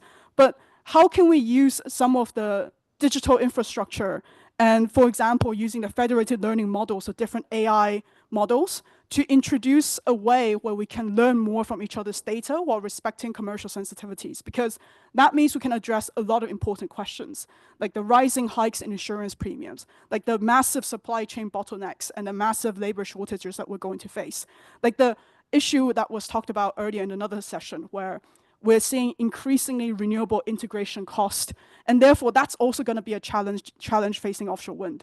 These are industry-wide issues that everyone can take a stab at within their organization by using AI, but it is also industry-wide issues where with a collective solution, you have a massive step up in the benefits that you get as an industry. So that's it from me. I'm happy to answer any more questions, but thank you for having me.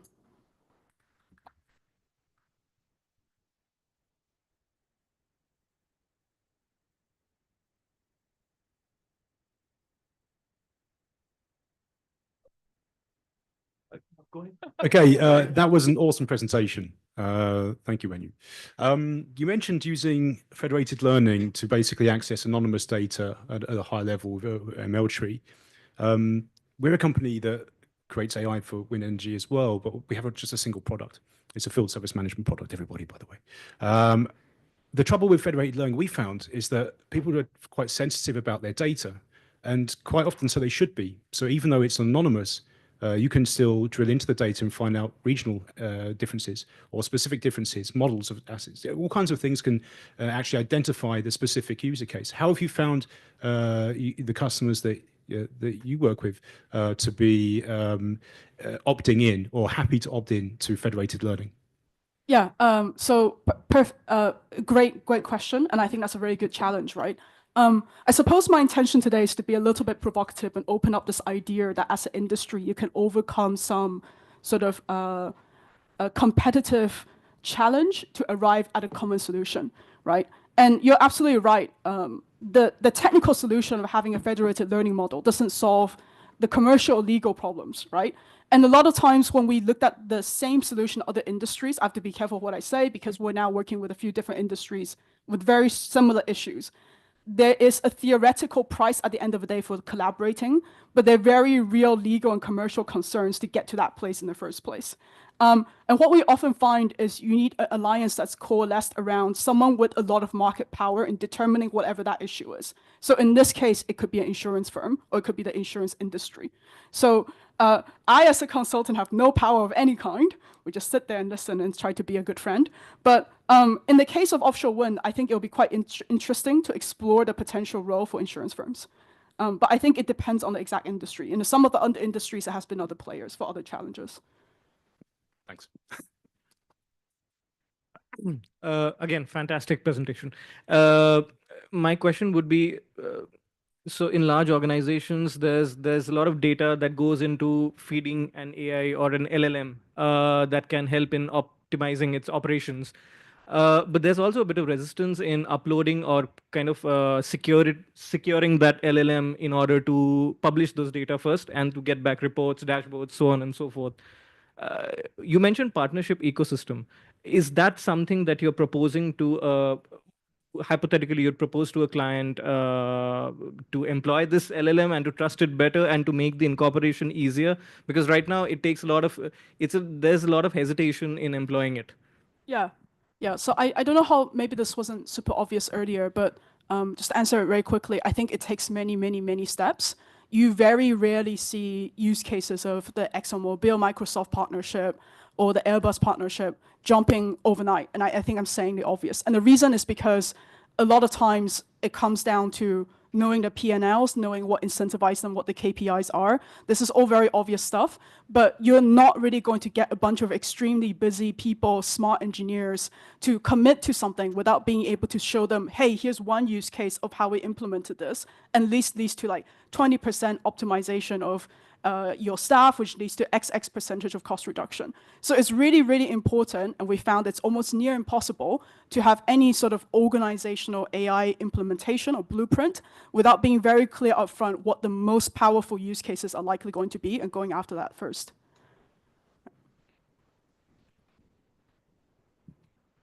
I know you have been mentioning getting data from operators and so on and so forth. The problem is that you also need to define what you're going to do with this data, what that data has to be. Plus, you have, in a big operator, you have multiple turbines, multiple farms. So one case can be fundamentally different to the other. So one type of wind turbine may be working very well, and the other one being plagued with problems for all variety of reasons. So to get that step ahead, you also need to guide the operators of what they need to give you and how they need to give you that information in order to tell them what the output will be and what the benefit will be. So you need to start from defining what you're aiming to achieve rather than saying, yeah, we're going to use AI and just if you give us the data, we will be able to do something that you are already doing much better than it is already possible. But you have to do the definition first. And the operators usually cannot do that for you because they don't have the knowledge necessarily to give you that feedback. So you need to define for them and then bring them to give you the data. But you need to also provide the definition of what that data has to be and what information you need to support that data. Yeah, no, I completely agree with you. We have this classic issue because we work a lot with the C-suite. So you sometimes have extremely smart 20, 30 years technical managers and directors who are just being told, we want this information, get it into the right format and send it to us. And we, the MBAs, are going to sit there and do something fancy and smart about it. And that's bad enough already without direction and clarity from the organization. It's also bad if the consultants are then the one coming in and chasing that information. We're not very popular. So I mean, to make our jobs easier and to make the clients we advise and their jobs easier, really like from the get-go engaging with the technical leaders of the organization and having a very clear hypothesis as to what you want the data for. Yeah, hands down agree, that's like a must. Otherwise there's no way you will succeed and it's going to be just a lot of resilience and delays. Thank you. Thank you very much. Manu, see you later for the panel discussion. All right, next up we have Miguel Brito from EDP. Fantastic. Going to talk to us about robotized O&M for floating offshore wind.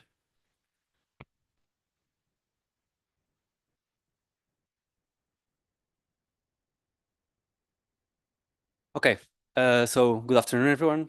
As was said, my name is Miguel Brito. I'm a project manager and R&D engineer at EDP. I'm here to talk to you about a bit about robotized O&M for offshore wind and about a success story of an EU project. So the agenda, as I just mentioned, well, I'll speak briefly about how the EDP R&D Center fits into this large-scale utility, go over briefly about some topics or some facts about O&M for offshore wind, speak about the Atlantis success story, give some main takeaways on that, and then finalize with the Aerosa project, which is like the successor of Atlantis project, a project that's just started, and talk about robotized and automatized O&M for floating offshore wind. So firstly, regarding EDP, as some of you may be aware, is a global energy company operating through 4 regional hubs. In Europe, we have Madrid and Lisbon. In Asia, we have Singapore.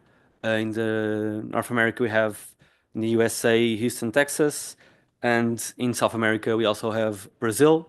All around, we have over 13,000 employees. By the year of 2023, we have 29 gigawatts installed. Most of this, like 95% of our energy produced, comes from renewables.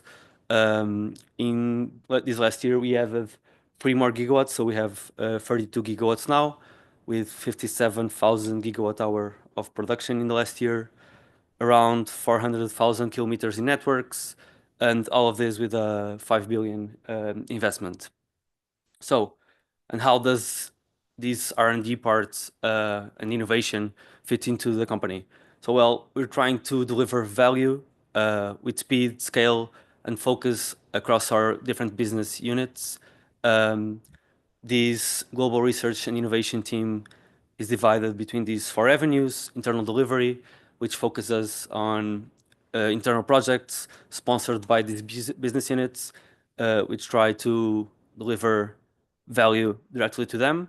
Then we have the innovation ecosystem, which searches for startups and smaller companies to bring them into our company and deliver pilots with these business units and eventually invest or make some type of partnership. We have venture investments. As said, they basically invest in these smaller companies like startups. And then finally, we have the R&D center where I work at, and we'll delve a bit deeper into that. So we are trying to lead applied R&D in the energy sector. We mostly work with European funded projects, where we try to collaborate with different R&D centers, universities, and industry as well to deliver a more ambitious project over a bigger time span than EDP innovation, for example. We also work at a lower technology maturity or TRL, technology readiness level. We have right now around 40 ongoing R&D projects with 55 people in the team, 40 million in grants secured, and over 20 pilots, in EDP assets already developed. So this is the composition of our team in the R&D center. So we have networks, which mostly works with grids and smart mobility, client solutions, which works with energy communities, electrification of industry, and also distributed generation, renewable generation assets, where I'm working at, which focuses on emerging renewables, hybridization, but also O&M, which is the topic here, global energy management, which focuses on flexibility and storage, and digital energy, which focuses on big data, analytics, cybersecurity, and so on. We also have a cross-cutting business development area, which handles our small consultancy team as well, communication, financial, and so on. Well, focusing now on the topic at hand, O&M for offshore wind. Well, starting with renewables, we have 3.4 thousand gigawatts installed in 2023. Just in that year alone, 7.1 gigawatts of additional capacity in offshore wind was financed with 26 billion euro. Over 205 gigawatts of new offshore wind capacity is expected to be added over the next decade, and all of this with O&M weighing approximately 25% of the total cost. And so we have a really big gap and really big opportunity here, where digitalization, robotics, and automation can have a role. They can have a role in building more efficient supply chains, in trying to replace or minimize human involvement so that we can have safer operations, safer O&M, but at the same time deliver some major cost savings. And so this is the focus of these two projects that I'm going to talk about. Firstly, the Atlantis project, which is a project that's already concluded. This project has two main goals: to establish a pioneer pilot infrastructure capable of demonstrating key robotic technologies in real offshore environments, and then improve and develop robots for O&M, which were tested again in an offshore environment. In this case, the Windfloat Atlantic off the coast of Viana do Castelo in Portugal. Delving a bit into the Atlantis Test Center that we developed within this project. So we have three main steps. We have the coastal testbed, where we have a buoy which was previously from the oil and gas industry, which serves as a template for the semi-submersible structures in Windfloat, where these technologies were validated, their TRL was proved, and they were assessed by key personnel in the O&M team, in this case WindPlus, part of Ocean Winds. Then we have an intermediate step between the coastal and offshore testbed, where we test the robots and do deployment and recovery in real offshore conditions outside of the port. And then finally, once all of this has been done and is validated by the O&M company, we move on to the offshore testbed, in this case, Windfloat Atlantic, as I mentioned, and test the technology and prove with some relevant use cases that the industry can then pick up on the technologies. In this case, in this project, we have 4 different showcases, let's call them. So turbine inspection, export and array cable, foundation, and offshore logistics. And then each one of these was further broken down into different O&M scenarios and use cases. So in the case of turbine inspection, we have inspection of blades and tower with UAVs, doing photogrammetry, for example. In the case of the export and array cable, we have inspection of underwater of the cable protection system, and also extended monitoring time periods with ROVs and AUVs. Regarding the foundation, we have underwater close range inspections. We also had some pilots for soft cleaning and for 3D reconstruction of the underwater structures. And finally, for the offshore logistics, well, this scenario was focused on all the procedure and equipment that is needed to make robotized O&M a more standard procedure, let's call it. Well, although these on-site demonstrations were the main outcome of the Atlantis project, which allowed to further de-risk the technology, and we have 4 different technologies tested in these offshore conditions. We also have some key results, namely on the planning side of O&M. So moving from the conventional weather limitations, so here I'm talking about the 1.5 meter of significant wave height and around the 5 meter per second wind speed, which is usual for conventional limitations, to robotic weather limitations, so increasing that 1.5 to 2 meters and these 5 meters per second to 10. We can have an increase of 80% of workability. These robotic limitations also increase accessibility to the wind farm throughout the year and reduce waiting time by around 60%.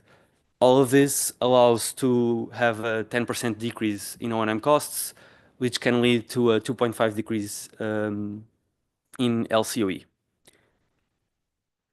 Moving now to this AeroSub project, which is the baby project, let's call it, from Atlantis, so the successor, and is based on the success from the Atlantis project.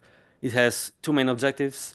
Again, to demonstrate these increased robotic capabilities in aerial, surface, and underwater inspection, maintenance, and repair activities, but also to increase accessibility, sustainability, reliability, and safety for offshore wind farms.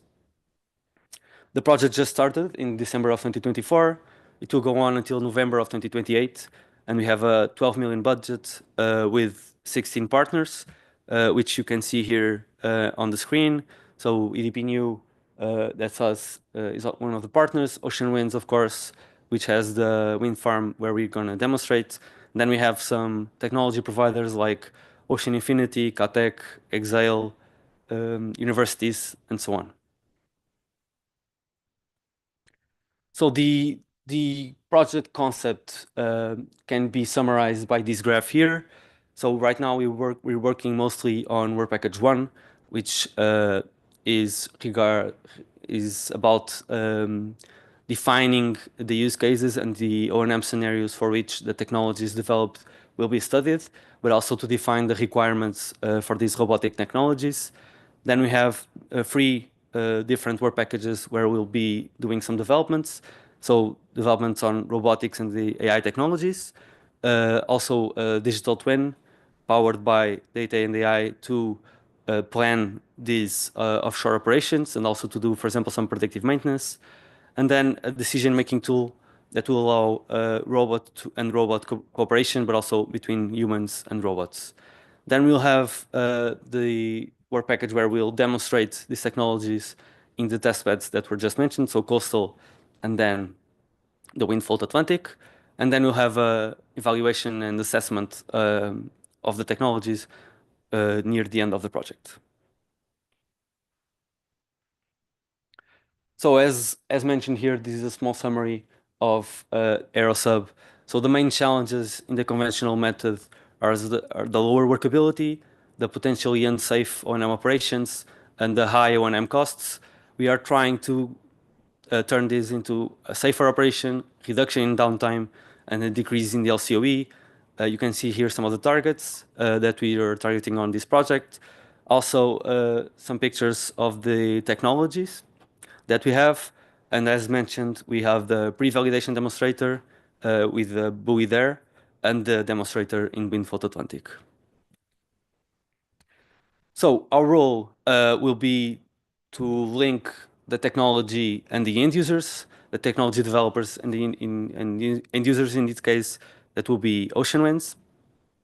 We will also develop an operational forecast tool for this unmanned robotic O&M and also do a tool about life prognostic solutions. And we'll lead the demonstrations at Windfault Atlantic. So speaking now a bit about the different technologies that will be studied within this project, we have, as I mentioned, several technology developers.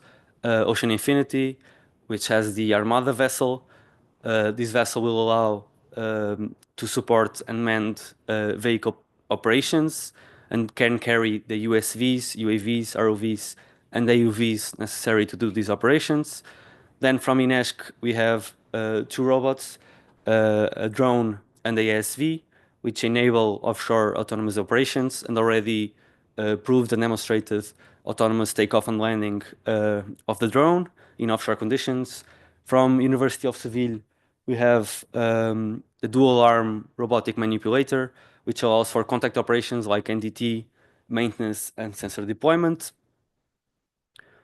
We also have some others here, like the long-range VTOL from Survey Labs, which allows for cetacean monitoring, the robot from Harriet Watt, which allows for eye in hand perspective, exhale, soft marine cleaning, and from the University of Limerick, we have robots that allow for photogrammetry and 3D reconstruction as well.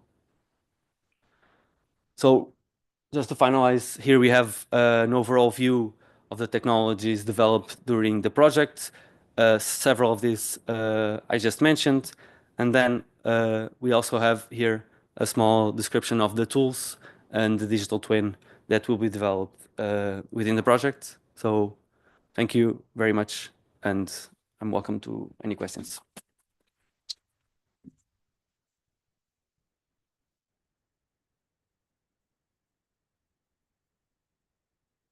Thank you. Thanks for a nice presentation. I was just wondering, on all the technologies, they seem to be focused mainly on externals, let's say foundation, subsea, and blades and structure.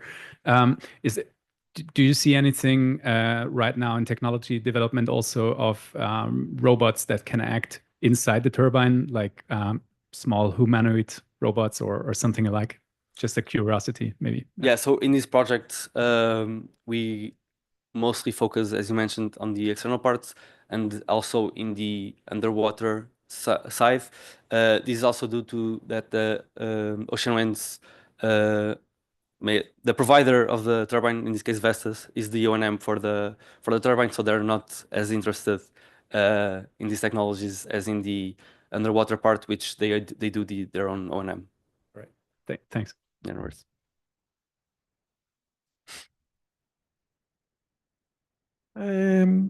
I'm involved in the Merlin project, which is looking at autonomous surface vehicles and underwater with AI capability. It's building on a project called Endurance, which finished back in 23. I think there might be some interest to talk to each other at some point about having a common workshop or something. Is your project funded by Hadea? By Horizon Europe. Yes, is it which unit is funding it? Hadea or Sina? Sina. Sina, it's a Sina. Okay. So it's a different call that because we started in November ourselves. So okay. Yeah, but definitely get in contact. If I understood right, you sort of mentioned that you had like a sort of mothership that would have like different autonomous systems that then would be deployed and flown to Atlantic, I think it was. When you use drones, have you had any issues, especially when it comes to regulation with utilizing the drone beyond the line of sight? And if so, like how have you been going about it? Yeah, so in Atlantis, let's say the main bottleneck was actually the concern from the developer, in this case, Ocean Winds, and they really put very strict restrictions on what we could do with these technologies.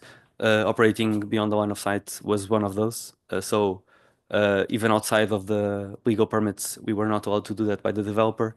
So we didn't get to there.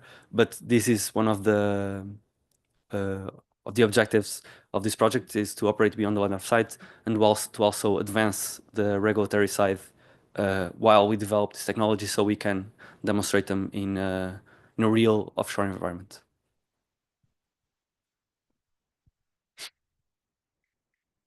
Hi, just wondering, this research program, is it more focused on the software side or more focused on the hardware side? The software side, you could have developed something like a large language model, which can be applicable to everything. And hardware side, basically, you need to have develop a robust sort of hardware system suitable for the offshore marine system. Which is your focus? I think it's a mix of both. I guess it's a bit of a cop-out answer, but we are trying to develop these robotics and improve on some already developed robotic technologies, but give them some new characteristics or capabilities in this offshore environment. But at the same time, we are developing software like the digital twin for planning these operations, and also to understand the results of all the data that is coming in from these demonstrations. You also have to develop the software to do that, the post-processing phase. Is there some conflict with job creation? Because sometimes a value proposition for wind farms to create positive sentiment amongst the public, but also to actually get release the land from sovereignty, is relying on job creation. Because we know for every $1 million we spend in wind, it's 3 times as many jobs as oil and gas. What's the take on that from your kind of perspective? Well, I think we have a shortage of O&M technicians already, and if we want to keep installing these continuous amounts of gigawatts that we want to install, we will need some kind of either more efficient operations, and I think these robotic solutions will allow for more efficient operations. Of course, not saying that it will take the same amount of people, and the goal is also that, to reduce the human risk, but we still have to have people involved in the process, either to operate the robot sometimes, or to transport the vessels, also because of regulatory requirements so far. So I think it's a mix between trying to be as safe as possible and reducing human risk, but at the same time making sure, as you said, that there's still jobs being created within the industry. And is it also applicable for onshore? Because I guess it's more relevant for offshore, where you have a lot of downtime, and it's great for OpEx when you have robot slaves. But to put it crudely, but I guess onshore it becomes less of a dangerous industry, more just as a general heavy industry job. How would you see the robots, the kind of use of robots onshore? From my perspective, I think it's still very relevant. The robots that we are developing within this project, as you've seen, are mostly focused on underwater. But I think the aerial robots are still very relevant to, as I said, increase efficiency, reduce downtime, because even in onshore, you have some weather constraints as well and limitations to when you can do O&M operations. So having this robotic slave, as you mentioned, might be a good solution to increase this efficiency. Thanks, Mikkel. Cheers. Okay, thank you very much, and good luck with your project. Thank you.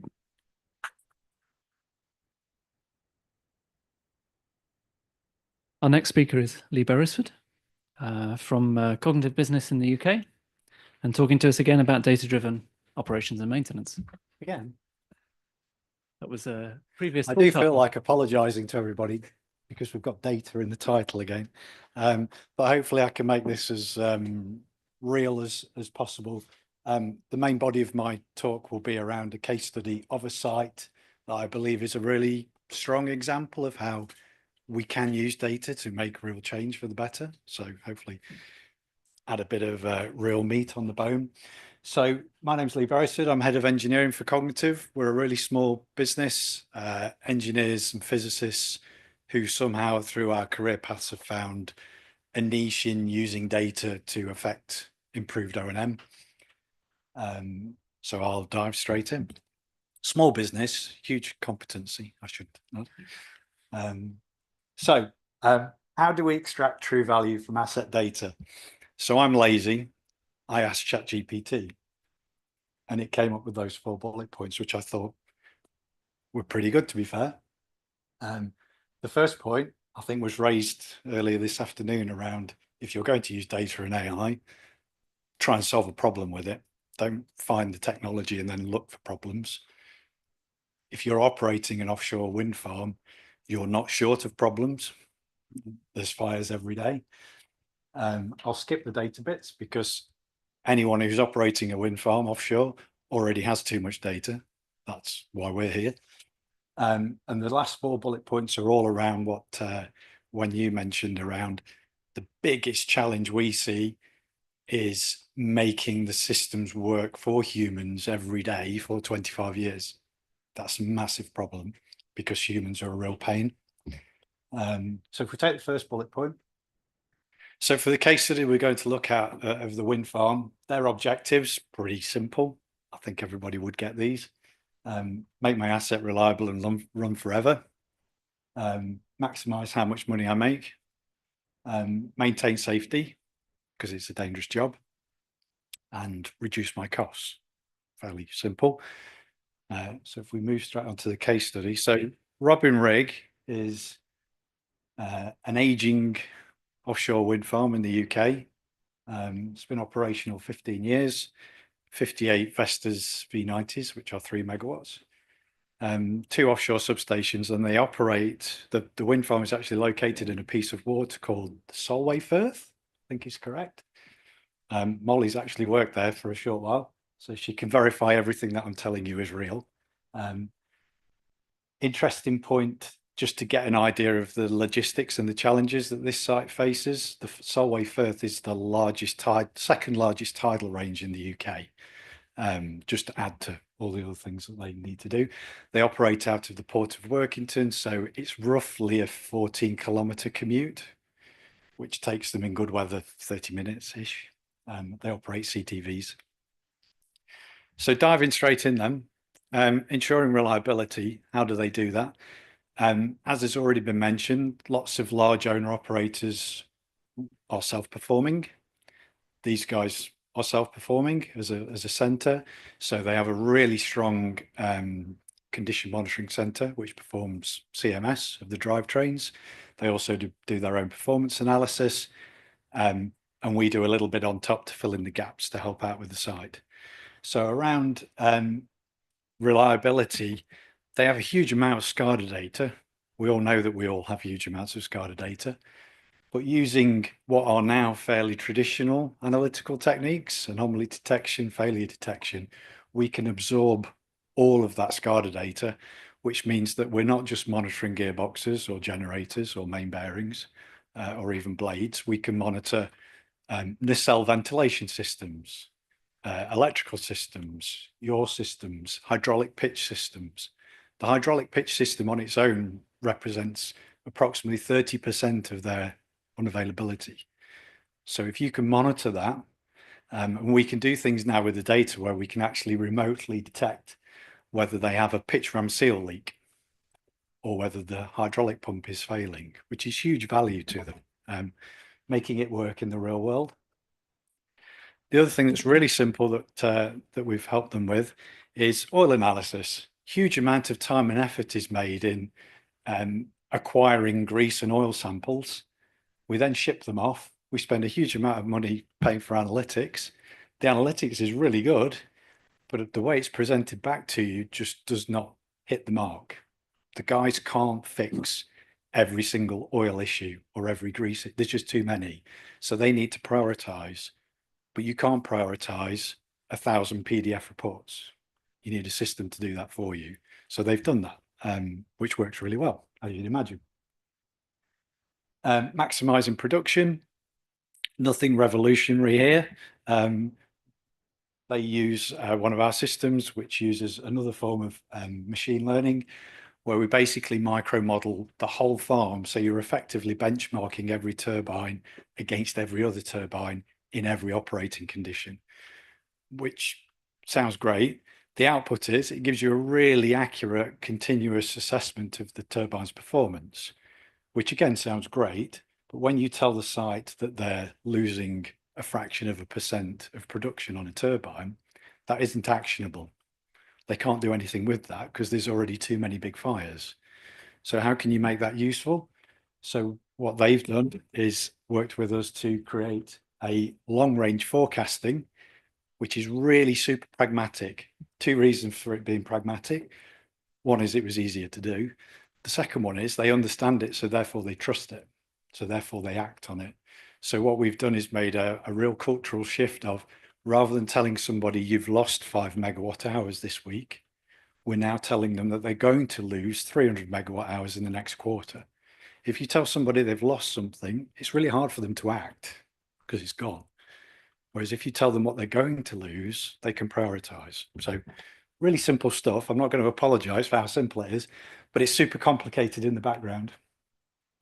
So complicated, I don't understand it. So don't ask me any questions at the end. So maintaining safety, how can you use data for that? Well, they have a whole range of very, not peculiar. One of them is very common, crew transfers, but the other two are fairly unusual. So they have a port restriction. They can't always sail when they want to. They have a bathymetry restriction on the farm, so they can't always transit around the farm as they'd want to. And they can't always do crew transfers when they want to, like most sites. So in the port, here's an example of an old bathymetry survey of the port. The port is on the mouth of a river. The river dumps silt, debris every time there's a storm. The Port Authority dredge the port, but it's never fully open to the vessels for safety reasons with the keel clearance. So we worked with them and created a dynamic timetable.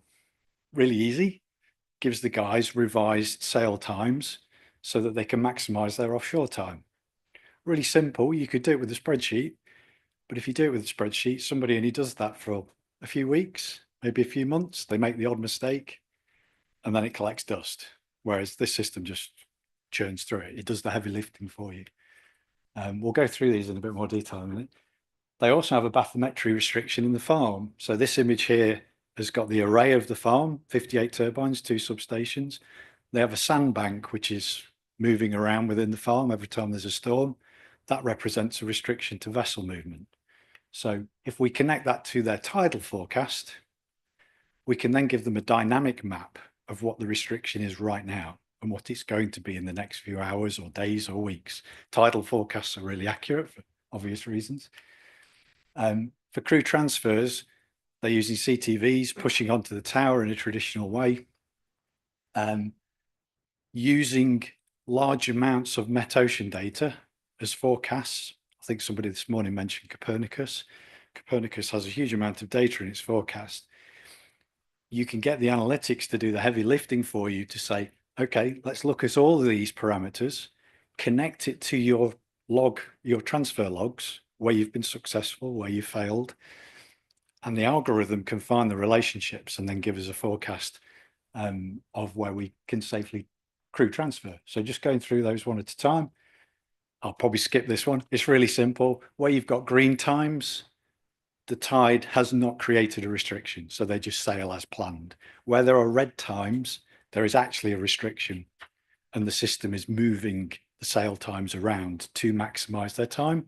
So I think if I remember rightly, of the 5 restrictions, 4 of them have maintained 10 hours offshore, which is their target. One of them had to be reduced to 9 hours 40, but it's still really optimized while maintaining safety. The bathymetry restriction, the first version of this, we just provided restrictions on assets. So we created like a 100-meter donut around every turbine and substation and gave them a restriction. That was great. Taking the process of continuous improvement rather than delayed perfection, which is something I'm a firm believer in. Version 2 created a full bathymetry map. Across the bottom is the tide height, and you can see as the tide decreases, they run into a restriction period. Tide goes back up, they're out of restriction.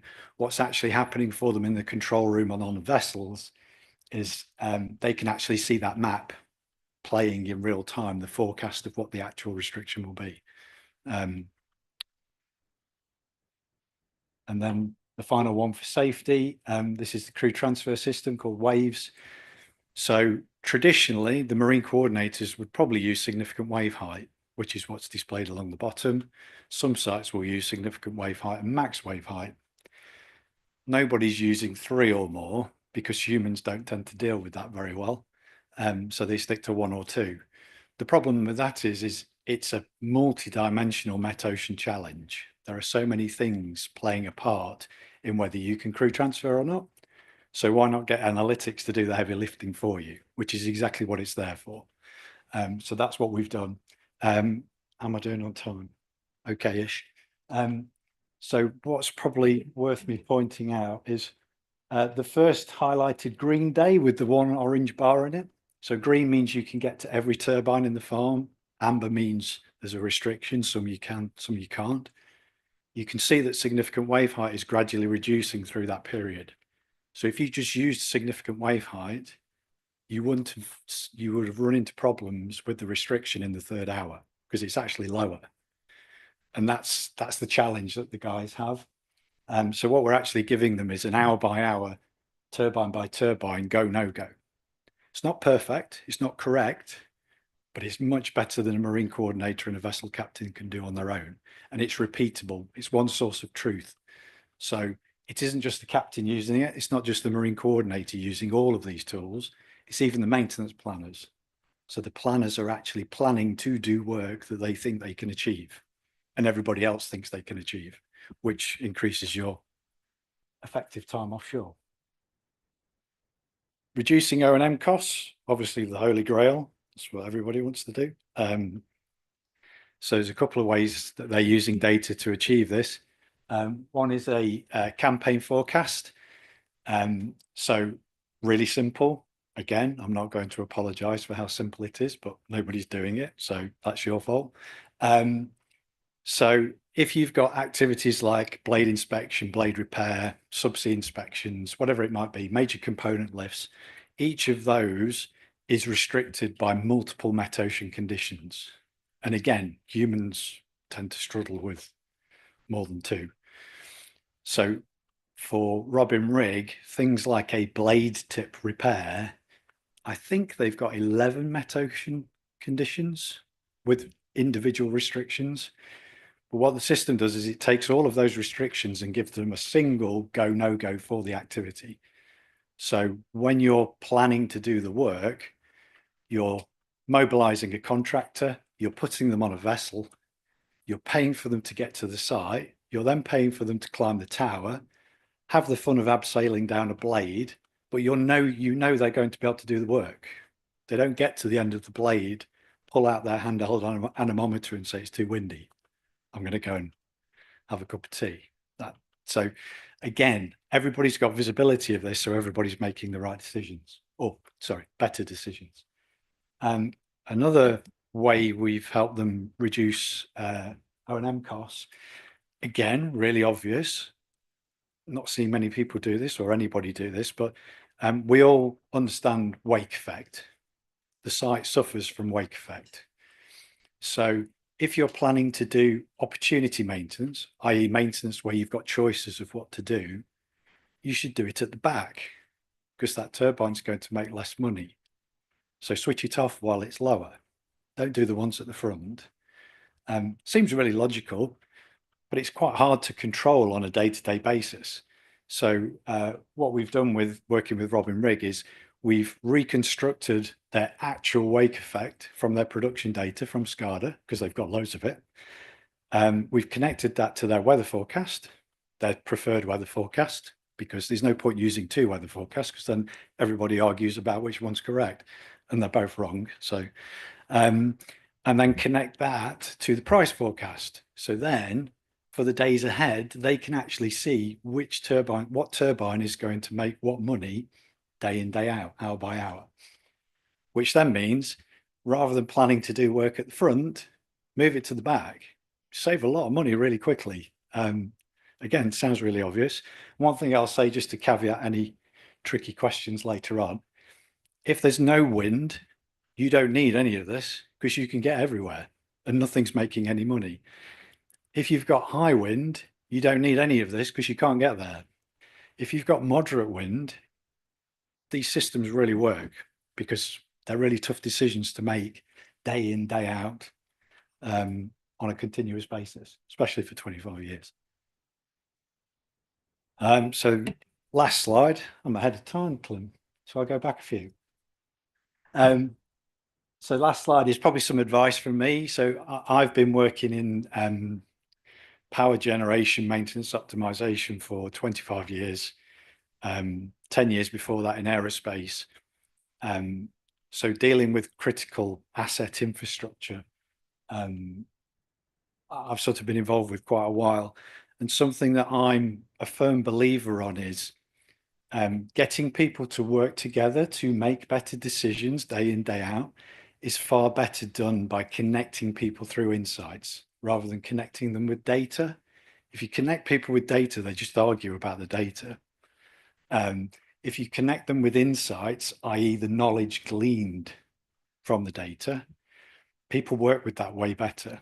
And again, because I'm lazy, I asked ChatGPT, how would you connect people through insights? And it came up with a really good list. Keep it relevant, make it accessible. Accessibility is really important. When we implement our systems, I sound like a salesman now, I do apologize. They come with an unlimited user license. 2 reasons. One, we're lazy, so we don't want to track people's user licenses. The second one is get everybody involved. If people can get value from the system, let them have it. So for Robin Rigg, their storeman has a login because it's his easiest way of seeing when the vessels are coming back in so that he can meet them at the port. Really basic, but get them on the bus, make it secure, make it usable. Most importantly, make it value driven. None of this is perfect. None of it's, Klim told me to take the optimized out of my title last week, and I have done, because he's dead right. It's not optimized. It's just decision support. It's help people do a better job. And if the value of doing it better is greater than the cost of doing it, there's value, and just keep improving. I think that's me. Yeah. Thank you very much for listening.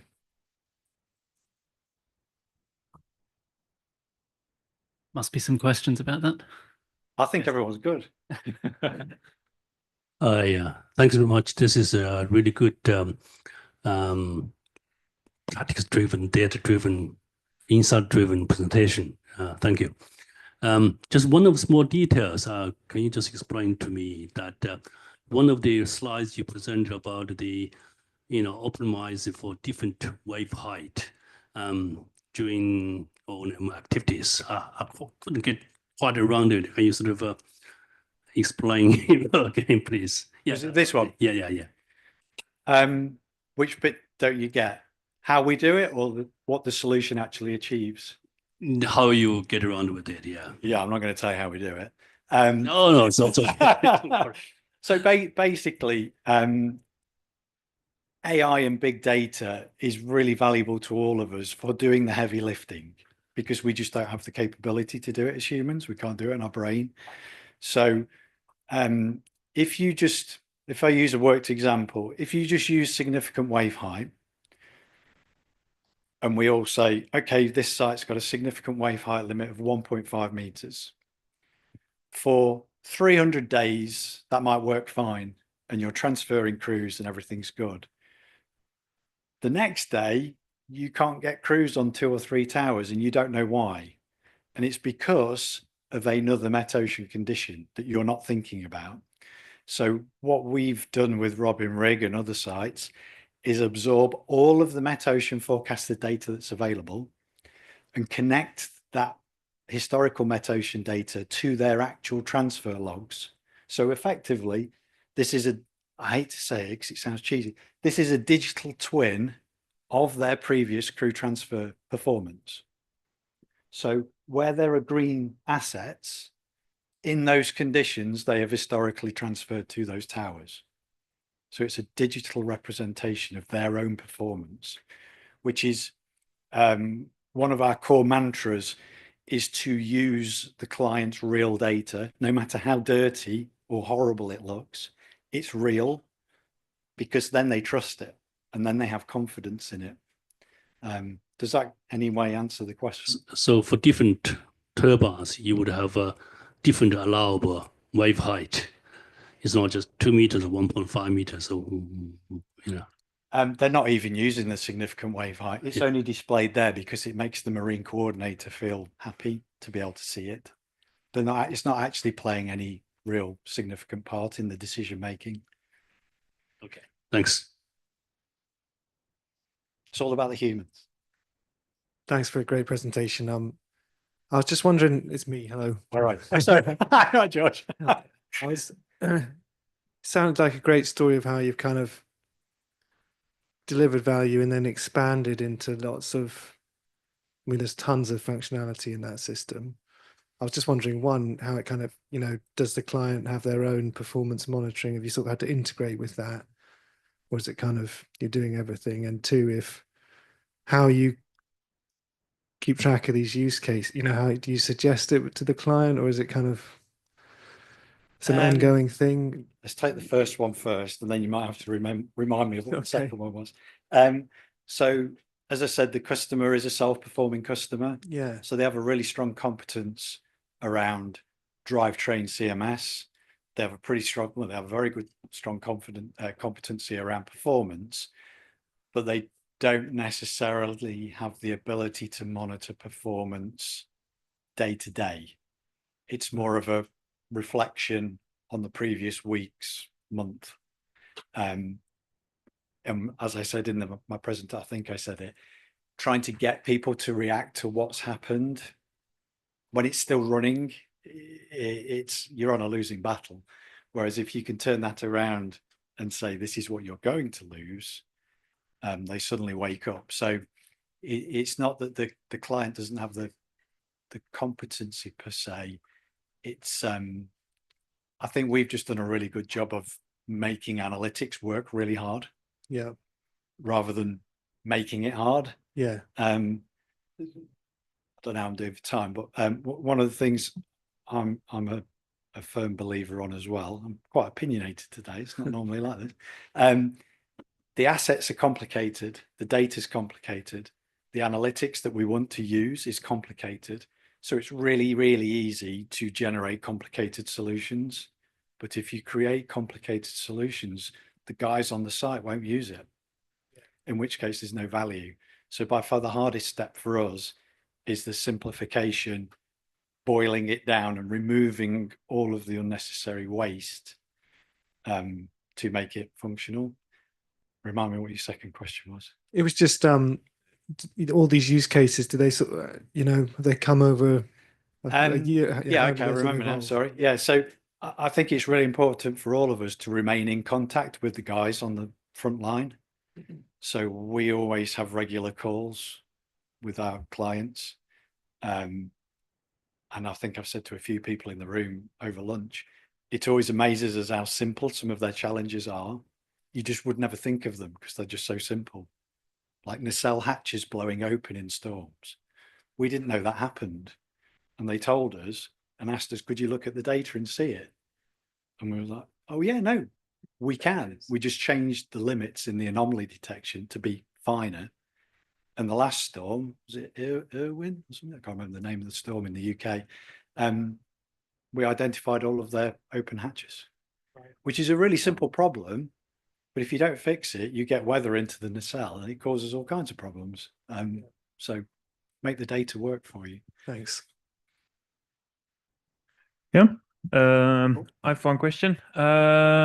This is all beautiful, of course, for Rob and Rick. But how much of this is reusable for wind farm completely new to you? And how much historical data would you need to train the model again for the new wind farm? So anything that you saw that was Robin Rig centric is obviously not of any use to anybody else. So SCADA anomaly detection, everyone can do that. Performance forecasting, everyone can and should do that. Production forecasting, everybody can and should do that. Crew transfers, yes. Training data wise, we don't normally do anything with less than 12 months just because of getting a seasonal swing. Just makes us feel good as engineers to have a full seasonal swing. For things like automated failure detection, which is something we follow with rather than lead with. We lead with anomaly detection. I didn't say this, I meant to say this. We lead with anomaly detection because even though Robin Rig is 15 years old, the turbines are still finding new ways to fail. Believe it or not. So we lead with anomaly for that safety buffer, but when we understand a failure well, we automate it. So obviously if you went to a new site and they had some good data on specific failures, then you could probably do that instantly, but yeah, 12 months normally. All right. Not quite an answer to my first question, or at least maybe it's an answer, but not satisfactory. I meant you're saying as a reply to how much of this is reusable, you say, well, everybody should do it, but could you do it for another wind farm, or do you say no, we only do it for Robin rigs, and you should go to We someone are else? doing it for other wind farms. Oh, okay, all right. Just to be clear, we also do it for other industries. So we support thermal, we support energy networks. We basically support anybody with a huge amount of data and critical assets because they can get value from it. It's a bit like what when you said in a pitch, you know, I hate to say this in front of this audience, but to me, at least as a mechanical engineer, it's just a gearbox and a motor running in reverse on top of a pole. You know, if you can break it down into simple terms, it makes it easier to do something about it. Yeah, thanks. That's gone down really well, hasn't it? I'm going to go. Thanks, Lee.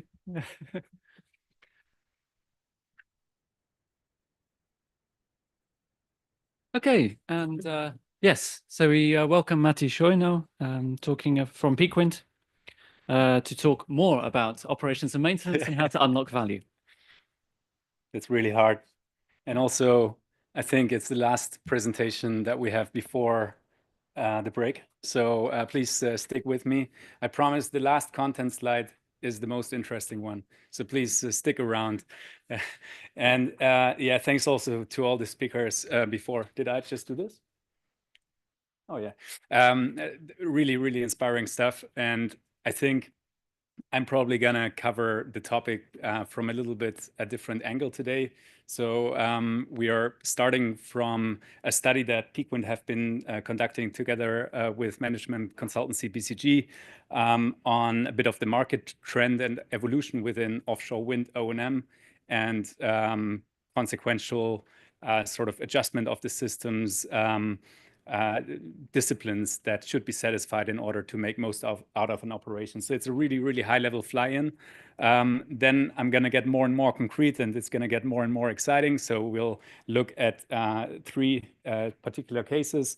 One is availability metrics, where we're going to look at why we believe it is the evolutionary step towards revenue-based availability metrics makes sense. Then we look into why we believe a diligent preparation for operation is absolutely necessary in order to achieve great operational results. And the third one, also talked about a lot today, is why we believe that continuous improvement is actually a necessary thing to do. My name is Matti Scheu. I'm with Peakwind since 6 years now. The company is 8 years old. We are around 200 experts widely within the field of O&M globally. We're acting both as a consultancy and advisor, but also as an independent operator. So we today have 2 gigawatts operational assets within our own portfolio and quite a lot more contracted.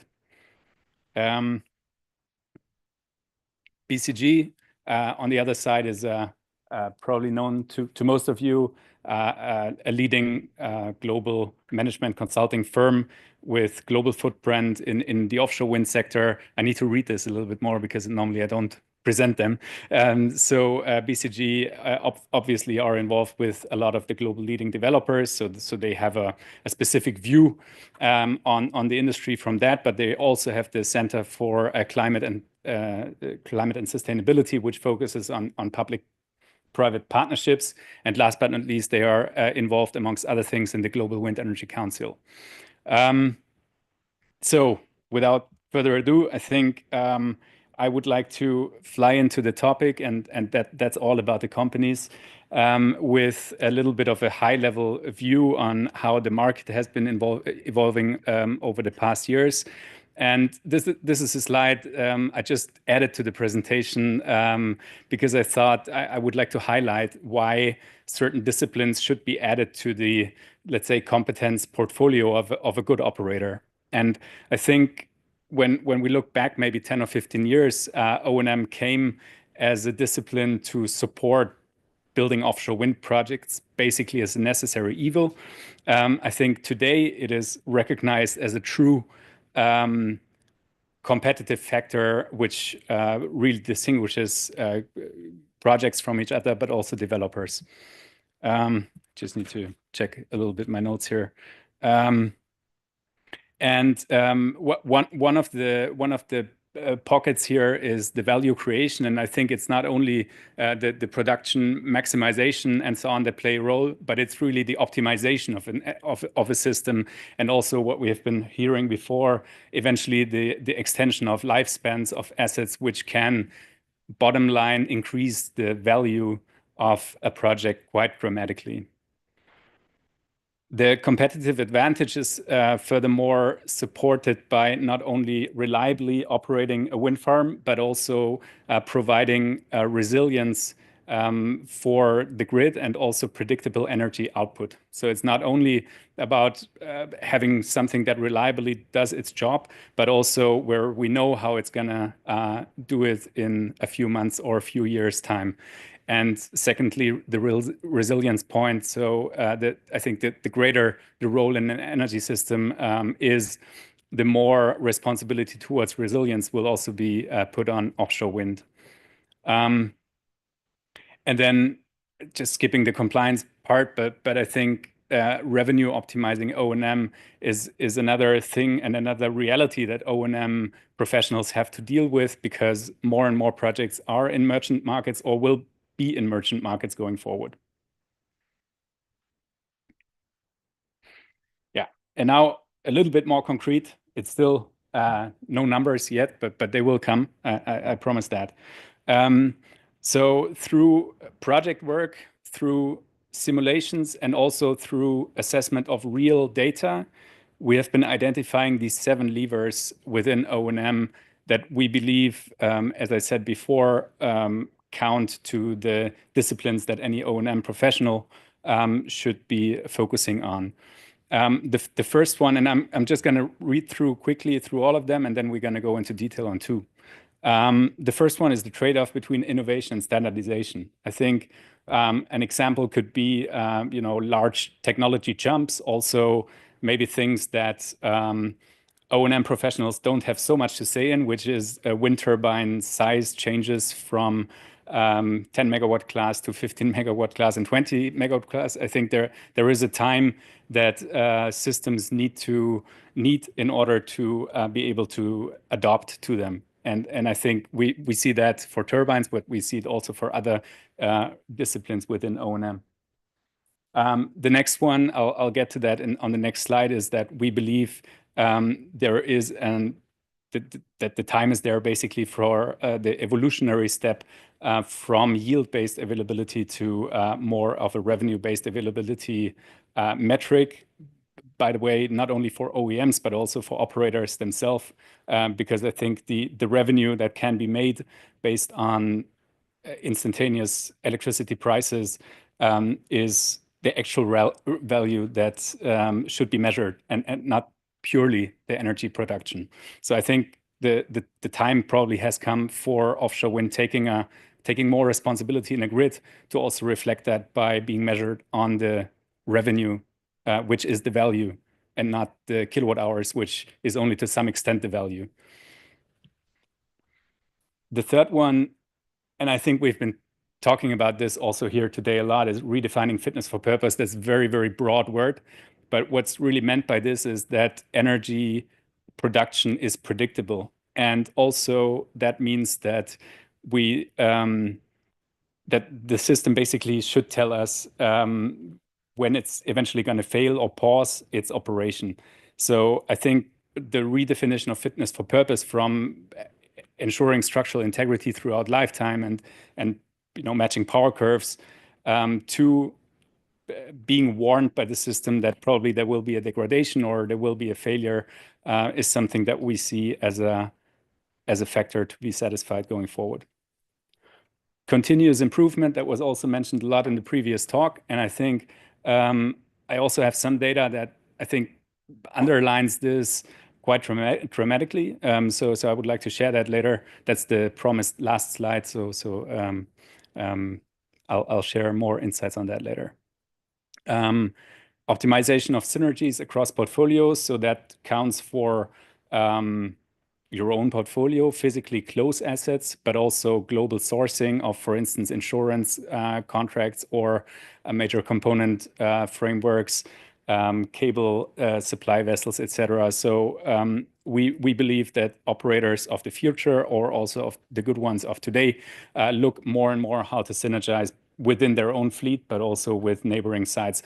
And I think we've discussed that briefly before. Vessel sharing is used. I think also if you look at OEMs, this is what they do since a long time. I've spoken to Siemens Gamesa, a person over lunch. I think they have introduced service train concepts a long time ago, and I think more and more operators do similar things within their own fleet, but also across.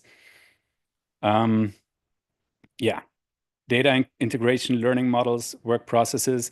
And I think that is also something I found great in the previous talk, is that I think it is not only about collecting a lot of data and eventually, store terabytes of data somewhere, but it is really the question on how to break it down to something that works on a technical level. And what I mean is also, you could theoretically calculate that you can skip, let's say, 3 or 4 vessel days per month, but is that really commercially feasible? Is that something that will work in the end? I don't know. So I think that is also what I mean by this point, is that the data analysis in itself is not a self-fulfilling thing, but it needs to hook on and provide value to the actual operation. That entails very, very practical, commercial, and technical aspects. And then last but not least, early focus on life cycle management.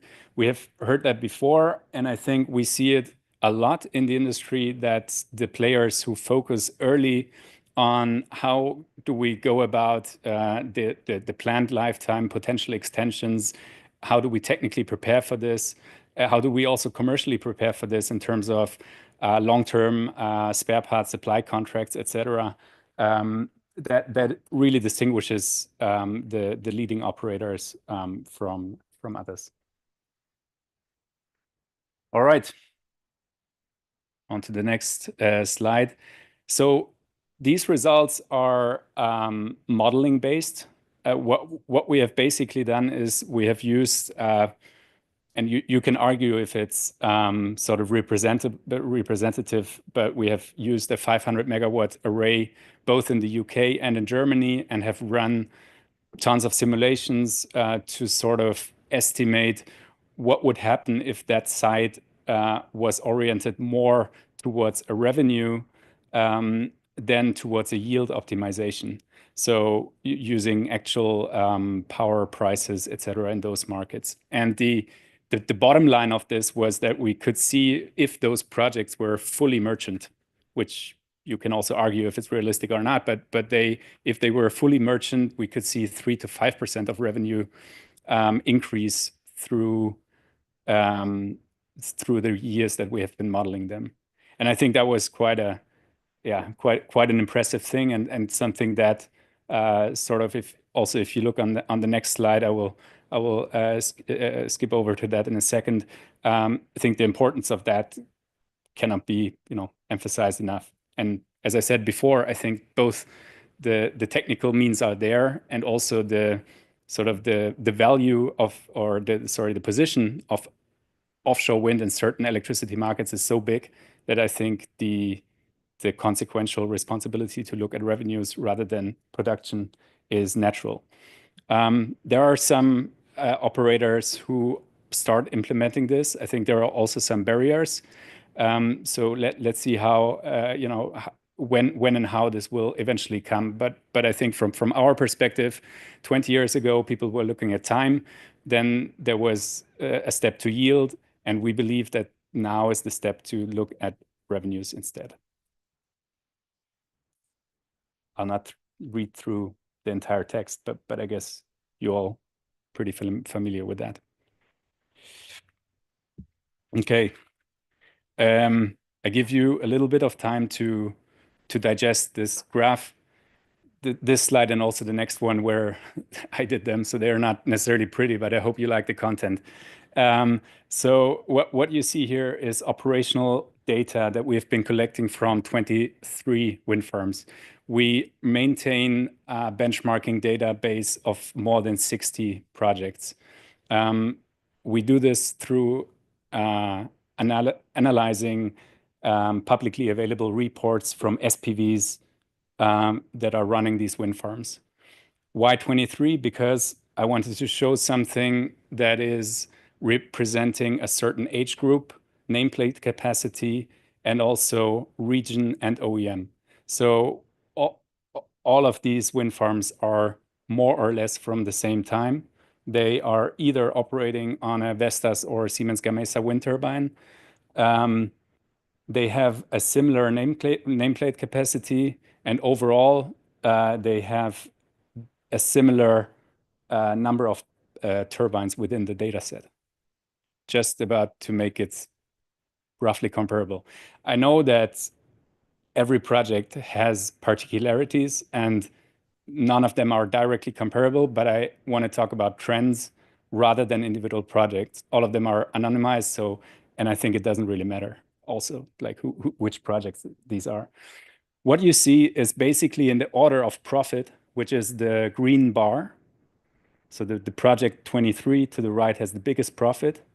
Then you see the revenue in light gray. You see the OPEX down there in red. And by the way, this is all normalized by megawatt. Yeah, so just important. You see the wind farm sizes with this black dot type, and then a couple of linearizations. I also put in the profit to OPEX ratio, basically how much revenue, how much profit do you make out of each euro you put in OPEX. And I think what you can see straight away is that there is a significant difference in profitability when you look at more the upper quartile towards the lower quartile. The difference is around 2 to 3 factor. Then I think you can also straight away see that the revenue has by far the most impact on the profitability, a lot more than OPEX.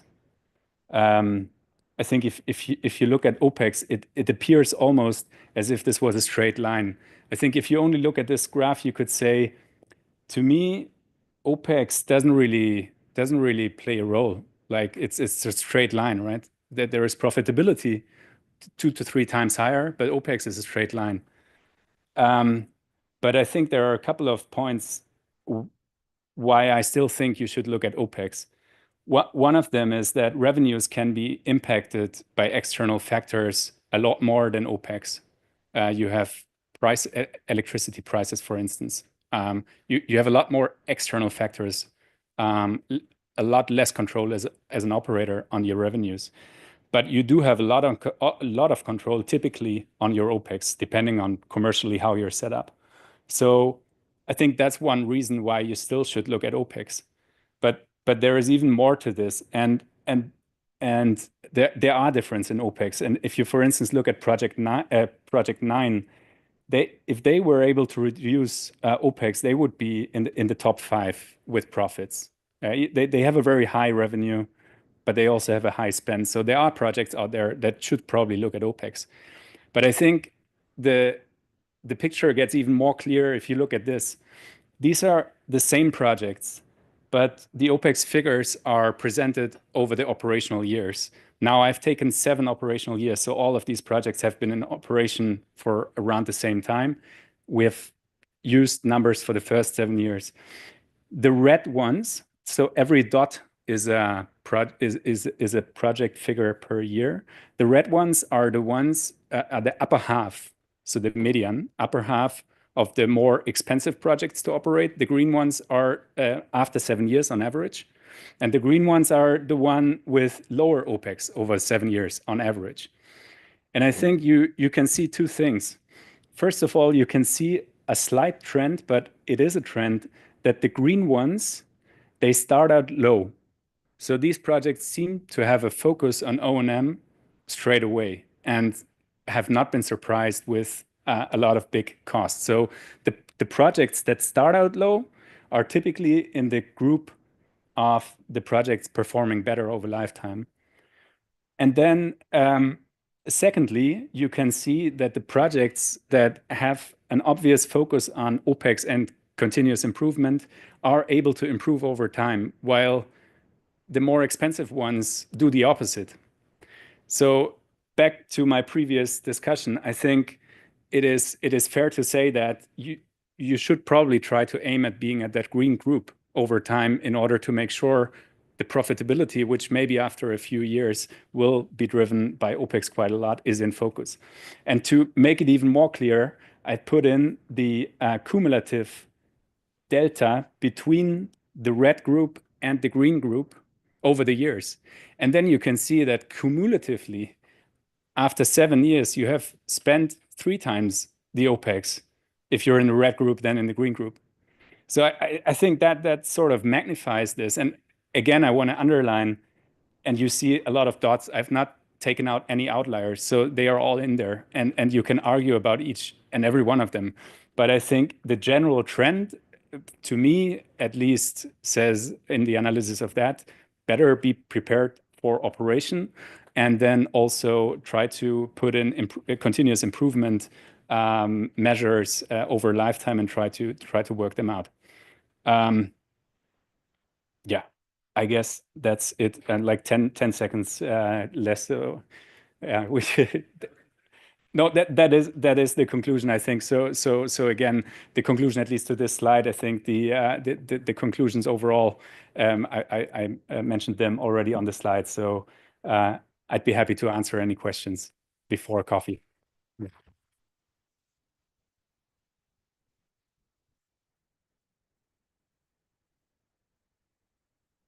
Thank you very much for the presentation. Quite interesting. If you go back to your great last slide, I had a question. When it comes to the green line and the orange line, are they wind farms from the same companies which can be green? And are there, based on your experience, any spillover learning effects maybe from the green ones to the orange ones, if they're from the same company especially?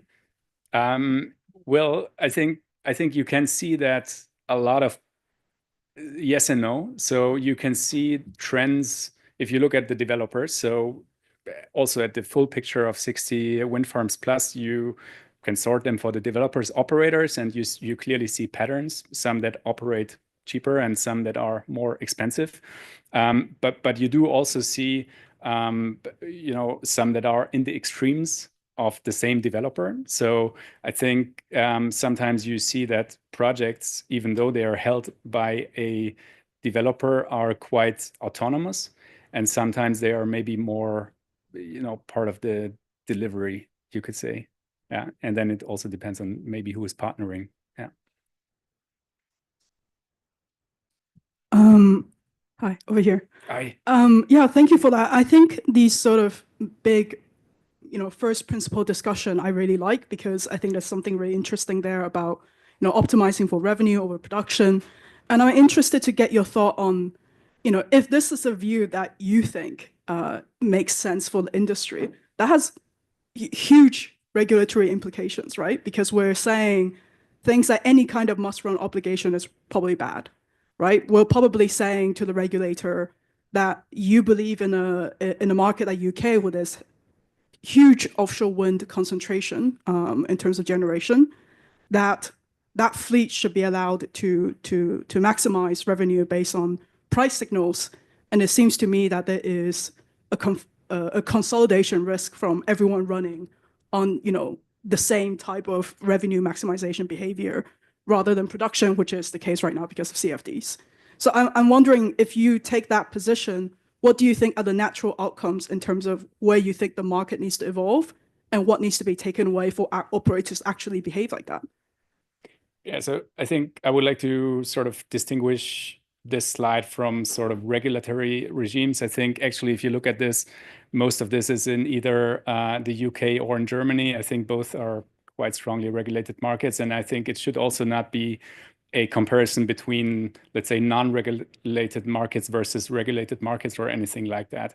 So I think that, first of all, just maybe as a side comment, I think the focus on revenue, I would believe that in a, let's say, free or semi-free regulated electricity market, the electricity price is the actual value that is brought in by generating assets. So I would think that this will regulate the market quite effectively. If I got your if I got your question right, yeah. Or maybe you can rephrase the question a little bit to help me. Maybe I'll ask it in a slightly dumb way. Sorry, that may like essentialize what I'm trying to say too much. But if I just say like the ultimate conclusion you get to is, as an offshore wind operator, I should be, if I go merchant, if I move up the subsidy, I should be very deliberately timing and trying to optimize for not only when I can get the greatest production, but basically running at moments where I think on average those electricity prices will be higher than some kind of CFD subsidy, right? Because you're basically leading to the conclusion that if you run a revenue-based optimization, that only works if on average most of the time your capture price is higher than some kind of subsidy. Yeah, indeed. So I think the whole concept of revenue is indeed to put O&M activities, for instance, into low power price periods, and I think that is a good thing for both the operator in this case and the grid, because the price is then low for a reason, and if then O&M overhauls of a substation can be put into this period, or if you're able to do, I don't know, service during nighttime with a robot, then go for it. Like, then I think that would be the hypothesis, yeah. Maybe just to add on that, so you see obviously the potential to go from yield-based towards revenue-based, but as operator in Belgium, we do see constraints like, yeah, the PPA, we are bound to it, but also we're not the balancing party. So even would you be able to predict on short term or average term the price trends? Yeah, we cannot act to it as we are bound to the conditions of our PPAs and none of we are not the balancing party. So for us, it still makes more sense, whilst it's a bit, yeah, ambiguous, of course, to what has been presented, to rather look towards yield-based availability still. I think this is totally natural, and this is also why I emphasize that this is a fictive case of a fully merchant exposed producing side, and for many projects this is not reality. A lot of them are producing either in state PPAs or private PPAs, and they will go for maximization of yield, and this is fair enough. This is part of that project. But I think we also see on the other side projects that will be merchantly exposed, and there is a limit as to how far both OEMs but also other parties can follow the desire to incentivize for something that is more bound to revenue than to yield. Yeah, but indeed we are now split between even two constraints. So the ones we just mentioned on the PPAs, the balancing, but also what we touched upon in the morning towards the cost of flexibility. So we need to curtail a lot, but the compensations are not in proportion towards the impact. So yeah, there's still quite something to change to keep that in balance. Yeah, definitely. And I also, I mean, this is an observation and not necessarily, you know, my statement is not it should be like this tomorrow, but I think we have seen sort of these maturation processes throughout the industry, and I think that going from time-based to a yield-based made a lot of sense.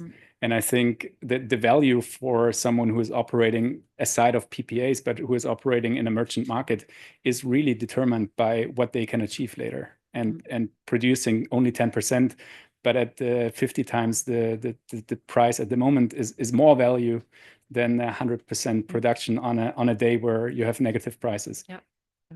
Yeah, but I totally appreciate your point, and probably also I said it a couple of times. These are very generalized views, and they don't solve the trick for dedicated projects. But I think this is a reflection on what we see in the markets, and also desires that we see of some developers and operators that are acting. So yeah. Is it a short question? Reasonably short. Excellent. Last question. No, thank you. Yeah, I'll keep it short. No, thanks for there's no wonder there's so many questions, because it's very interesting topic, very great presentation. I mean, as you were saying, that it's profit's far more sensitive to revenue than OpEx. But then on this last slide, you're saying, yeah, but focus on OpEx as well.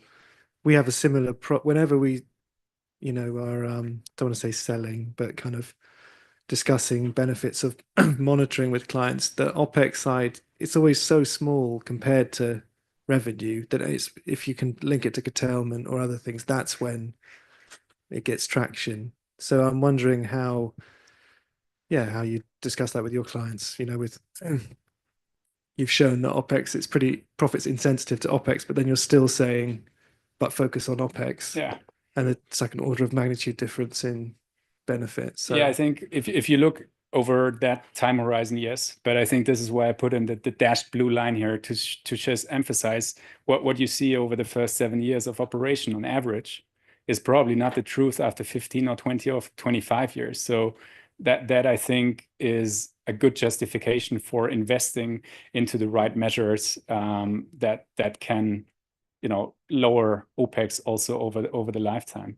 Right. And I think you talked about lifetime extension. I think that's a big even another thing outside of revenue and OpEx. I think then you talk about different value steps. I think that you can eventually make.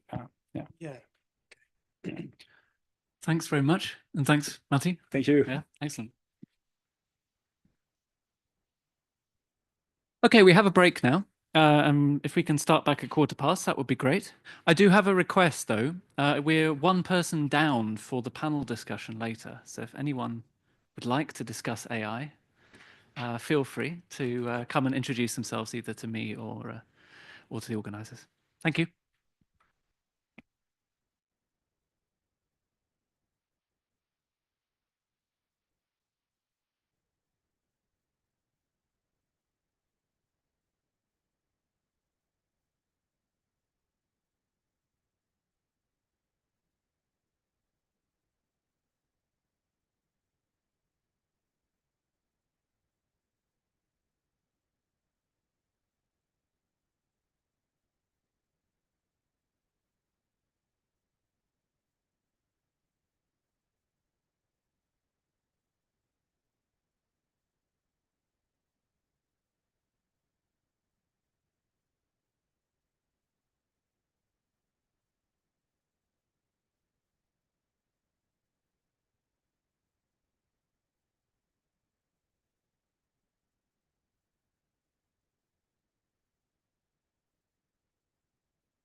Ready? Good. Okay. Let us get through to the last session of the day. Well done on making it this far. And we have our last talk, which is from Arturo Anderson from the Carbon Trust in the UK. Thank you very much. It's been a great day full of good presentations. So apologies that you have to finish with mine. I am going to be talking about how the offshore wind industry is trying to decrease emissions through innovation, especially focusing on the work we do at the Offshore Wind Accelerator on CTVs and logistical hubs. You will see there's many resemblances with some of the topics that have been discussed, which is then showcases how the industry is sort of moving almost in parallel in many different areas. So, as I mentioned, the global offshore wind industry is trying to decarbonize its activities through many different programs. Here there are a few examples that I mentioned, one of them being the Sustainability Joint Industry Program that is led by the Carbon Trust. And for instance, the Operation Zero, which is led by the Department for Transport in the UK. Just to give you an overall idea of the problem. So reducing emissions and increasing efficiencies is a significant challenge that the industry is facing right now. With wind farms becoming larger and further offshore, it could well be that some of these emissions actually increase. If you look at the donut graph there developed by Ørsted, they modeled the life cycle assessment of emissions of the average Ørsted wind farm, where you can see that vessels account for around 33% of emissions, and spare part operations around 4%. So this is actually one area that the Offshore Wind Accelerator is quite interested in. So how can we actually decarbonize these activities? Just to give you like a brief introduction to what the Offshore Wind Accelerator is. So we are basically a joint industry program that focuses on research, development, and demonstration, where we have 9 offshore wind developers that roughly represent around 75% of the installed capacity in the North Sea, and is led by the Carbon Trust. Within 2 weeks, we are going to be 10 because BP is joining. The Offshore Wind Accelerator has been a driving force on decreasing cost of offshore wind during the past 15 years. And so far, we've had a total spend of around 110 million, with just over 60% of it coming from industry. The Offshore Wind Accelerator is composed by 5 different working groups. There's been yield and performance, electricals, cables, logistics and O&M, which is the one I manage, and foundations. The logistics and O&M working group focuses on reducing the emissions of offshore wind vessels, encouraging the development of new vessel design, increasing access windows, improving health and safety through technology, where we collaborate with G+, and then improving efficiency through planning, logistics, and accessibility. Reducing emissions in offshore wind vessels and supporting the development of efficient logistical operations has been identified as one of the main areas of interest to the working group. So based on the main areas of interest to the OWA, we've been working through the past 5 to 6 years trying to decarbonize offshore wind vessel activities. Here is an example where in 2019, we ran a low emission vessel competition where we encourage industry to submit the designs, basically any sort of CTV that was being developed that could decarbonize part of the activities, where we received, I can't remember if it was around 20 to 30 submissions. The OWA partners reviewed these submissions and decided that 4 of these submissions deserved funding from the OWA, as well as the support to further develop their solutions. The solutions we received were at many different tier levels, from just concept designs to vessels that were almost reaching testing phase. Here you have 3 of the 4 vessels that won this competition, which are all operational right now. At the bottom left, you can see the Seawind Pioneer, which is a hybrid electric vessel, which has like a double drivetrain. It's a surface effect ship, which was developed by the Norwegian house Esna. Sorry. We have the Hydrocat 48. That's also a hybrid vessel, which is a hydrogen diesel-powered vessel. This vessel has the same propulsion as it would have without having hydrogen, but with lower emissions. And then you have the Grace Darling Dodercraft, which was developed through the low emission vessel competition. This Dodercraft is now being used on an SOV that is stationed at Dogger Bank and is one of 4. This Dodercraft has 2 diesel outboard engines and 2 electric outboard engines and a high standing freeboard.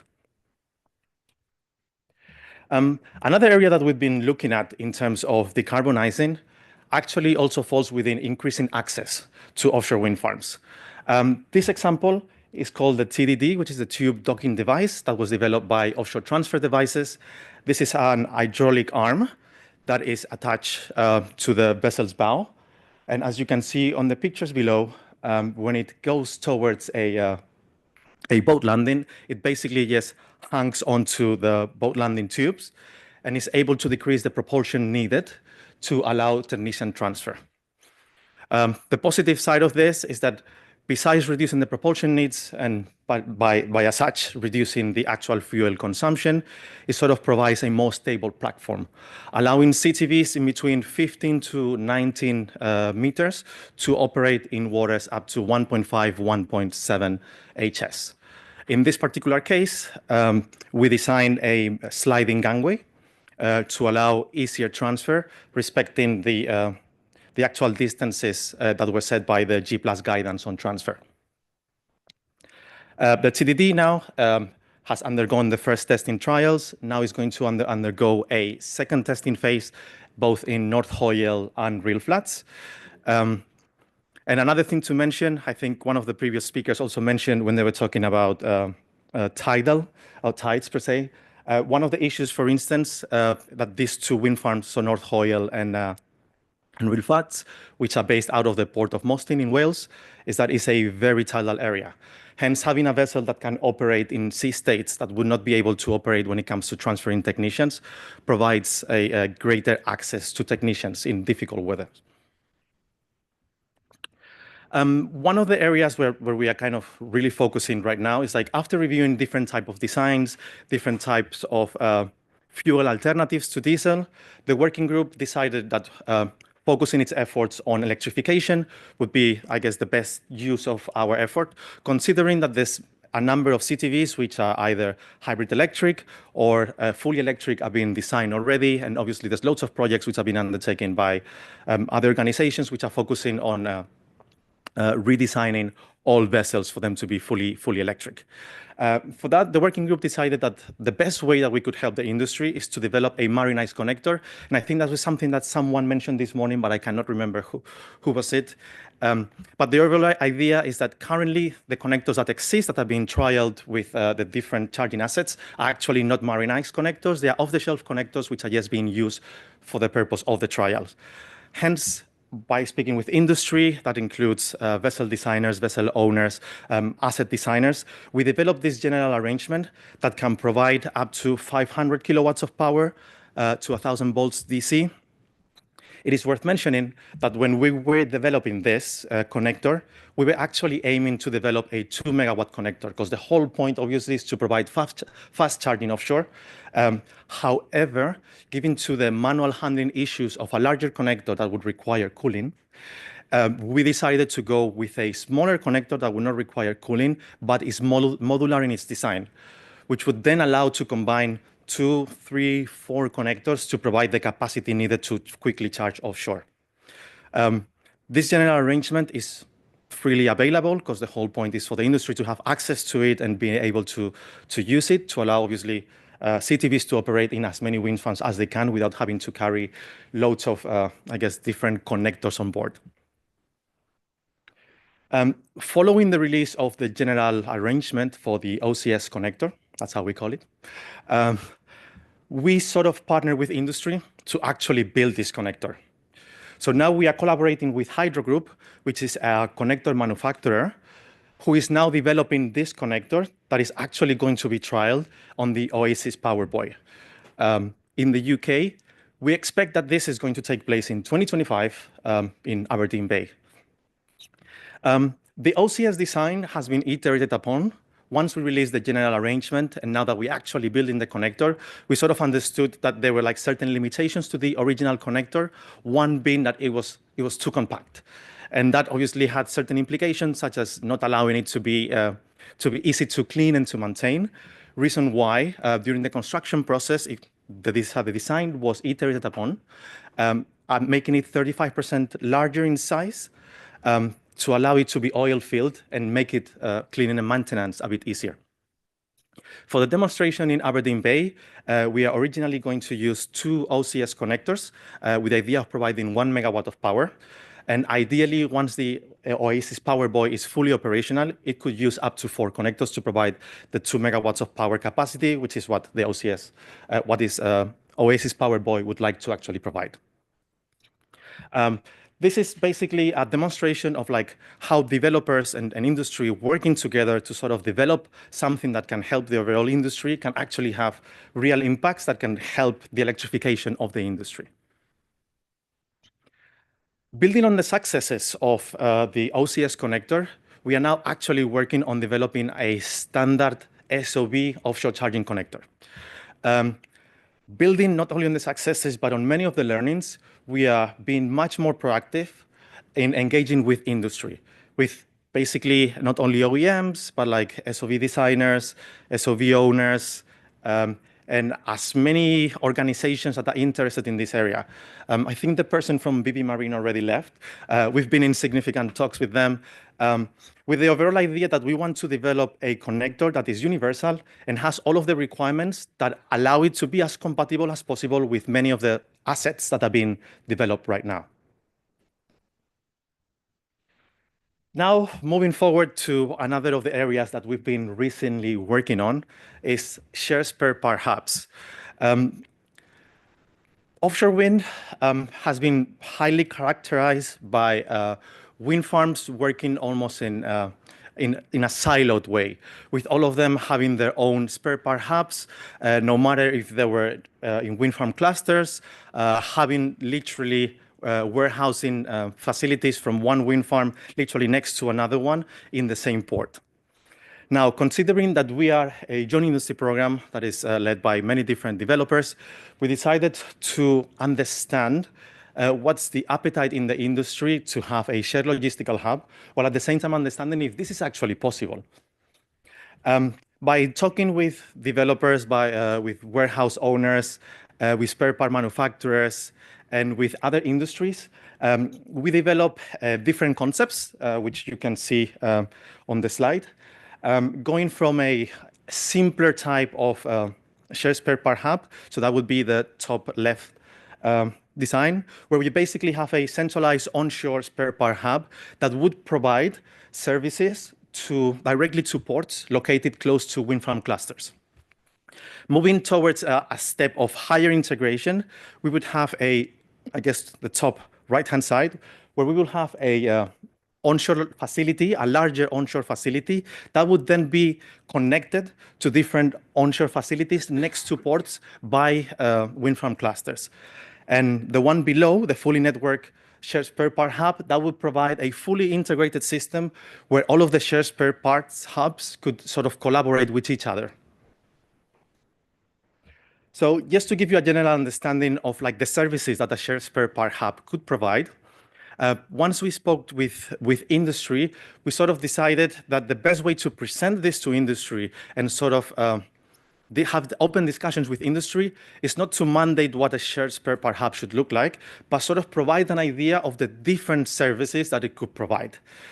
So on the bottom box, the potential hub services, you can see that we basically divided them in 3 main categories and then in 3 subcategories.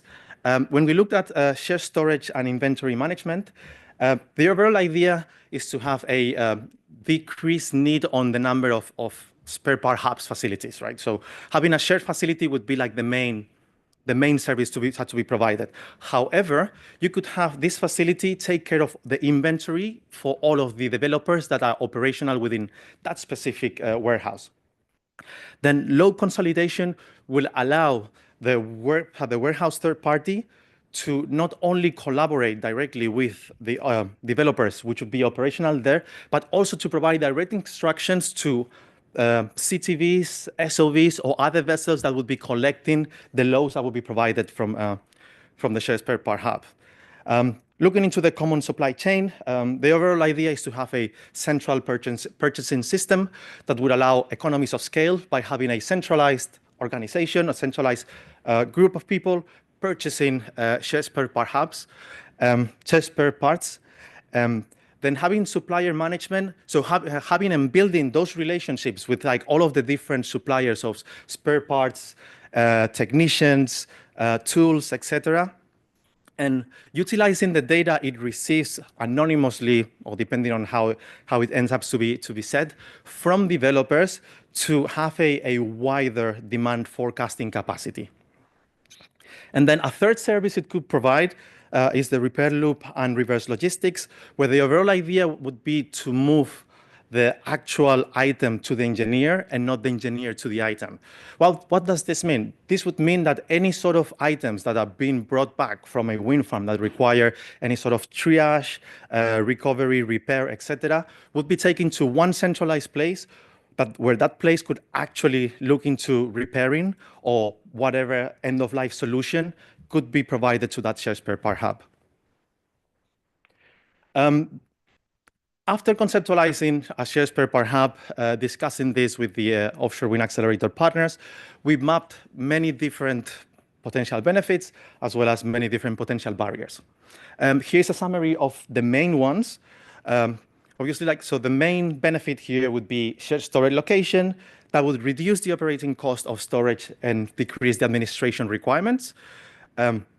Logistical management and supply chain service upstream, which basically is what I mentioned. It's like having the sort of relationships and building economies of scale of collaborating with different suppliers.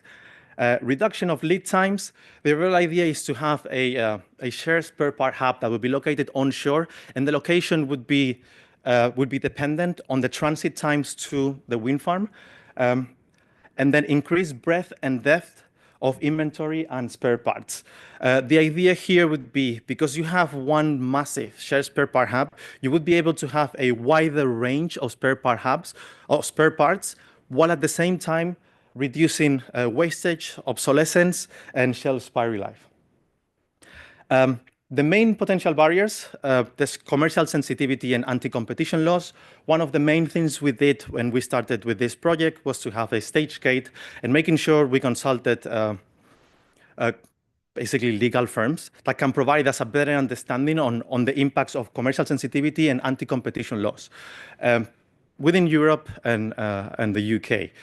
The main outcomes of this was that basically there wouldn't be any issue when it comes to anti-competition, just because as long as you have a third party that is operating the shared spare part hub and no commercial sensitivity information is basically shared, there wouldn't be any issue and no breakage of anti-competition laws. Local proximity to site. One of the issues that could happen is like, what if many offshore wind developers require spare parts at a single time and the actual hub cannot provide spare parts to everyone? That would basically defeat the purpose of like having lower lead times. However, as I showcased in one of the previous slides, if you have a fully integrated shared spare part hubs where you have a centralized location and then like locations closer to ports, that problem would be mostly ameliorated. And then the ownership and operation, so setting the relationships within the shared spare part hubs would be something that would be done from the beginning, but it has to be in a way that every single developer that operates in that specific shared spare part hub has an understanding on how it operates and is comfortable with it, especially if this is a concept that in the future, if it gets established, it might mean that certain new operators might start joining existing shared spare part hubs. And just to give you a quick summary, as I have 1 minute left, this is basically the roadmap to development. You will receive this with once the slides are shared. But basically, milestone 1, which is where we are right now. So we've basically conceptualized shared spare part hubs at this point. We are reviewing the interest of the industry, as for instance I am doing right now. So feel free to ask me as many questions as you want. And then after that, it's like determining the approach to the development of these shared spare part hubs, where it could be developer-led, where basically a developer takes on developing a scope of what they think would be required, and then having industry reply to that scope. joint development where you kind of work on having a competition where basically industry comes to you with like different alternatives, or a third party led where basically you just let the industry come to you and tell you what they can offer. Being the main issue with this third party led, that the third party led organization that kind of comes with different ideas might not be tailored to the offshore wind industry if they are not well acquainted with it. Thank you very much. And any questions?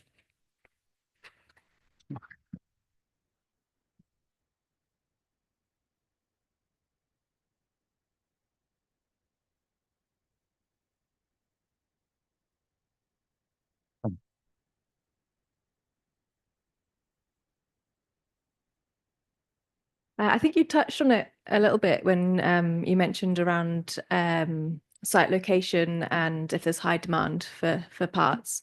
So at the moment, long lead times are an issue and obsolescence. Has there been much discussion so far around how prioritization might work, where there's limited parts for a particular particular need, and to prevent then the operators just kind of stockpiling internally still? Yeah, that's a good question and something that we've banged our heads over for a while, in all fairness. There's no straight answer, and that's the main answer. The overall idea here is that depending on the way it's set up, it could well be that, I guess in its simplest form, you have a specific warehouse where every single developer has their own spare parts, which are then managed by a central facility. Or you have a more integrated one where you basically have a central facility that kind of locates all of the shared spare parts, and then not only can it provide it to the developers, but it can allow developers to barter to kind of get those spare parts first. But the overall idea is because a lot of predictive maintenance would be taking place, if good forecasting is put in place, you should minimize that problem. It doesn't mean you will never have it, but if you minimize it, at least the lead times would hopefully be reduced to a minimum. Thank you. And thank you for great presentation. I think this is one part of the efficiency puzzle that's really good progress. Thanks.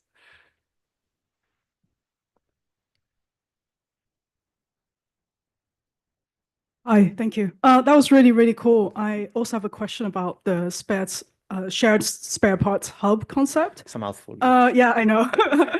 That just about said it. In terms of, can you just talk over the motivation and pain points behind looking at this? Because I guess there's one aspect, which is obviously you talked about the sort of cost sharing. There's an aspect where potentially through this approach, you actually manage the peaks and troughs a little better because you still have in total more spare parts than compared to just a smaller hub. You know, what was the initial pain points driving this? Because I'm assuming if it's some degree of cost saving, it might not be enough of a motivation for developers to work together if you're going to go for more of a JV approach. So I'd just be interested to hear more where this comes from. Yeah, sure. I think I can kind of go one step back.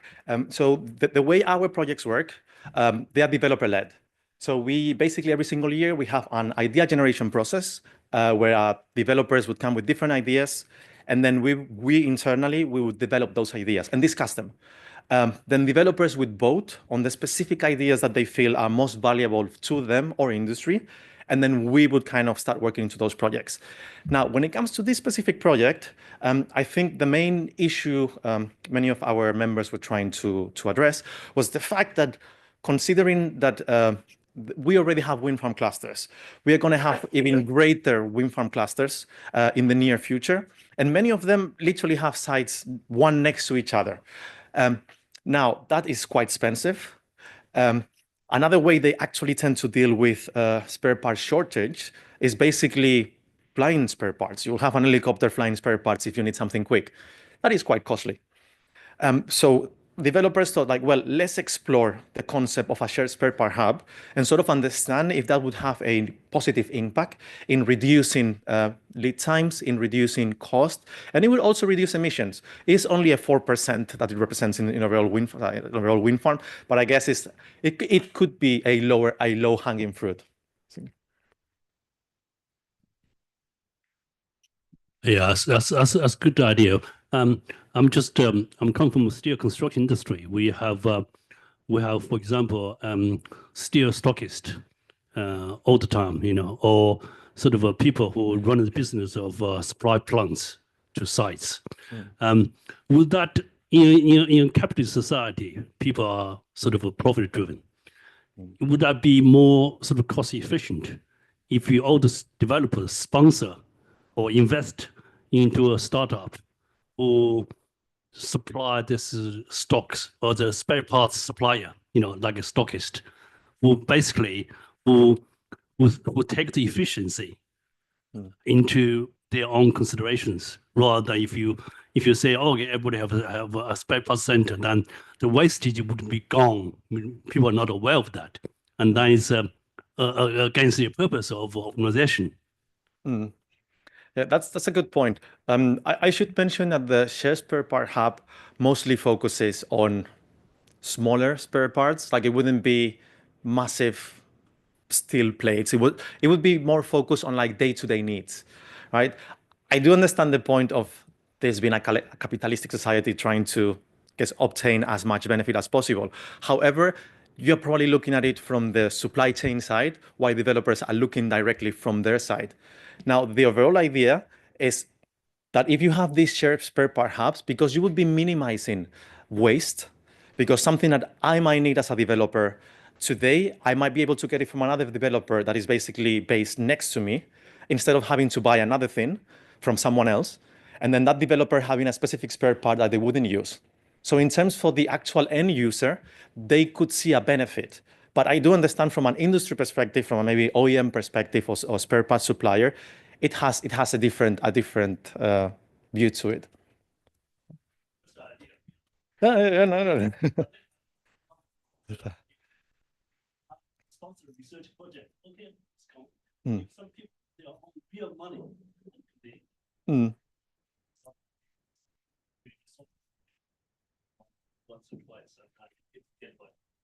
Yeah, I mean, I didn't run through the whole milestone process just because of the time.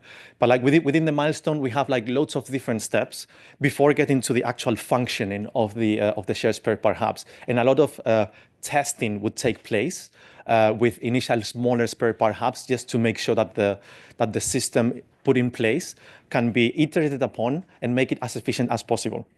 So, I mean, the overall idea is that because we've spoken with like different industries, this includes aviation, this includes utilities, where they started in the past without having this sort of like share spare part hubs. It got to the point where like the realization of the benefits, so think about an airport, for instance, it is like a share spare part hub, decreased the cost in a way that they didn't imagine before, just because they had certain issues and lead times that they didn't anticipate before. So we see that there could be certain benefits to the industry. However, it is to say that even our members, after reviewing all of this, they believe that the industry still has a long way to go before this can be implemented. Thank you very much, Arturo. Yes. So next, yes.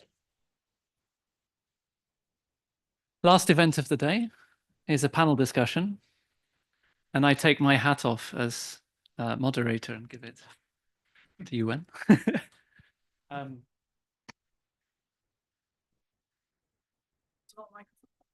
There are a lot of microphones. Yeah.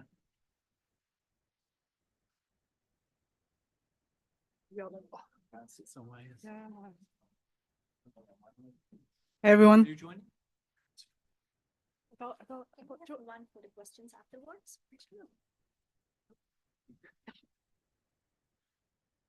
Great. So thank you everyone for being here with us today. I don't think this panel needs further introduction. Well, Clem definitely doesn't need further introduction. He's been sharing the whole day. But if I may just start by jumping into it, I think what the title of this panel discussion orients around artificial intelligence for smarter O&M. And I think today we heard a lot of strategies and tools all the way from more enhanced analytics, big data, but all the way to sort of more puristic AI approach. So just to ask the panel, I guess based on what you heard today, what would you say is a concept that sits in this big data in AI space that excites you the most, and why would that be the case? I think you mentioned something which was people and processes. and that excites me the most because I'm 14 years in Window and M now. Started off as a technician before going into management roles, and for me, there's an inherent link to the reliability of an asset, the uptime, and the unplanned downtime of an asset with the workforce, craftsmanship, and beyond that, utilizing their data, the human-generated data, to understand the urgency of findings, to understand the asset condition that is not from digital systems. So AI opens up an entirely new realm of being able to not only support technicians, but being able to support the frontline management and add the value upchain from the improving operations and maintenance from the field. That's what gets me going. Lee? Yeah, it's the microphone test. So yeah, I think there's been some really good talks today about what we can achieve today, and I'll put it out there that I think a lot of people need to catch up with what they could be doing today. But the thing that excites me is the technology that we have available now day to day at home, ChatGPT, Gemini, whatever it is. When you bolt that onto what we can do today, the potential is huge. I think everybody's got to take a lot of responsibility to make sure that we actually do it. I think that's what excites me, is actually making it work, because it does work, but it's up to us to make it work. So yeah, that's I don't want to say that's what gets me up in the morning, because that's not true, but that's exciting. Yeah, so Clem, there seems to be, I think, if I'm going to pick on a bit of that sentiment a bit, a sense of this should already be happening.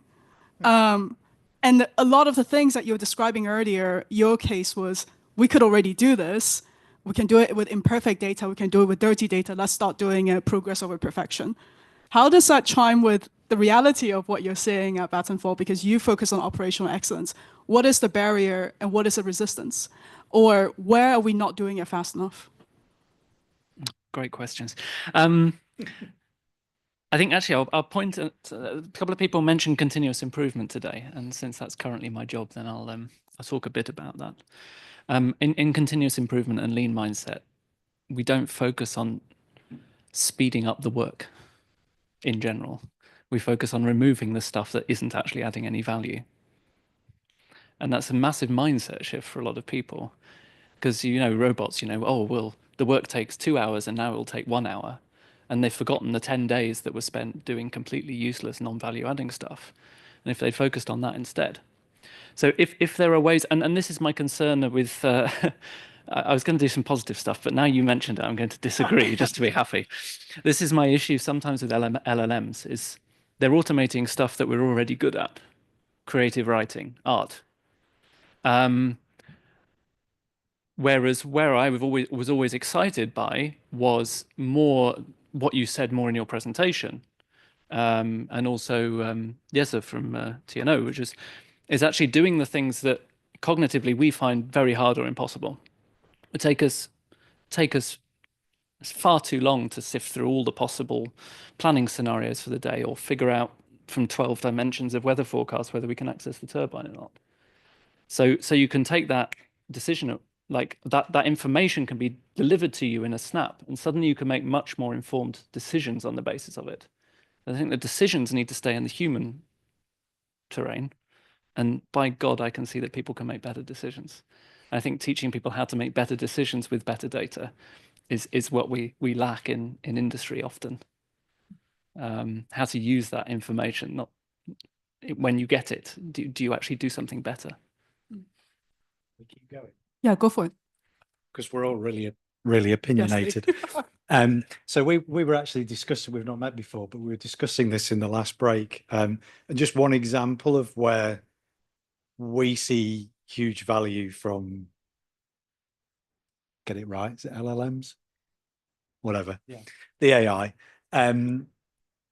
For a long time, getting feedback from the assets is really important. So operational feedback. You see something in the data from hundreds or thousands of miles away, you think you understand it, but you don't really understand it for sure, unless boots are on the ground and take a look. So getting that feedback is really critical to continuous improvement. But we've always found a really high success rate in enabling the human to use free text. If a process requires selections from drop-down menus, in our experience, after a few years, you've got a lot of data, which is the first option of every drop-down, because the human's taken the shortest route. We all do it. I don't care what anyone says. If you don't, then okay, different to me. I would go first option. So to use free text is really powerful in getting really good insights. And now we've got the latest round of AI up and running. It's really good at crunching the free text. So it's like a perfect storm for us personally, because it's making it easier for the humans to share really valued contextual insight. We can make it easier for us to feed it, and it makes it easier for us to receive it back. And as Clem says, I 100% agree. We need to keep making the decisions. So we don't want to go full Terminator. I can't remember what the system was called. Skynet. Yeah, I think that's just one example of why we get excited, because as Clem said a couple of times, it just makes us more effective because it does the heavy lifting for us. I think this will come to you shortly, but there seems to be quite a few common motivational drivers in how we're framing big data and AI in corporations. So we're talking about, this is going to help make the decision better, easier for you to make, but you're still steering the decision. There's something about how, I think you mentioned in your talk earlier, loss aversion, using that to our advantage when we're coaching or getting people used to using some of these new tools. What are the other, I suppose, organizational drivers or team drivers that you have seen that are effectively used to get people to adopt some of these new tools a bit more? I think we talked about, maybe preventing it from people taking natural shortcuts, loss aversion as like a framing strategy. What else have you seen? User interface is really important. For instance, we had a chat in the break, and we make a digital reporting system that collects data, human-generated data, and the absolute last thing we want is loads of free text, because it's inconsistent, unhygienic data, and doesn't. We can't do a lot with it. And you mentioned like the reason you do that is because people would choose the first point on a drop down. Well, then there's an inherent problem with how they're filling that form and the culture around how they are reporting their work. So one thing is to provide something that the technicians predominantly very good for their hands, not that great at administration. They're there to do manual work, and they can be very sensitive and resistant to work.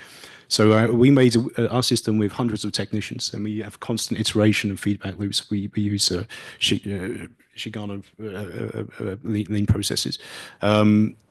We got a lot of stuff wrong. They don't want fancy sliders. They don't want Instagram. They want a different user interface, the simplicity, but they also want support, decision support. And what we always say is that we put the bumpers up in the bowling alley, and then we more or less always hit the pins. You can still fail, and we provide them with multiple different points of decision making to help them. Then they get enthused about their reports. They're actually satisfied with the end result. So we offer them even offline historical data from that target location, so they can see the images from last time. Even offline, they can see the text. We have a lot of international workers because we have a lack of skilled workforce. So a lot of people from in Europe, a lot of like Eastern Europeans or so. And free text is crazy because some people cannot even write in English properly. But now they can use the historical data to see what it looked like last time in the text, if there is free text, because of course we do allow it.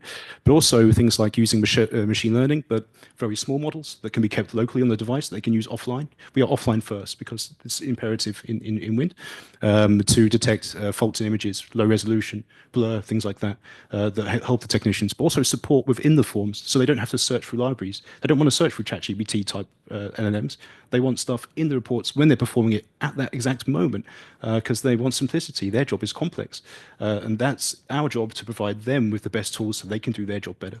We're actually using LLMs very successfully in our system, but to automate repetitious, tedious tasks like a daily progress report. Anybody ever made a daily progress report for wind energy. It's not your favorite thing, I can imagine. For everybody else, it's a summary of a project for the day. It's based on all the activities of all the teams that work that day. It includes like crew transfers, the weather, inventory, health and safety, stuff like that. In our system, we have, for instance, timesheets that get submitted by technicians.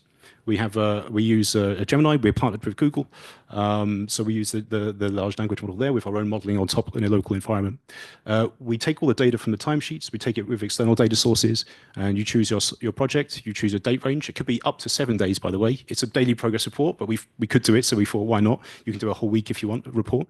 You press the button. It takes about 10 or 20 seconds to generate, and we generate an entire summary for the project, including all the activities the teams did, which teams were on which assets, what job they were performing, how much of the job they've completed, if there's weather standby or technical standby or safety downtime, who's responsible, where they spent that time, at the site, at the office, floating, all this kind of stuff. We are taking a job that would usually take 1 hour, or if you've had 15 teams on a project or so, installation project, you might have even more than that. It could take 2 hours for the DPR every day, and then we take it and we can create that within a few seconds. You can update it as well. So these are the kind of processes that matter on a daily basis, but have to be very accurate.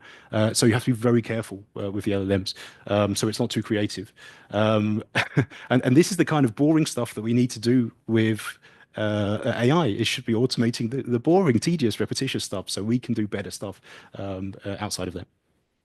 Yeah, I think this feels like there is, well, not a contradiction, but a bit of tension depending on maybe a little bit of where you sit in an organization, because I think there were a few really good questions early on about, some people, especially technical managers, feel the implementation of a new approach or new tool as a request of their time.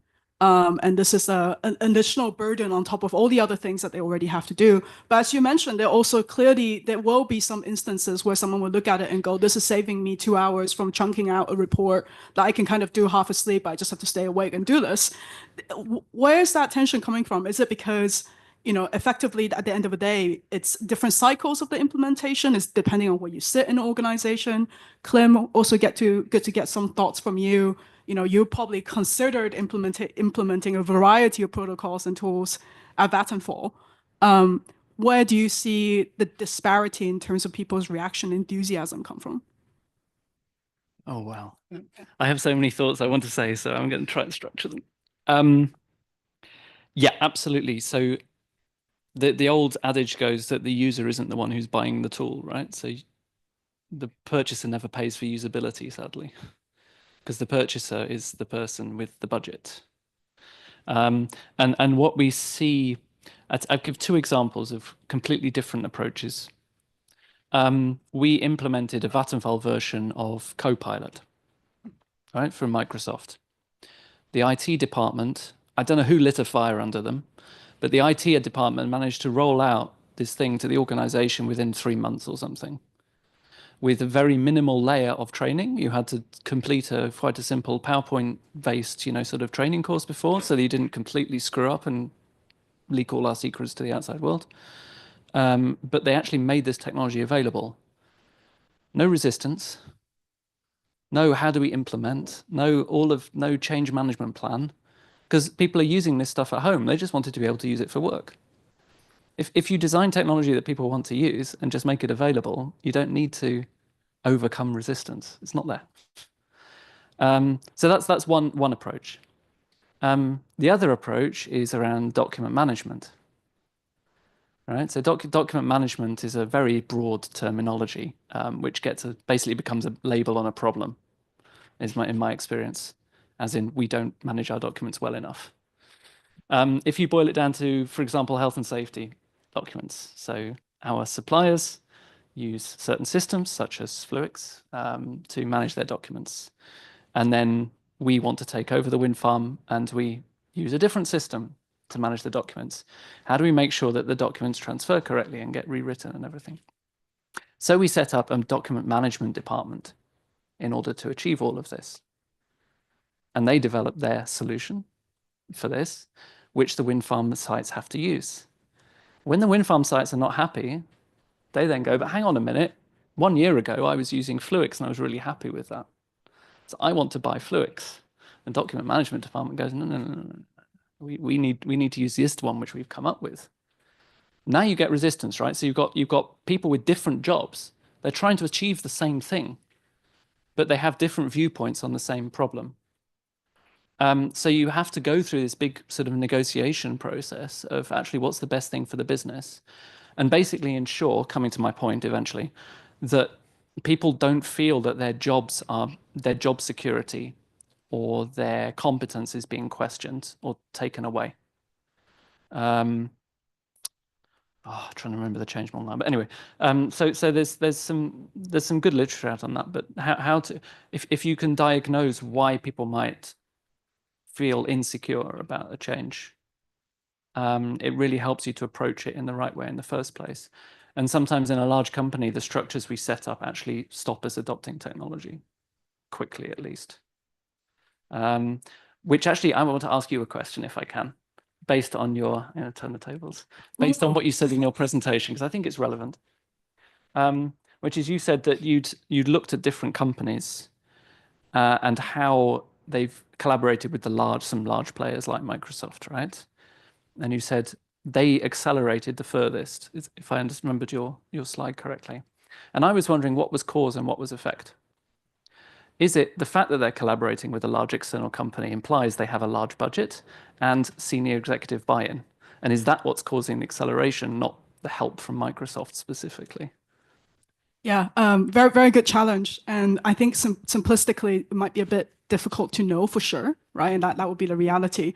And I would say, having worked with the likes of Vattenfall, utilities, and traditional oil and gas firms, in the like of Shell, the like of ExxonMobil, they have a budget the size of small country GDPs to contribute to some of these initiatives, and they can afford to get a lot of things wrong.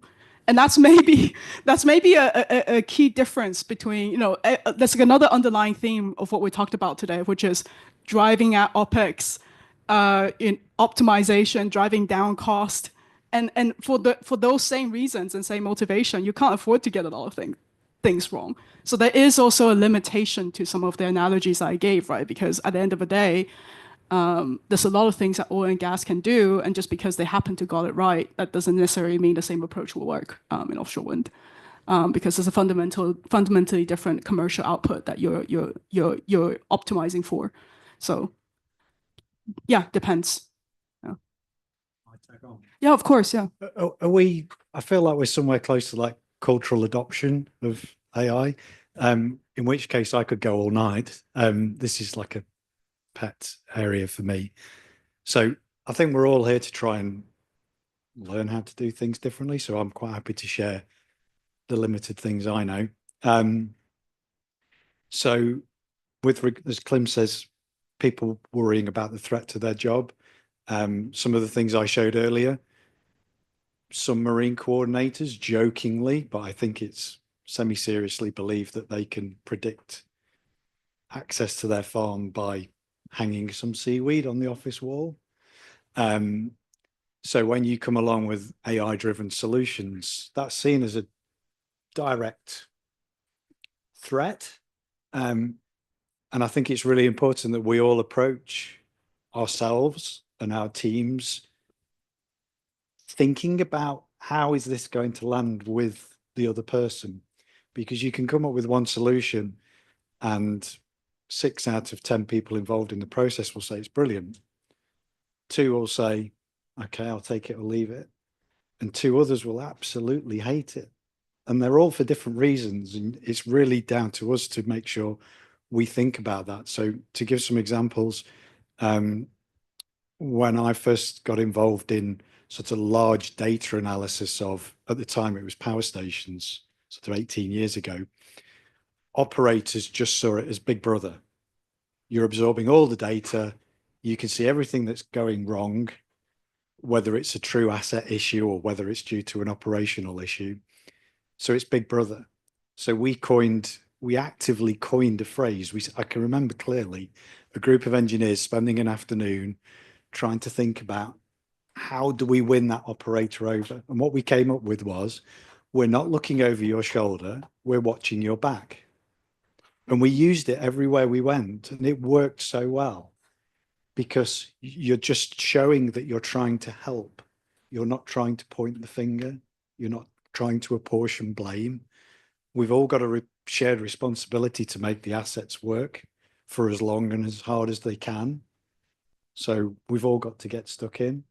Another thing I would share, and we were talking about this in the break, we talked about a lot in the break, didn't we? Is when we implement a solution, we want maximum number of people bought in. We want as many people as possible engaged, because the knowledge exchange potential is huge. You know, if Bob knows exactly how to fix problem B, and he's always the guy that goes out and fixes problem B, nobody else knows how to do it. So when Bob retires or falls ill or takes a job move, you've lost all of that knowledge because it was in one person's head. Whereas if you make Bob share the feedback and he can do it in a way that's easy for Bob to do it, everybody's suddenly shared that knowledge. So that's really important.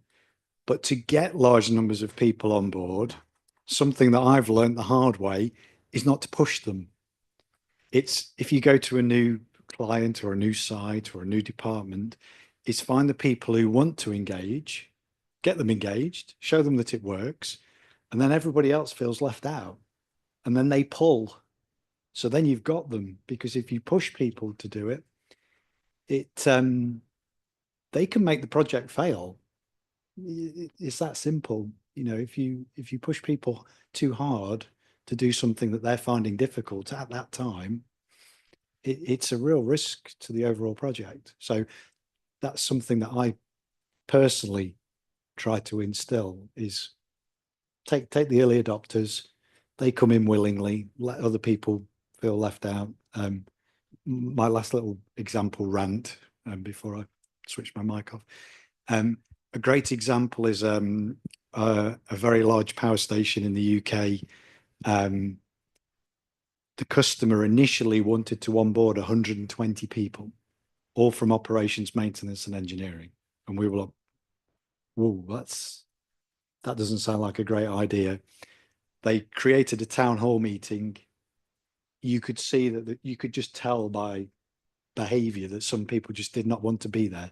And taking up the point that was mentioned earlier around why is it difficult sometimes, you have to remember that the things I showed earlier, when we go to a wind farm with those kinds of solutions, you're just another IT project.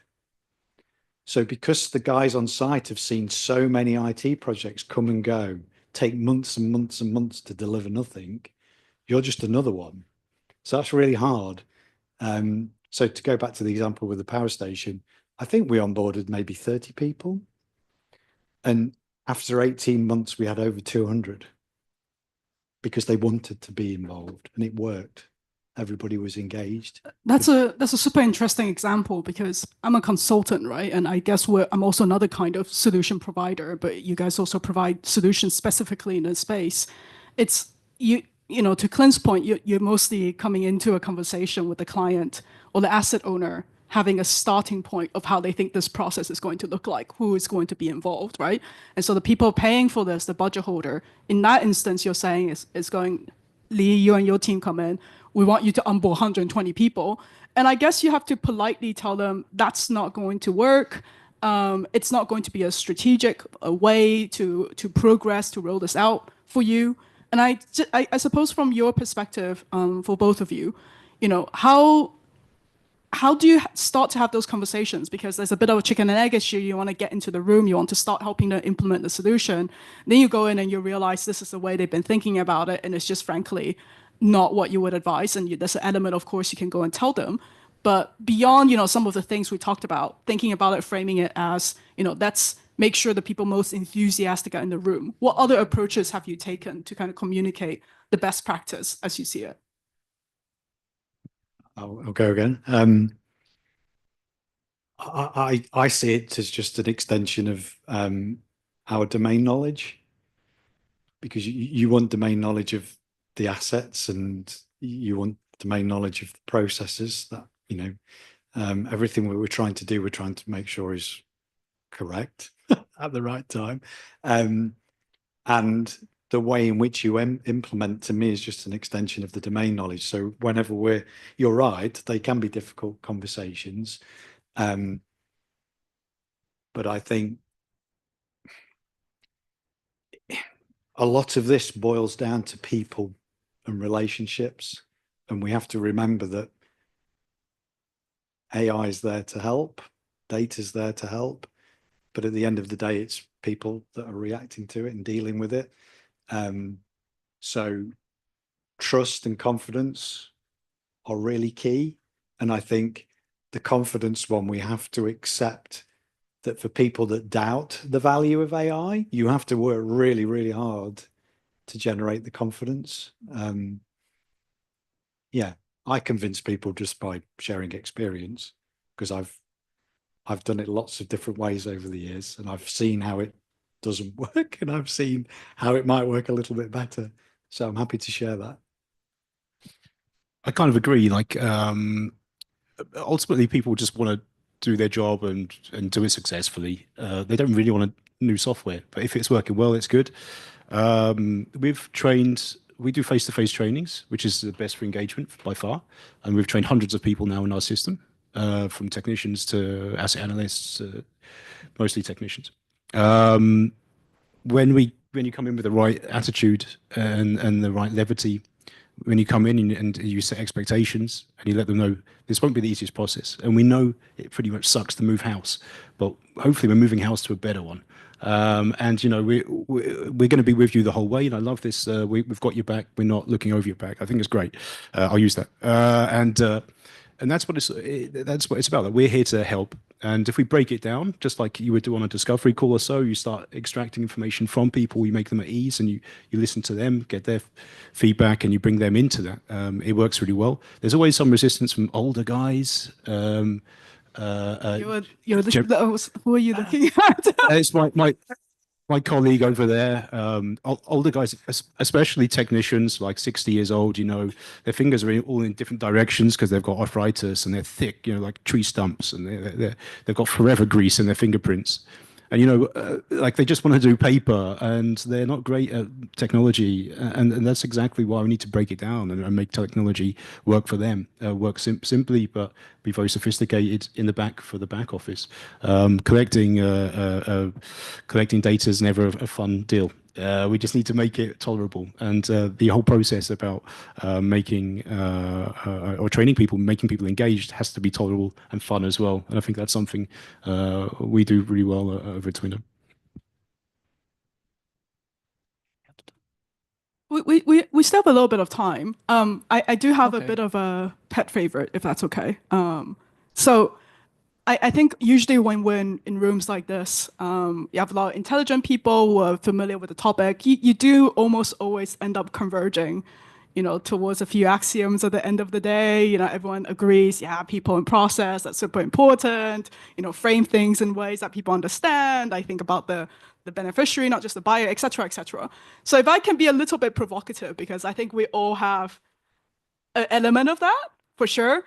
If there's something that you felt haven't been said today, but it's something that you do strongly believe in when it comes to this topic of the implementation of AI or big data and offshore wind, and you think it could be a little bit contrarian or different, or maybe not entirely most people's first impression, what would that opinion be? What would be something that you do want to start that conversation? Someone can come to you and find you later and say, that thing you said that was provocative and interesting, and I want to talk about it because I'm not sure if I agree, but I would like to hear more. What would that thing be? I think we all have one. You definitely have one.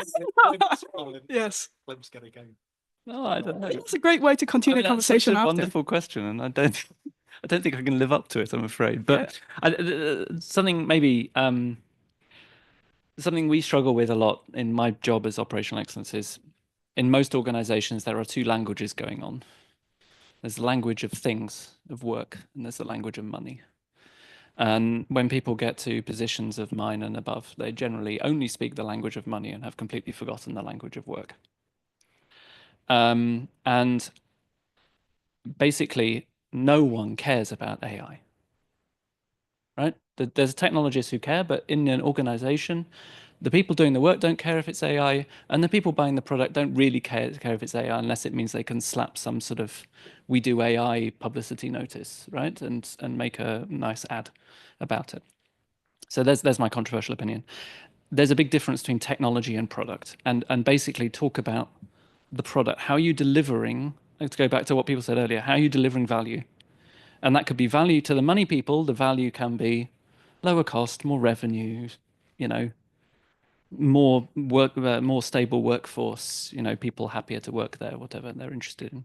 And for the people doing the work, it's, can I do that annoying job faster, right? Or do I get to keep my seaweed? And if we can meet people where they are rather than coming with our interests and our way of thinking about things, then we'll be much more successful. That's a great one. What do you mean? Didn't definitely meet expectation. So thank you so much, Clem. Jules? I actually think the robots are really cool. I didn't mean to say they were robot slaves. But at the same time, it reminds me that, well, operations and maintenance is primarily right now by human beings.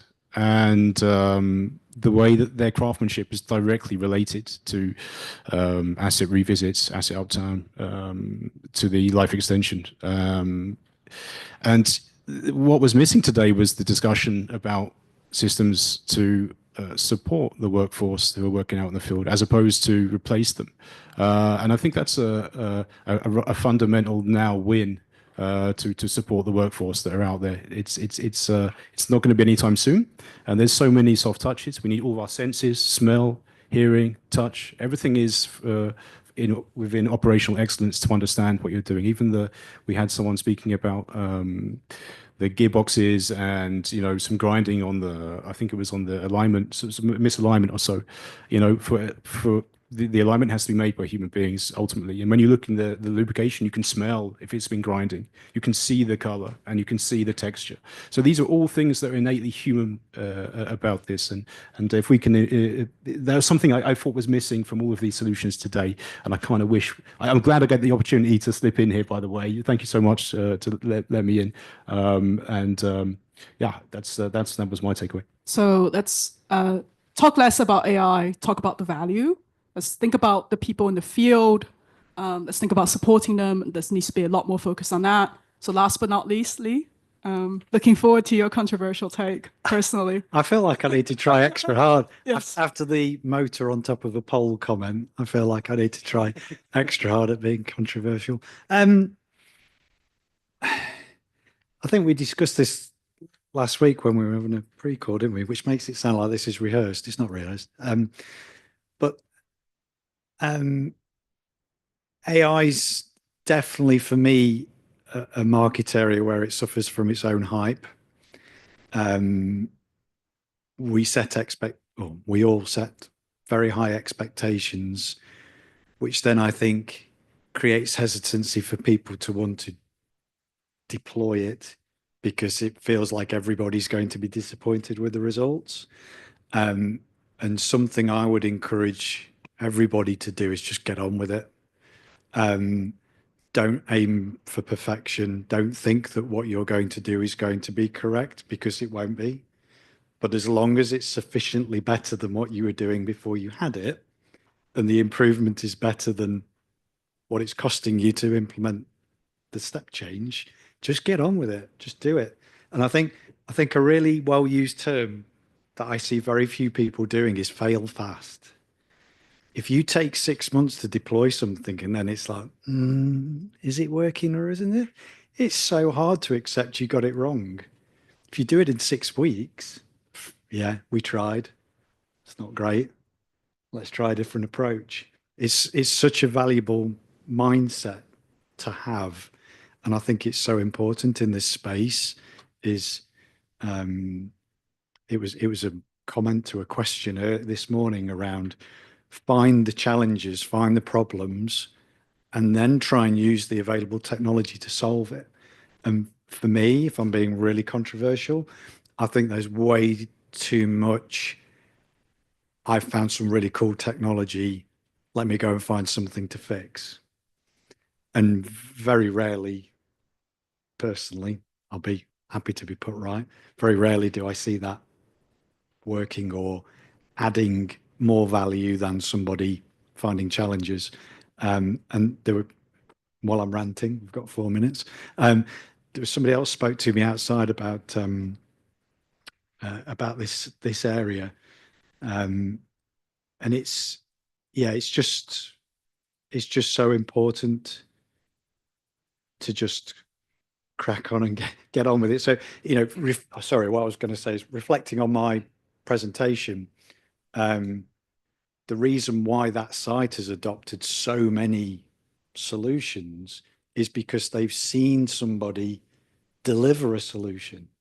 As soon as you deliver something in a timely way that adds value, bang. Oh, we've also got this problem. Oh, okay, fix. Oh, that's great. All right, that was really quick. And it works and it's easy to use. Bang, here's another problem. And you just keep getting hit and hit and hit because they're all there. I made the very flippant comment of, if you're operating an offshore wind farm, you're not short of problems.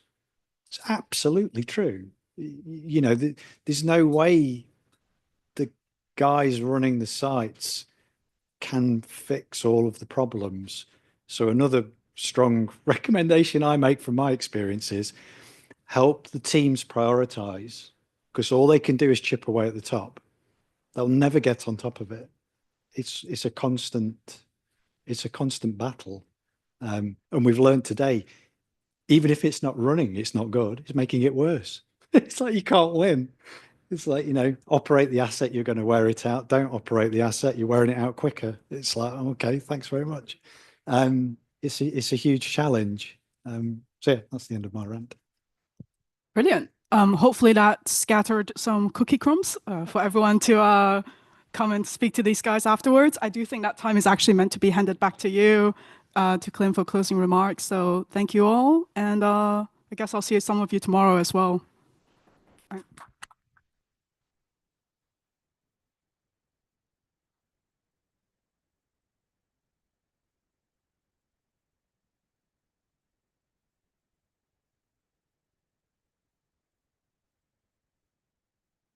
I know I'm between you all and drinks, so I will be very short with my remarks. But I started the day by suggesting that our success as an industry depends on how much we collaborate together with each other as a full supply chain. And to actually make use of our decision to be in this room together and take the day to be curious about each other's perspectives. And I think, well, from my perspective, I was really happy to see that. Lots and lots of questions. I rarely had to ask a question. That was wonderful, even though I had many that I wanted to ask. So, and thank you for sharing the details. For those of you who presented, thanks for sharing real details of what you were doing. Real opinions, real perspectives, real conclusions that you've come to. I thought it was some really valuable stuff. We started out exploring the whole market and the industry and the challenge we're trying to solve, gradually diving into more details, specific aspects such as major component replacements.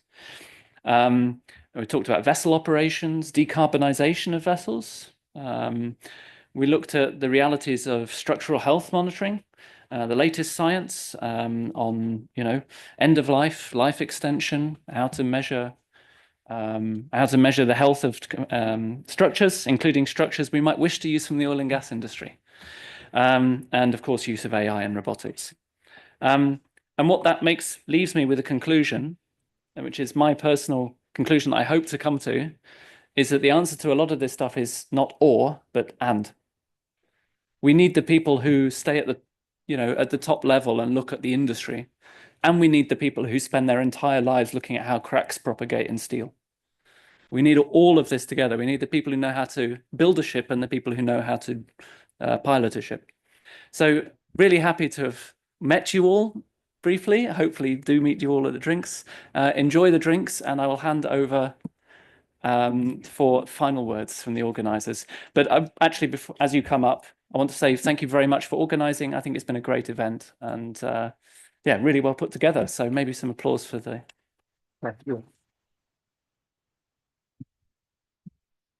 Ladies and gentlemen, last words from me. On behalf of Leadvent Group, I would like to thank all our speakers for their commitment and interesting presentations, and all our participants for coming and asking questions. As I mentioned earlier, all the presentations will be available approximately within 2 weeks' time in our online platform. If you still haven't received the login details, just drop me an email. We're also very much looking forward to receiving your feedback on the evaluation forms. Just hand it over to my colleagues.